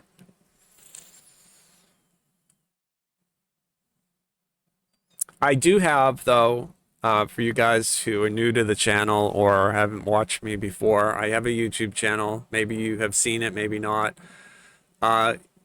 Check it out over there. I actually have like my gameplay from the Lanterns event on the Lamania server. I have like 3 videos. One of them shows me doing exactly what I was doing today. I basically, you know, go to the Borderlands on a brand new Dragon Lord. I show my build, the same build that I'm going to be playing on the live server. And then we talk about all the decisions that I make and all this stuff, and we actually get to fight some Mistwalkers and things like that. So, like, you can actually see what the gameplay is going to be like. A little bit different, only in the sense that since that video was made, the trinket slot was dropped, and now it is the offhand cosmetic shield slot that the lantern equips to. That's the only difference. They may have sped up the filling of the lantern a little bit than what it was on the test server, but for the most part, you know, it's going to be the same thing if you wanted to check it out over there. In the meantime, before the servers are up. Also, yeah, I mean, I'm trying to hit 1,000 over there on YouTube, so any follows are appreciated. Also, follows here. Like, a lot of people will do the song and dance for subs and gifted subs and stuff. Yeah, that's all nice, but really all I care about is you guys watch it, enjoy the stream, and give me a follow. Really, that's all at this point. You know, I mean, the best way to support a channel is to watch it. So all that other stuff is extra. It's nice, but it's, you know, it's extra.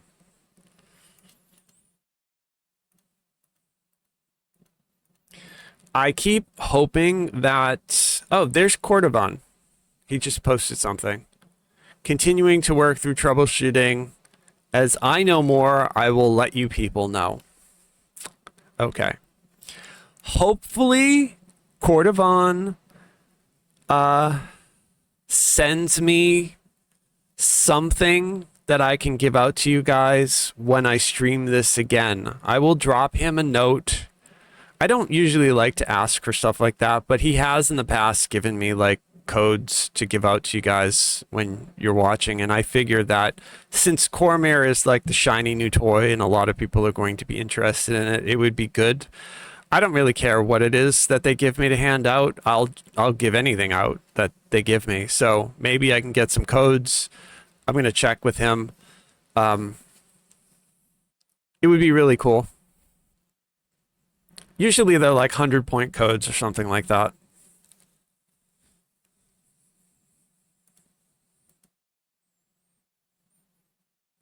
Because I think my dream of having Twitch drops for DDO is not going to actually happen because it would sure require a lot of, you know, backside coding.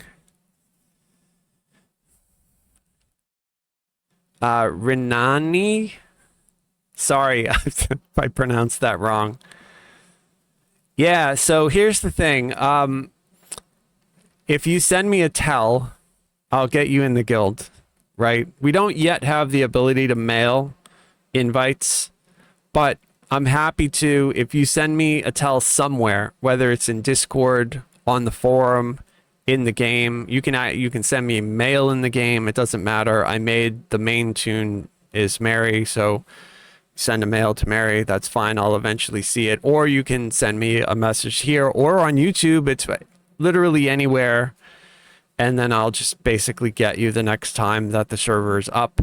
There's no join limits. There's no, you know, like you're only allowed to put one tune in because this server is different than regular hardcore. You can guild whoever you want, as many tunes as you want. I don't really care. You know, if you have friends who want to play with you, we'll get them all in. It's fine. I doubt we're going to fill, basically, is my point. Because it's only VIPs. Like, that's something else we have to keep in mind. Like, when it's free to play, when it's just a free-for-all, a lot of people who are VIPs will use like a free-to-play alt account. So every VIP account comes with like, you know, somebody will try to get their alt in, their Bard alt or whatever they're using to help them level up. We're not going to see that on this server because it's only going to be VIP. So I guarantee we're going to have plenty of space. And the other thing too is because the server is more, it's not an ephemeral server. In other words, they're not going to shut it off after 3 months and delete it. Likely what'll happen is people will sort of like, likely if they come over in a group from a home server, they'll probably stay with that group and they'll probably try to do their own thing. So I have a feeling like a lot of the groups that I normally would get for hardcore in Death Smile will probably try to do their own thing. Though I'm sure we'll see a lot of the same people that we normally see, but Yeah, Fup and Kiwi, ask for VIP codes. I certainly will. Harley Freebird, you want the skeleton warhorse. I agree with you. We have something like that, right? Like we have a mount that came from the Vecna expansion, right? That looks kind of like an undead horse mount, but I kind of want one that just looks like the skeleton. I don't want all the extra stuff on it. So Luna Mary comes from Mary Poppins. So my first, when I used to PvP a lot, I won't go over all the different games I used to PvP in, but I used to get a kick out of the idea that Mary Poppins would be handing out spoonfuls of sugar to people in PvP. So I used to make Mary Poppins to go, you know, PvP against people. For DDO, because I was a beta tester for Turbine, Lord of the Rings, and Dungeons and Dragons Online, Mary was the tune that I made over there because at the time I had been PvPing. So this is what, like 2000, late 2005, something like that. If we think what game was out then, I think at that time, although I think I stopped after, I don't know if you guys ever tried Ultima Online, but I PvP'd a lot in Ultima Online because I liked the way that they had Felucia set up. If anybody's ever played that old game, it was really, really like whacked out, that game. It's a lot kind of like, I'm going to forget the name of that space game. Anybody play that old space PvP game? The one that they had the fight that cost like 60 grand in real life or $100,000 or some mega ship was blown up, and forget what the game is called, but yeah, I'm doing well. So yeah, so I rebranded my Twitch and YouTube to be MCMXT to get away from Mary. What was happening with when I used the name Mary, because it's a woman's name, like I was getting mixed up with a lot of like yoga channels and women who were doing like hot tub streams. It was not what I was just going in the wrong direction. So I said, I need to rebrand something that it makes no sense. But it actually does make sense because I talk about it a little bit, but I have an eBay store where I sell vintage toys. I'm a huge fan of mid-century modern, anything from like the 1950s and 60s. I love the aesthetics. I have a lot of like collectibles from that era. So it basically, MCM is mid-century modern. And then I put in the X and then T, my first name in real life, starts with a T. So that's where that comes from. It wouldn't mean anything to the average person, but to me, it's good. And it also differentiates me from, like, now I'm not getting confused with, the lady who's doing yoga half naked by the pool or, out in the woods or whatever they're doing. I don't care what they're doing. Good for them. But, and because Mary Poppins is a trademark name, I couldn't just go with Mary Poppins. I can't use any of that imagery or anything like that. So I just, it's just basically like a story, a video game story. It's an interesting story too, I think, because now I don't think it's like that unusual, right? To make like characters from stories that you like oftentimes, like people who play MMORPGs will make like Gandalf, right? For example. I've just always been a fan of Mary Poppins. So that's another book that I read a lot. I read that a couple times a year. I just read The Hobbit, which is my favorite book.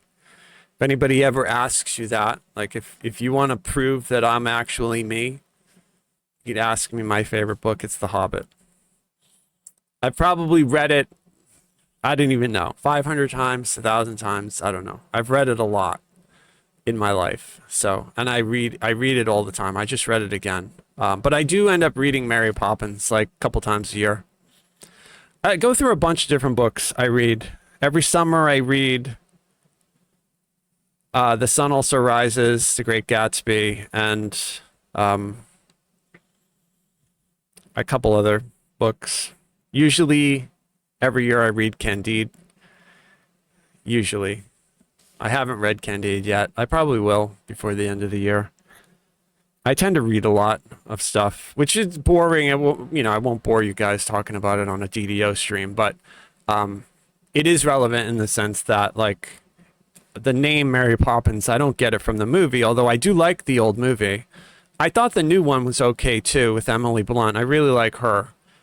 But originally, came from me reading the books. Like, I really like the books. I also really like reading Peter Pan. That's really well written, super fun.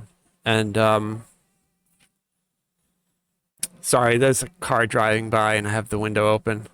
I'm probably gonna read The Lord of the Rings again before the end of this year. I'll probably read it again. And I did just read all the Harry Potters recently. Super good. I just finished the Odyssey. I read the Iliad and the Odyssey. They're two of my favorites. Really like reading those. Like, I read a lot. There's a reason I have glasses, right? I can't see because I'm constantly reading. So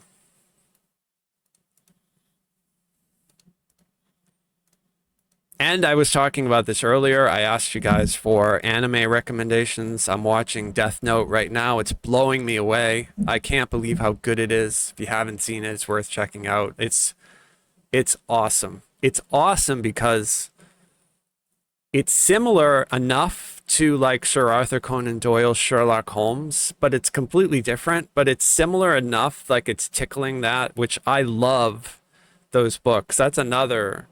Like, I read Sherlock Holmes all the time. It's some of my favorite stuff to read. So to find that, I didn't expect it. And then all of a sudden I'm like, what? Like, it's blowing my mind. I'm not done with it yet, but I'm super enjoying it. So I plan to check out more anime. Drizzt Drowse. Yeah. I mean, I read those books. I have them. I have them on my bookcase, which is behind the camera, not the one that's in front of the camera. I do actually have two books that I wrote surreptitiously positioned in that bookcase there. Or I don't even know if that's the right way to say that. But yeah, two of them that I wrote are there. But you know what's interesting? I don't own any of the fantasy books that I wrote, because in order for me to get copies of the fantasy books that I wrote, I would have to actually buy them, right? Like, that's just the way that printing goes these days. Like, the costs, everything is so fucking expensive. So I just haven't got copies of them yet. I will. I do plan to. But the reality is most people who read my stuff read it on a Kindle anyway for free. So I don't even make any money. That's the other thing, that it's super hard. Unless you're like a Stephen King and you have like people who chase after you to read your stuff and buy your books and things like that. It's really difficult to make any money with books because people can just read them for free online. Not that I'm encouraging you to, but you could. It's super easy to as well. And I don't even think it's like against the norm. I think you can just, like, if you had a Kindle, I think they just give you like any book. So Amazon makes money, but they don't give it to me, which is super dumb, but that's just the way it is. It's like that for everything too. So that's another thing. Like, all the people who go and watch my YouTube channel, I don't make a dime from any of that. YouTube does, because they show ads on the channel and stuff, but they don't give any of it to me. You have to have like certain numbers in order to qualify. It's complete bullshit, but Sort of the same idea with the books. It shows Cormyr still down, by the way.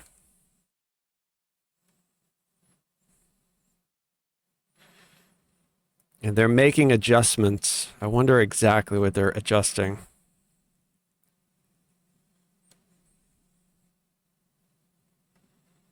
Hopefully it had to do with the people like all trying to play on the server all at the same time. Maybe they're just not used to that. You'd think though from hardcore that they would be.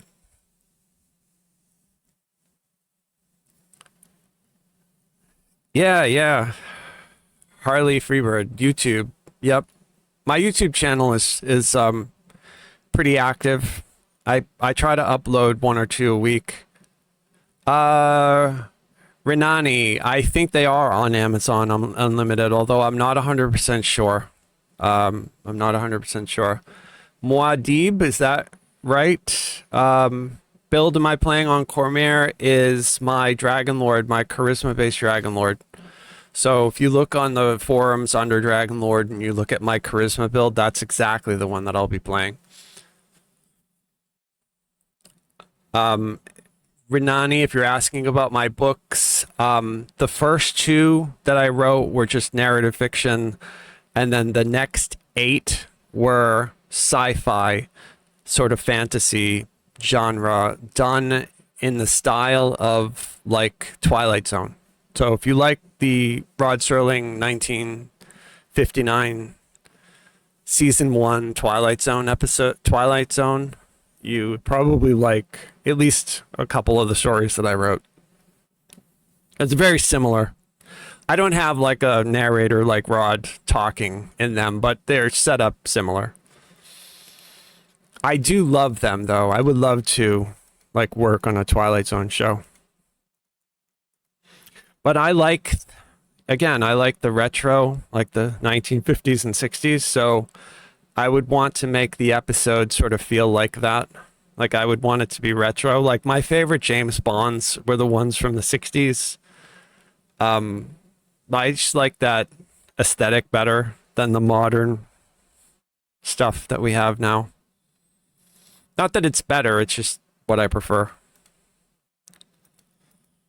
There's a lot of people doing some really good experimental sci-fi. I don't think I push like the limits of sci-fi, but some of my stuff has, you know, interesting twists in it and stuff like that. I've been writing since I was young, so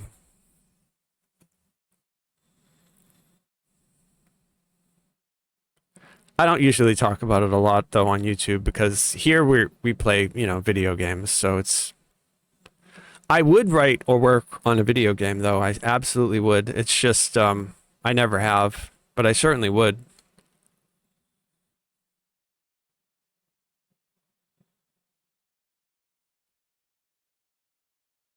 It doesn't look like there's any posts giving us a sort of update.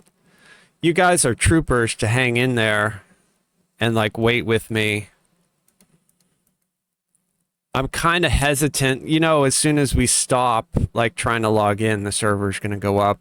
And that's what I was saying earlier when they went down. Like I don't have any sort of like an in beyond Discord to the company. I have no idea how close they are. They could be, you know, 5 minutes away from turning them on. They could be 5 hours away from turning them on. I don't know, because I'm technically just a player like you guys. Like, even though I stream the content and I have a YouTube channel about the game, I'm not privy to anything that you guys don't know unless they tell me. And usually the same way I find out is how you guys find out, by going to the forum or recently going to this.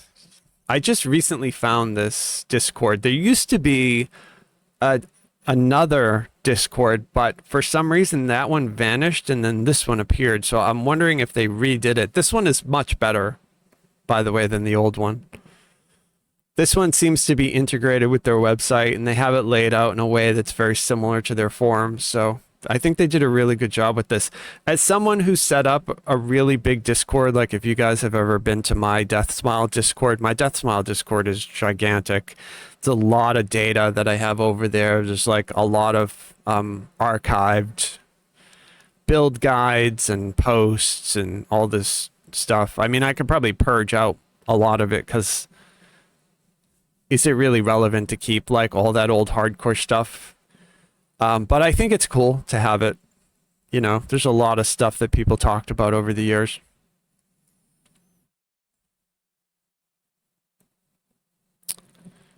I can't believe that mob hit me for 32,000 damage. Like, that is just so stupid. For you guys who weren't watching me play, that Balrog hit me like I got rooted and it killed me. It was super, super lame.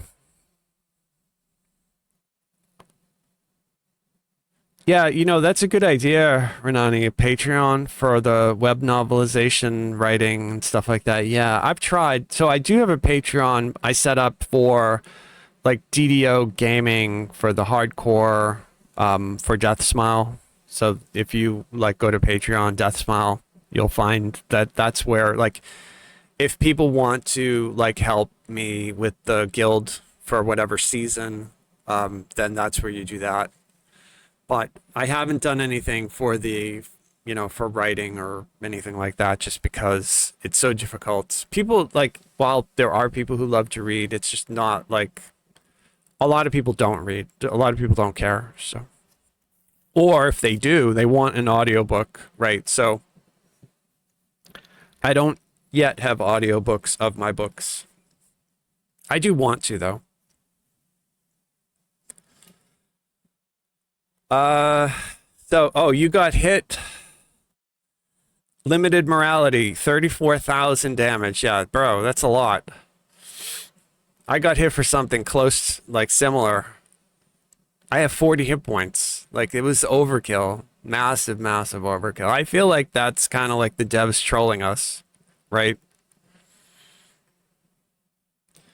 You took a break from the game, gonna get more active. Yeah, I mean, that's how it goes with all games, right? I play them and then I, you know, lose interest and then I put them aside for a while and then I go back and play it.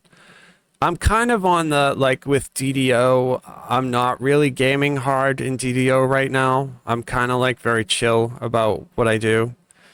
I just don't have it in me. I'll be really honest. The wild magic really burned me out. If you guys haven't played the wild magic, it's fun, but the problem is with it, there's so many random things that can happen that it just gets really overwhelming in a live game, right? Like, I think in a role play game that's turn based, as a person role playing a wild Sork would be kind of an interesting idea, but in a live game, it's kind of really frustrating. So I kind of got really, you know, burned out from that, and I haven't really wanted to play and finish my Sork life. I am now level 25, so I'm getting really close to hitting 30, and then I'll TR out of it, and I'll probably go back to being a warlock and just sit around as a warlock for a while. But I think it's one of those things where, like, you kind of have to, like, keep, how do I say it? Be honest with yourself on how your level of burnout is, because if you get too burned out on something, then you won't want to play it again at all, right? Like, so I try not to go too hard if I don't feel like it. I just kind of wait until I get sort of swept into it again. Likely what'll happen with me is when they give us, like, this event, certainly, because I really like the guild, I like hanging out with everybody and seeing all the people, but for me to sort of get really pulled back in will be probably whatever the next archetype is. I'm not sure what the next archetype will be. They might release 1 or 2 or even 3 the next time they release a bunch of archetypes.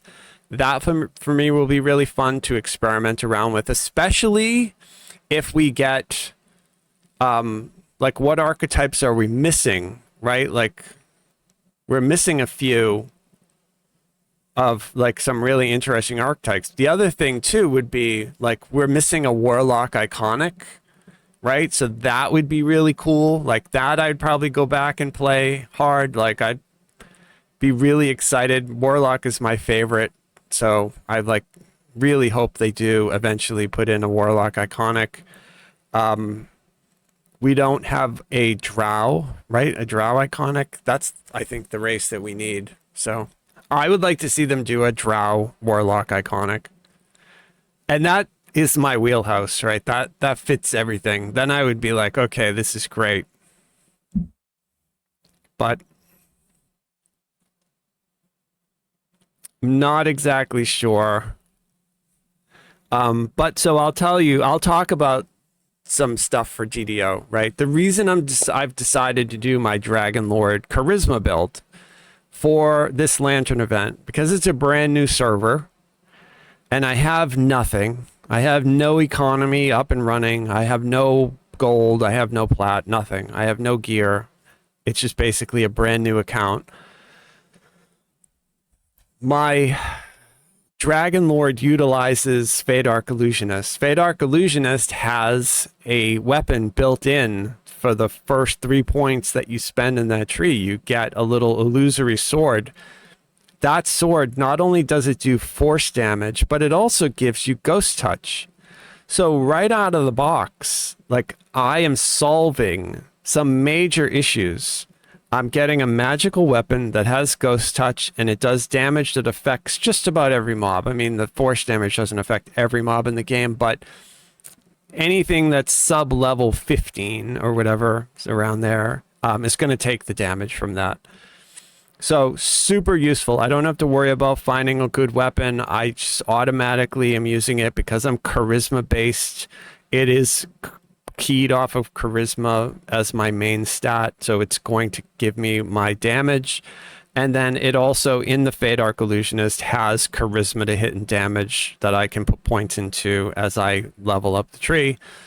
The next thing too, my Dragon Lord build focuses on CC, and we have Dragon Roar, the roar effect that's built in that uses our tactics, right, to CC stuff, and it basically stuns any mob in the game. It's really great. But the other thing I get as a Dragon Lord who's charisma based, even though I'm a fighter, and that doesn't make any sense because fighters are supposed to have like strength or dexterity, what the charisma allows me to do is not only am I going to use the phase sword the entire time as a single weapon fighter and swing it really fast, but I also gain access to the other things in Fadark Illusionist, one of the main ones being color spray. So I will be able to do like a multiple CC. I'll be color spraying, I'll be doing my Dragon Roar, and then for heroic levels, I'll also pick up the feat Sap, because fighters get a ton of feats. So I'll be using 3 unique CCs, and they all work really well. Because my charisma is maxed out, I will be able to get my color spray maxed out. And then the roar is tied to my tactics, and that's also going to be a super high DC.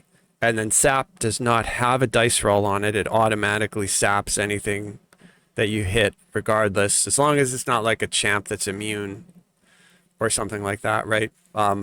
But as long as it can be sapped, it is sapped. And you know, basically what happens when you sap a monster, it stops moving until you hit it again. It basically kind of like puts a little dot over their head, kind of like a confused effect. It just sort of stands there. I don't keep it though. Eventually I like spec out of sap, but in low level heroics, it's like super strong. And so that'll be that. I'll use that sword. We'll single weapon fight. We're going to go and try to gear up and get us some, get some gear. Likely what I'll do is, we'll try to get some stuff from the Borderlands.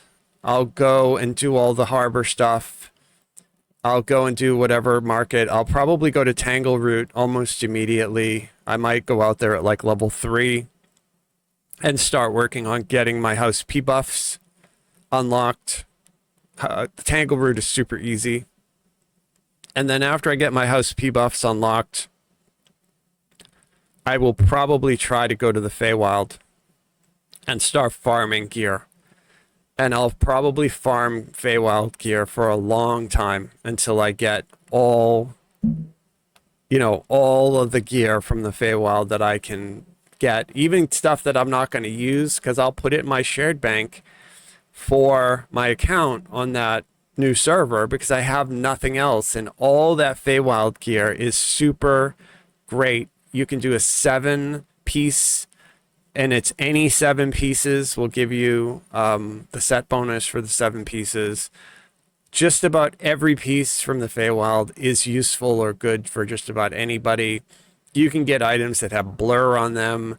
You can get items that have more hit points on them. So it's a lot of stuff that is like really useful for staying alive at low levels. And that's the problems that you have to solve when you're low level are, okay, you have to worry about your layers of defense, right? You've had other people talk about this stuff all the time. Not only your armor class, but also things like concealment, things like incorporeality, things like dodge. You want to make sure that you have a little bit in all of those if you can get them. You also want to make sure that you have your resists because you don't want to die to like fire, right? You got to get your elemental resist. So Tangleroot solves the elemental resist because you can go to House P and you get 20 buffs.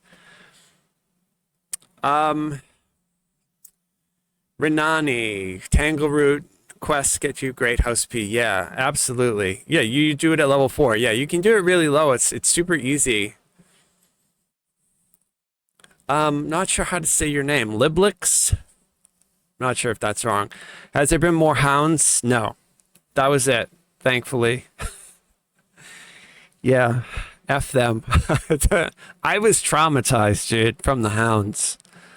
You know, because I said this earlier, it's like when you logged in to the hardcore season 5 and you went to any area where those hounds could spawn, you're like riveted. You couldn't even look away because the minute you did, a hound would be on top of you, killing you. So, like, I was traumatized. I couldn't handle that much. I mean, maybe it's because I have ADHD. I don't know. But my attention span of just staring at the screen so much, trying to not, like, miss. And it happened. I actually even have video on my YouTube channel where one of the hounds spawned in and I was completely oblivious to it. And I'm running around wondering why I'm dying. And meanwhile, behind me, the hound is, like, attacking me. I think it's one of those things that I'm seeing the status for Cormyr is still down, by the way. Yeah, I think it's one of those things where like the hound mechanic is super nuanced in the sense that some people absolutely loved it and some people hated it. I was neutral. Like I'm a hardcore fan, so I like hardcore, but for all the hardcores, it was probably my least favorite hardcore. Just because as an adult, I have like other things to do. Like I might need to take a phone call. I might need to go to the door. I might need to, like check my mailbox. Like I can't just be riveted to the screen. And, being the leader of a guild, I was online a lot. So it meant that for a long time, if I were questing, I was stuck. Just, hysterically looking at a screen. So, but yeah, I mean, if you, right. Yeah. Cord. Yeah. If I actually played with you a lot in season 5. So if you did the quests fast enough, you're able to get in and out before a hound could spawn. I think that's going to be the same case with the lanterns. I think what I noticed was that I did immortality lessons and I spent like a half hour in there. I did the optional. I took my time and I did not get a misswalker. I didn't see one. I ended up having to stand around at the end of the quest and then finally one spawned. So, like, I don't know if we're going to have to worry about the same thing we had to worry about with the hounds. The Mist Stalkers seem to be a little bit different. They're not coded the same, but they don't give you much of a warning when they spawn. They kind of just drop on you. So I think as long as you're not in Reaper content and you have some decent gear, the Mistwalker shouldn't be a problem at all. I didn't notice. Some of them are super easy to kill. The only ones that I had issues with were in Reaper quests when I got champions, and that was pretty bad.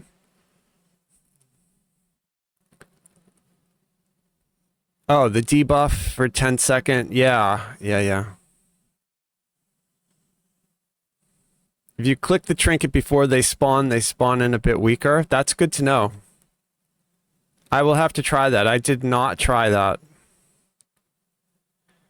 You did the box quest in the harbor. The Mist Stalker didn't spawn after the 5-minute timer ran out. Yeah, like I said, that was one of the things I complained about on the test server, was that I felt like it was too hard to fill the lantern because the spawn rate of the Mistwalkers was so slow that I felt like I was standing around. In other words, like, if you want to speed farm filling these lanterns, I don't know how you do it. I'm sure somebody will come up with like a way to do it. I'm sure there's things that will trigger these Mistwalkers, but I couldn't figure out anything just being on the test server. I found that I was standing around a lot. Which I guess is okay if you're weak, like a weak character who kind of, isn't really looking for a fight. But the whole point of the event is you want to fill this lantern, right? So if you don't get the spawn, you can't get the points. So you kind of want them to. I kind of was hoping that that flare effect that they put on the lantern would allow you to summon the Mistwalker. Like, that's kind of what I was leaning towards with my testing. Like, you go into the quest and you can get a random one, but if you punch that thing, you can spawn one, and then you could get the fight out of the way and then just go and do the quest. That was my opinion. I'm sure, again, it's just my opinion. But I just didn't like all the standing around. I thought it just didn't feel like fun gameplay. It was just kind of slow. So if I were trying to make it, if anybody plays like any of the Blizzard games, Blizzard is constantly engaging your dopamine by throwing stuff at you. Lots and lots of stuff is just constantly happening, and you're getting lots of loot, and there's a lot of things going on. And it's engaging, right? DDO has a different pace normally, right, than a Blizzard game, but I think we are kind of lacking the dopamine, at least from my perspective, on this particular event. Yeah, Temple of Elemental Evil nodes. You did the Zerg 4 times. They didn't decide to give more souls for higher Reapers. I agree with you. I think that if you're going to do like an R10, it should give you like 30 points or something like that. What I didn't like is how I got a Mistwalker in a public zone. I think it was like a Slayer zone, and I only got 3 points. So it just didn't seem like it was enough. Like it just made me feel like I'm going to be still filling the same lantern by Christmas. Like just going really, really slow. The other thing, too, that I wanted them to do was to make it so that if you had the lantern in your backpack and you killed something, that the points went to every lantern, and that if they felt like it would be too fast to fill, then just make the point requirement for them higher, make the durability higher, but they should all fill at the same time. And somebody brought up that point that if you were on normal hardcore and you were doing favor farming, you could also do Reaper questing at the same time, and you're working on getting your level 20, and you've already got the level, like the whatever that other reward was for hitting whatever level. Like you're doing all of that stuff at the same time. It's just they're filling its, you know, like you might be getting a little Reaper, you're doing a little favor, you're almost level 20. Like they're all filling at the same time. Whereas those lanterns, you have to just focus one. And to me, that just didn't feel like satisfying from my perspective. Obviously, they decided to launch without listening to me at all. But I mean, I wasn't surprised. No, they don't usually listen to me. But I personally, if they said, okay, you can design the event, I would have had them all just fill. You don't even need to have it equipped. It would just, if you had it, and if you die, the hardcore ones get destroyed. But, you know, that way you find the Mistwalkers, then they all fill up. And that way you can maybe fill one, turn it in, and then you have all the others half full. Now, if I want to go for like a cloak, well, that just means that the mount is going to be way off in the future. Unless people figure out how to speed it. So like we can fit, like if I could do a cloak in a weekend, but I don't think that's going to happen, dude. I don't want to play like 40 hours over the weekend or something like that. Like logging in casually and playing, how quick could somebody fill these lanterns? They're still going to be working on it on Valentine's Day. Like unless I misunderstood how slow the fill was. Like if you're elite questing, just filling these, and you play for a couple hours a day, I don't know, man. I think you'd be lucky to get one done by Thanksgiving, right? I might be wrong, though. I'm going to try. We'll try for the, you know, the mount, for the hardcore mount. I don't really care about the shield. I don't really care about the cloaks. I like the pet, but honestly, the skull and the pet is so small that I don't really think it matters. But the mount probably will be cool because I bet on the side you'll be able to see the skull. So I'll try for it and we'll see how we do. The other thing I would like people to test, obviously I'm not encouraging you to break any rules, but I would like to know if you die, can you lesser reincarnate and go at rank 1, level 1, without doing anything after you lesser reincarnate? Can you just leave that grove or whatever, exit to the harbor, or wherever the Hall of Heroes, and then run and go get more lanterns? Right? Like, I don't know if you can, but... Okay, so they don't let you out of that lesser reincarnation grove until you level up. I wasn't sure because I've never tried, but that's the first thing I thought. Like level 1, rank 1. Yeah. Regular TRs or starting an iconic at level 1 would work. Yeah. So what are they doing with iconics? If you make an iconic, do you start at level 15 or can you pick to start at level 1? I'm hoping they let you start at level 1.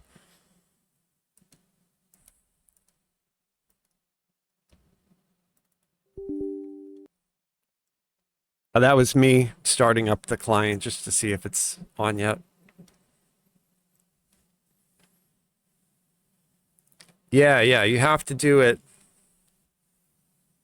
If it's hard, if it's a real hardcore server, yeah, on an iconic, you start at level 1. But I'm wondering on Cormyr if they have an option to start at 1, because on the live servers right now, you cannot, as far as I know. You can refuse, like you can talk to Elminster and then refuse to take the training and then run off and do your thing. But I don't think that they had an option where you could just say, no, I don't want any training and start the game at level 1.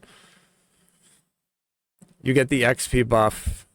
Oh, okay, yeah. All right, so you get the XP buff. You refuse it, head straight there. Talk to them, grab your lanterns, and then you could actually activate all the XP and level up. That's cool. Yeah, it's one of the reasons why when I made my first character, I did not take the level 7, because I have a boost. But if I'm saying anything wrong, or if I misunderstand something, hopefully when the server comes back up, we'll be able to sort it all out, figure it out.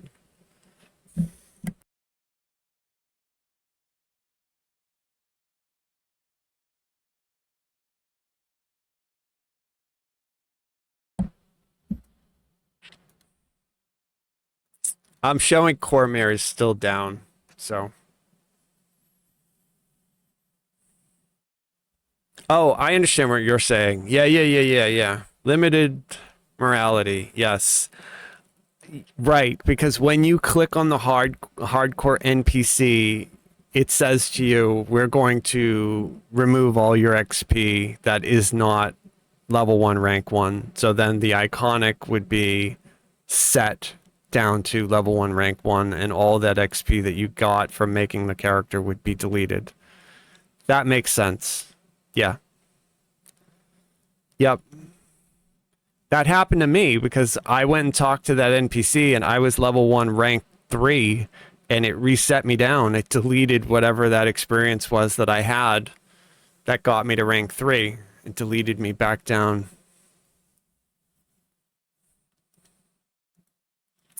Well, I was hoping to farm a bunch of like Cormyr content for my YouTube channel, but it doesn't look like we're going to have any luck.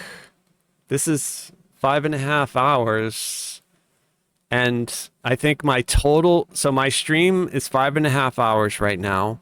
And I think my total time playing on Cormyr has been like 30 minutes. It's been 5. You guys are heroic if you've actually been sitting around listening to me jaw on for 5 hours. That, I don't want to put that into perspective, but that's a long time.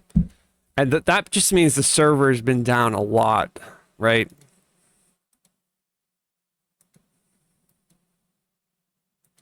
Did anybody in chat manage to get into the test dojo and grab stuff before it was closed down? Don't answer that, though. The feeling that that's not something you should admit to if you did it.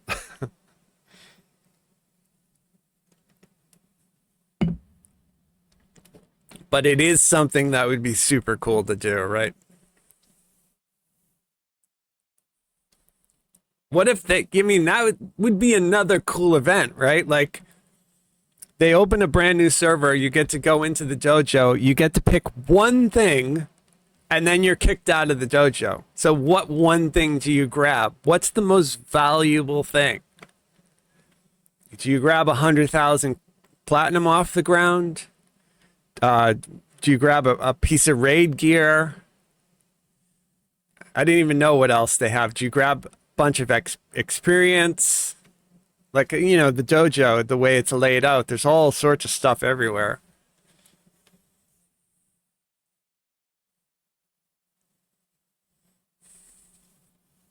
It'd be a really cool event to do that. You pick a prize.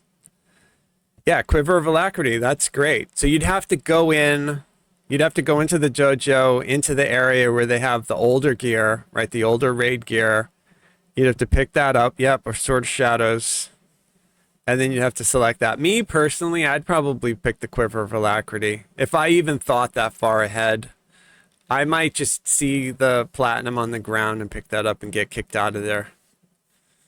Because think about it, 100, right? Don't they give you like 100,000? I'll tell you probably really what the best thing to do is talk to that NPC when you first go in on the left who gives you all the DDO points, right? How about that? Man, I think they give you 10,000 DDO points. That's like $100. Yeah, there you go. That's right. Harley, that's exactly. Because, bro, that's like 10,000 DDO points. I mean, you can buy a lot of stuff with that. You can buy a lot of stuff with that. You can buy Astral Shards. You could buy Augments. You know, you could buy anything that you need to set yourself up. The Belt of Morannon. Is that new, Luna? Or is that... So I know the Helm of Morannon from the Dragon, right? That's the old cleric helm. The Belt of Morannon is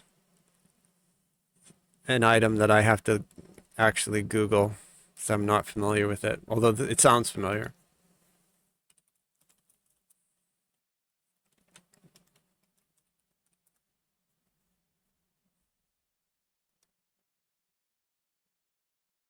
Yeah, I had the helm. Oh, that's a good belt. That's from the Dragon too, right? Yeah, Plane of Night, Warded Chest. On Sarlona, anyway, when the Dragon raid first launched, I was the first person on the server to pull the helm of Morannon. Not that that matters to anybody, but back then it was a big deal. But that was so long ago, you couldn't even hide, you know, they didn't even have hide helm like in the game yet. And I didn't like how it used to make me look like Hellraiser because the way that that mask is, you know. So I wasn't even a huge fan of the way it looked. Like I wanted to turn it off. Later on, they gave us the turn helm off option, but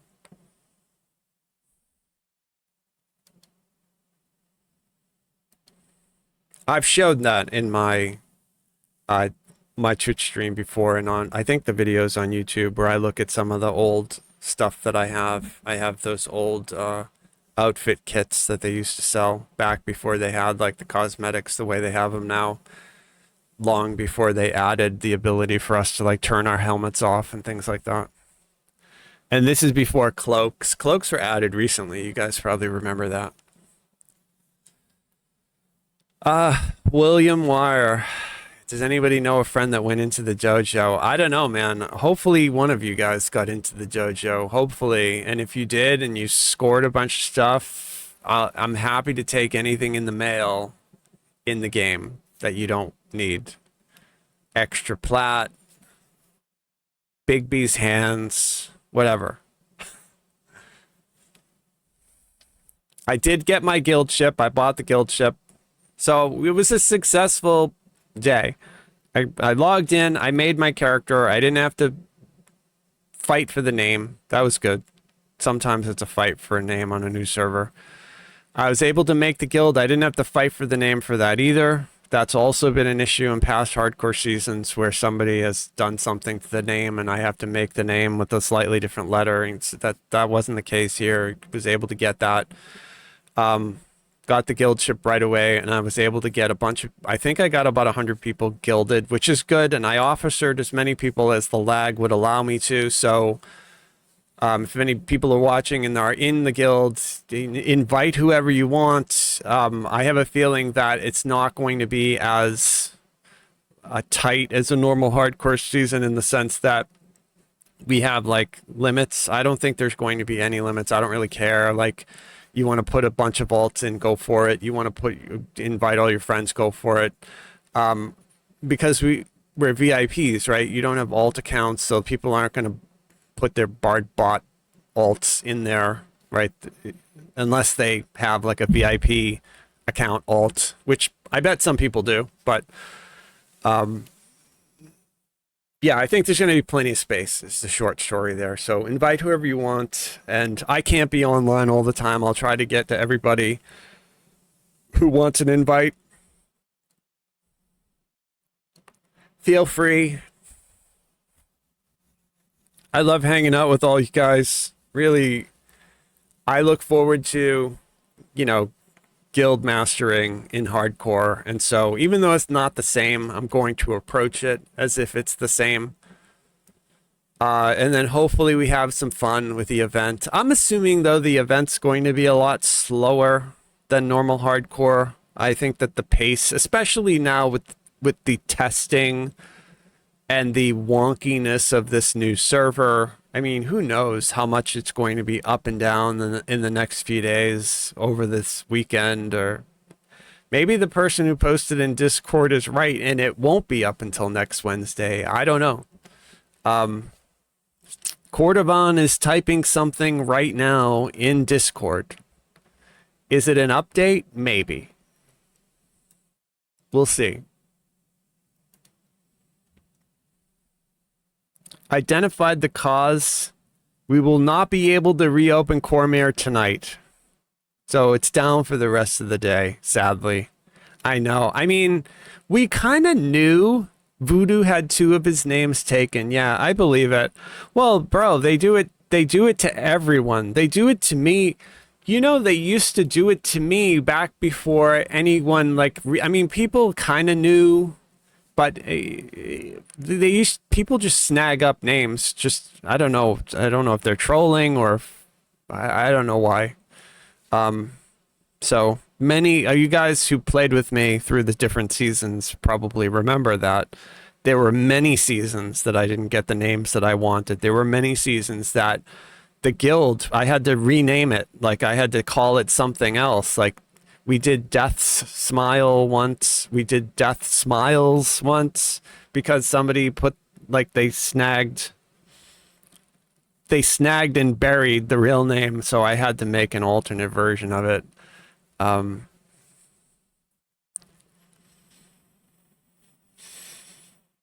Okay, so Cordo says that it's not going to be up for the rest of the night tonight, so nothing else to do in the realm of Cormyr for this evening. That means we'll probably plan on winding down the stream. There's a lot of you guys here, so before I do that, I'll look and see if there's somebody we can raid. Cordo says that we have to do a new build of the server, and most likely it will be tomorrow, but that in there, the subtext is they have to do a new build and they might not even have it ready. And here's Severalin. He's saying, you guys can see this. It's on the screen right there.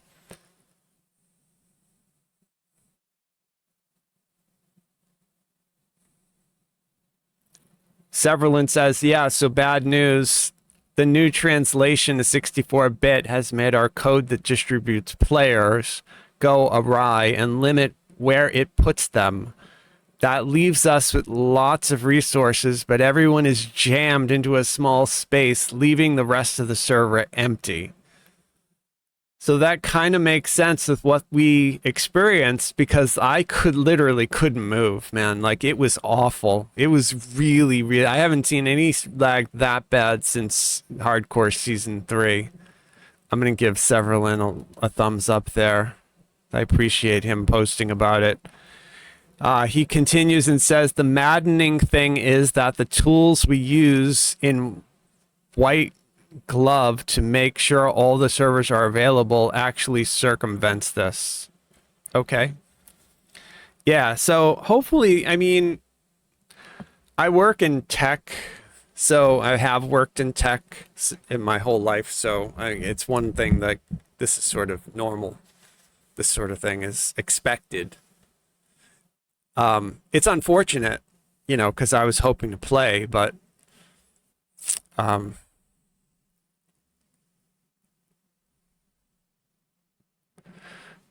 code allows just enough instance to accommodate our Cormyr test we ran without an issue. See, that's exactly what I was saying earlier. I bet on Lamagna there weren't enough people to stress it out for them to actually see, because not everybody does Lamagna. Lamagna's population is super small compared to like a live server.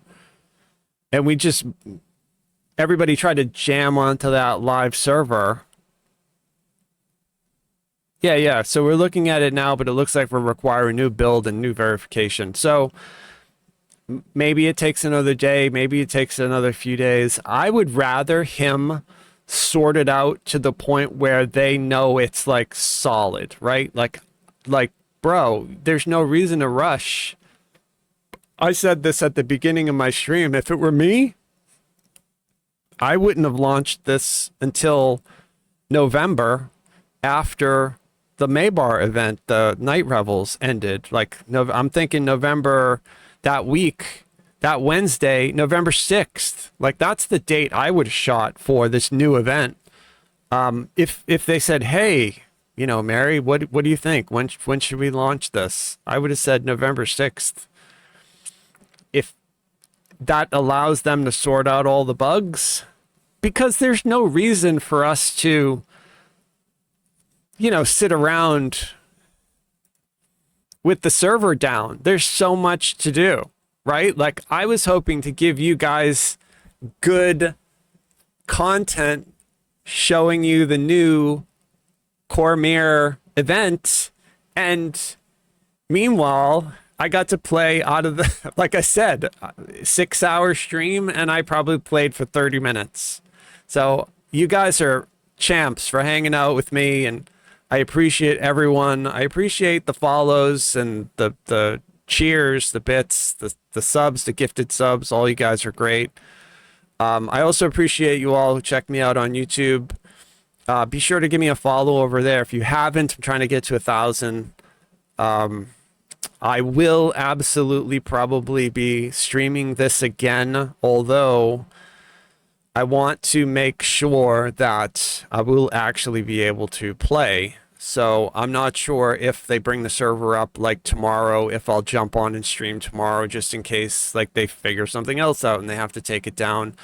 I think what I'll probably do is plan on streaming on Friday evening. Normally I stream Friday evenings TDO anyway. So that's probably what I'll plan. I'll plan to try to catch it like in the next 2 days. But I am, like I said, in this Discord, keeping up to date with this stuff. So if for some reason they say it's not going to be up over the weekend, I'll stream DDO anyway. I'll just be doing something different, not the hardcore stuff. But as soon as the server comes up, I will get to anybody who sent me like a message about getting a guild invite and try to get you in. We don't yet have the rank on the guild for me to mail guild invites. Once we do get that, then I'll start doing that. But in the initial startup, that's not something I can do. We also don't have guild buffs yet. Even though I have the ship, we can't get guild buffs until we hit level 10. And if you are in the guild, something to keep in mind that even though there's a daily renown limit, and I think they only allow you to go up 4 levels, if you do sagas, you can bypass that and just blast the guild up really, really quick. So if I were to log in and find the guild at level 20, I would be super, super psyched. But nobody has to do that. I'm just saying you can do stuff like that if you wanted to. Yeah, I think let's take a look here and see if anybody else is streaming TDO.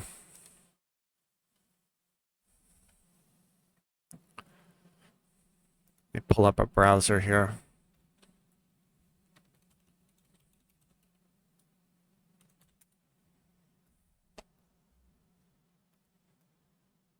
I'm really happy that we got to at least set up the basic stuff on the server, though. Like, really happy that it launched. I got to make the character. I got to make the guild. That's most of the stress of, like, the new server experience, is getting all that stuff set up. Is he live right now? He is. Okay. So, Tough RPG looks... I think he's live right now. So I will send you guys over to him. What Discord is that, by the way?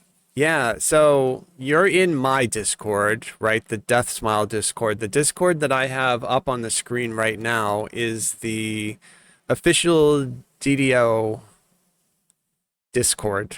It's called the official Dungeons and Dragons Online Discord. I don't know how to get a link to it, but it should be there if you like search for that. And I'm sure on the website forums they have like links to it. But you're seeing like the live feed right there. Yeah, it sounds like it's the server, not the client. To be honest with you, though, like, I really hope when he says new build, they don't mean wiping the data of the server and starting over. If I have to do this all over again, what I did today. Oh, you linked but got censored. That's the Discord robot mod is probably not allowing you to link it, but I think if you go to the forum, you can find it pretty easily. At least that's how I found it, you know, like I think I found it on the forum.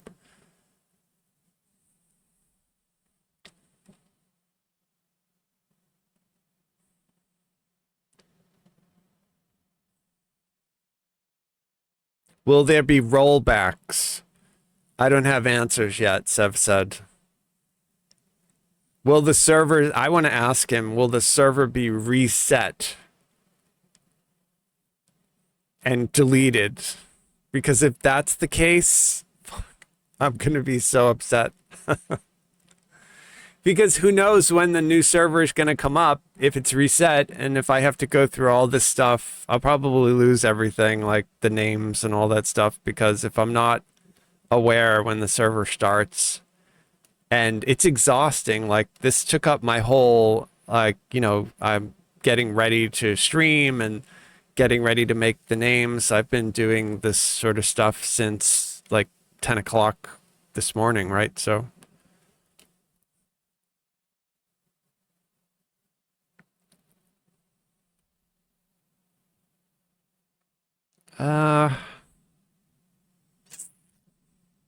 yeah, I'm not going to say anything about that. Druid's Fire in the chat, you can see, asked if there's going to be a rollback, and Severlin said he doesn't have the answers yet.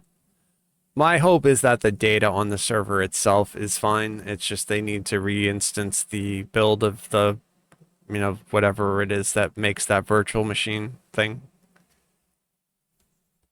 Yeah, I feel it's exactly the same way, Luna. Like, yeah, absolutely. I'll be super pissed off if the server's wiped. Like, here's the other thing. Like, I bought Astro Shards and bought a guild ship. I bought a freaking Kraken, 4,000 Astro Shards, and I didn't get the Astro Shards out of the dojo. Like, I had to buy the damn things, you know. Thankfully, I get help from a lot of you guys who, you know, like contribute through Discord and through my Patreon and stuff like that. But, yeah, still, I don't want to waste my money, no matter whose money it is. I just finally want to get a ship that's not going to be deleted and get it set up. I mean, that's it, to be honest. Like, we've bought so many ships, bro. They should be just giving it to us. Nine ships were bought and deleted. It's a lot. Yeah, well, that's the thing. If they wipe that, I'll be in touch with Cordo to talk to him about, like, that. They're good, though. Like, I'm not worried about it. They're really good.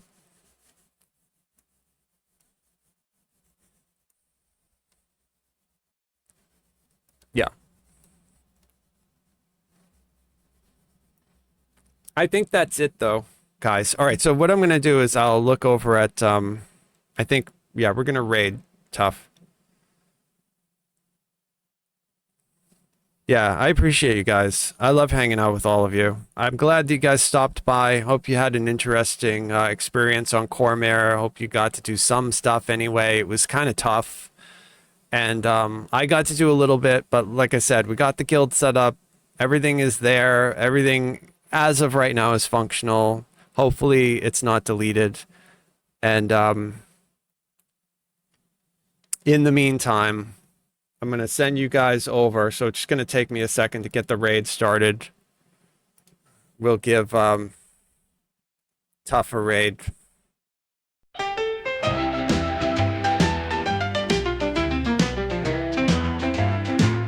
Where are you going? Hunting for gold that is flowing somewhere in the cold world. There is no knowing. Hey la, oh la la la. We love games. There's a standing stone. Let's make camp. We love games. Let's make camp and play more games. Hey la, oh la la. We love games. Where are you going? There's no knowing what magic awaits, what evil is growing. Hey la, oh la la. We love games.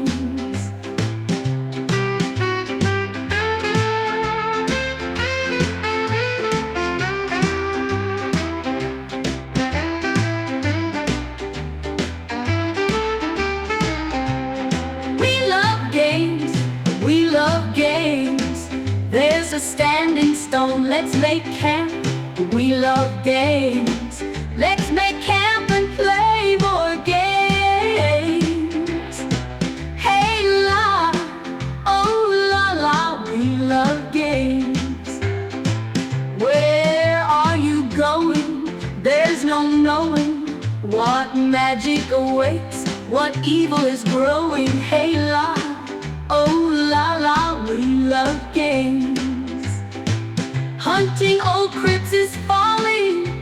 Just play games and be jolly. Magical treasures hide in the dark. So race, then embark. We love games. There's a standing stone, let's make camp. We love games. Let's make camp and play more games. Hey la, oh la la, we love games. Hey la, Mary la, oh la la la, la la la.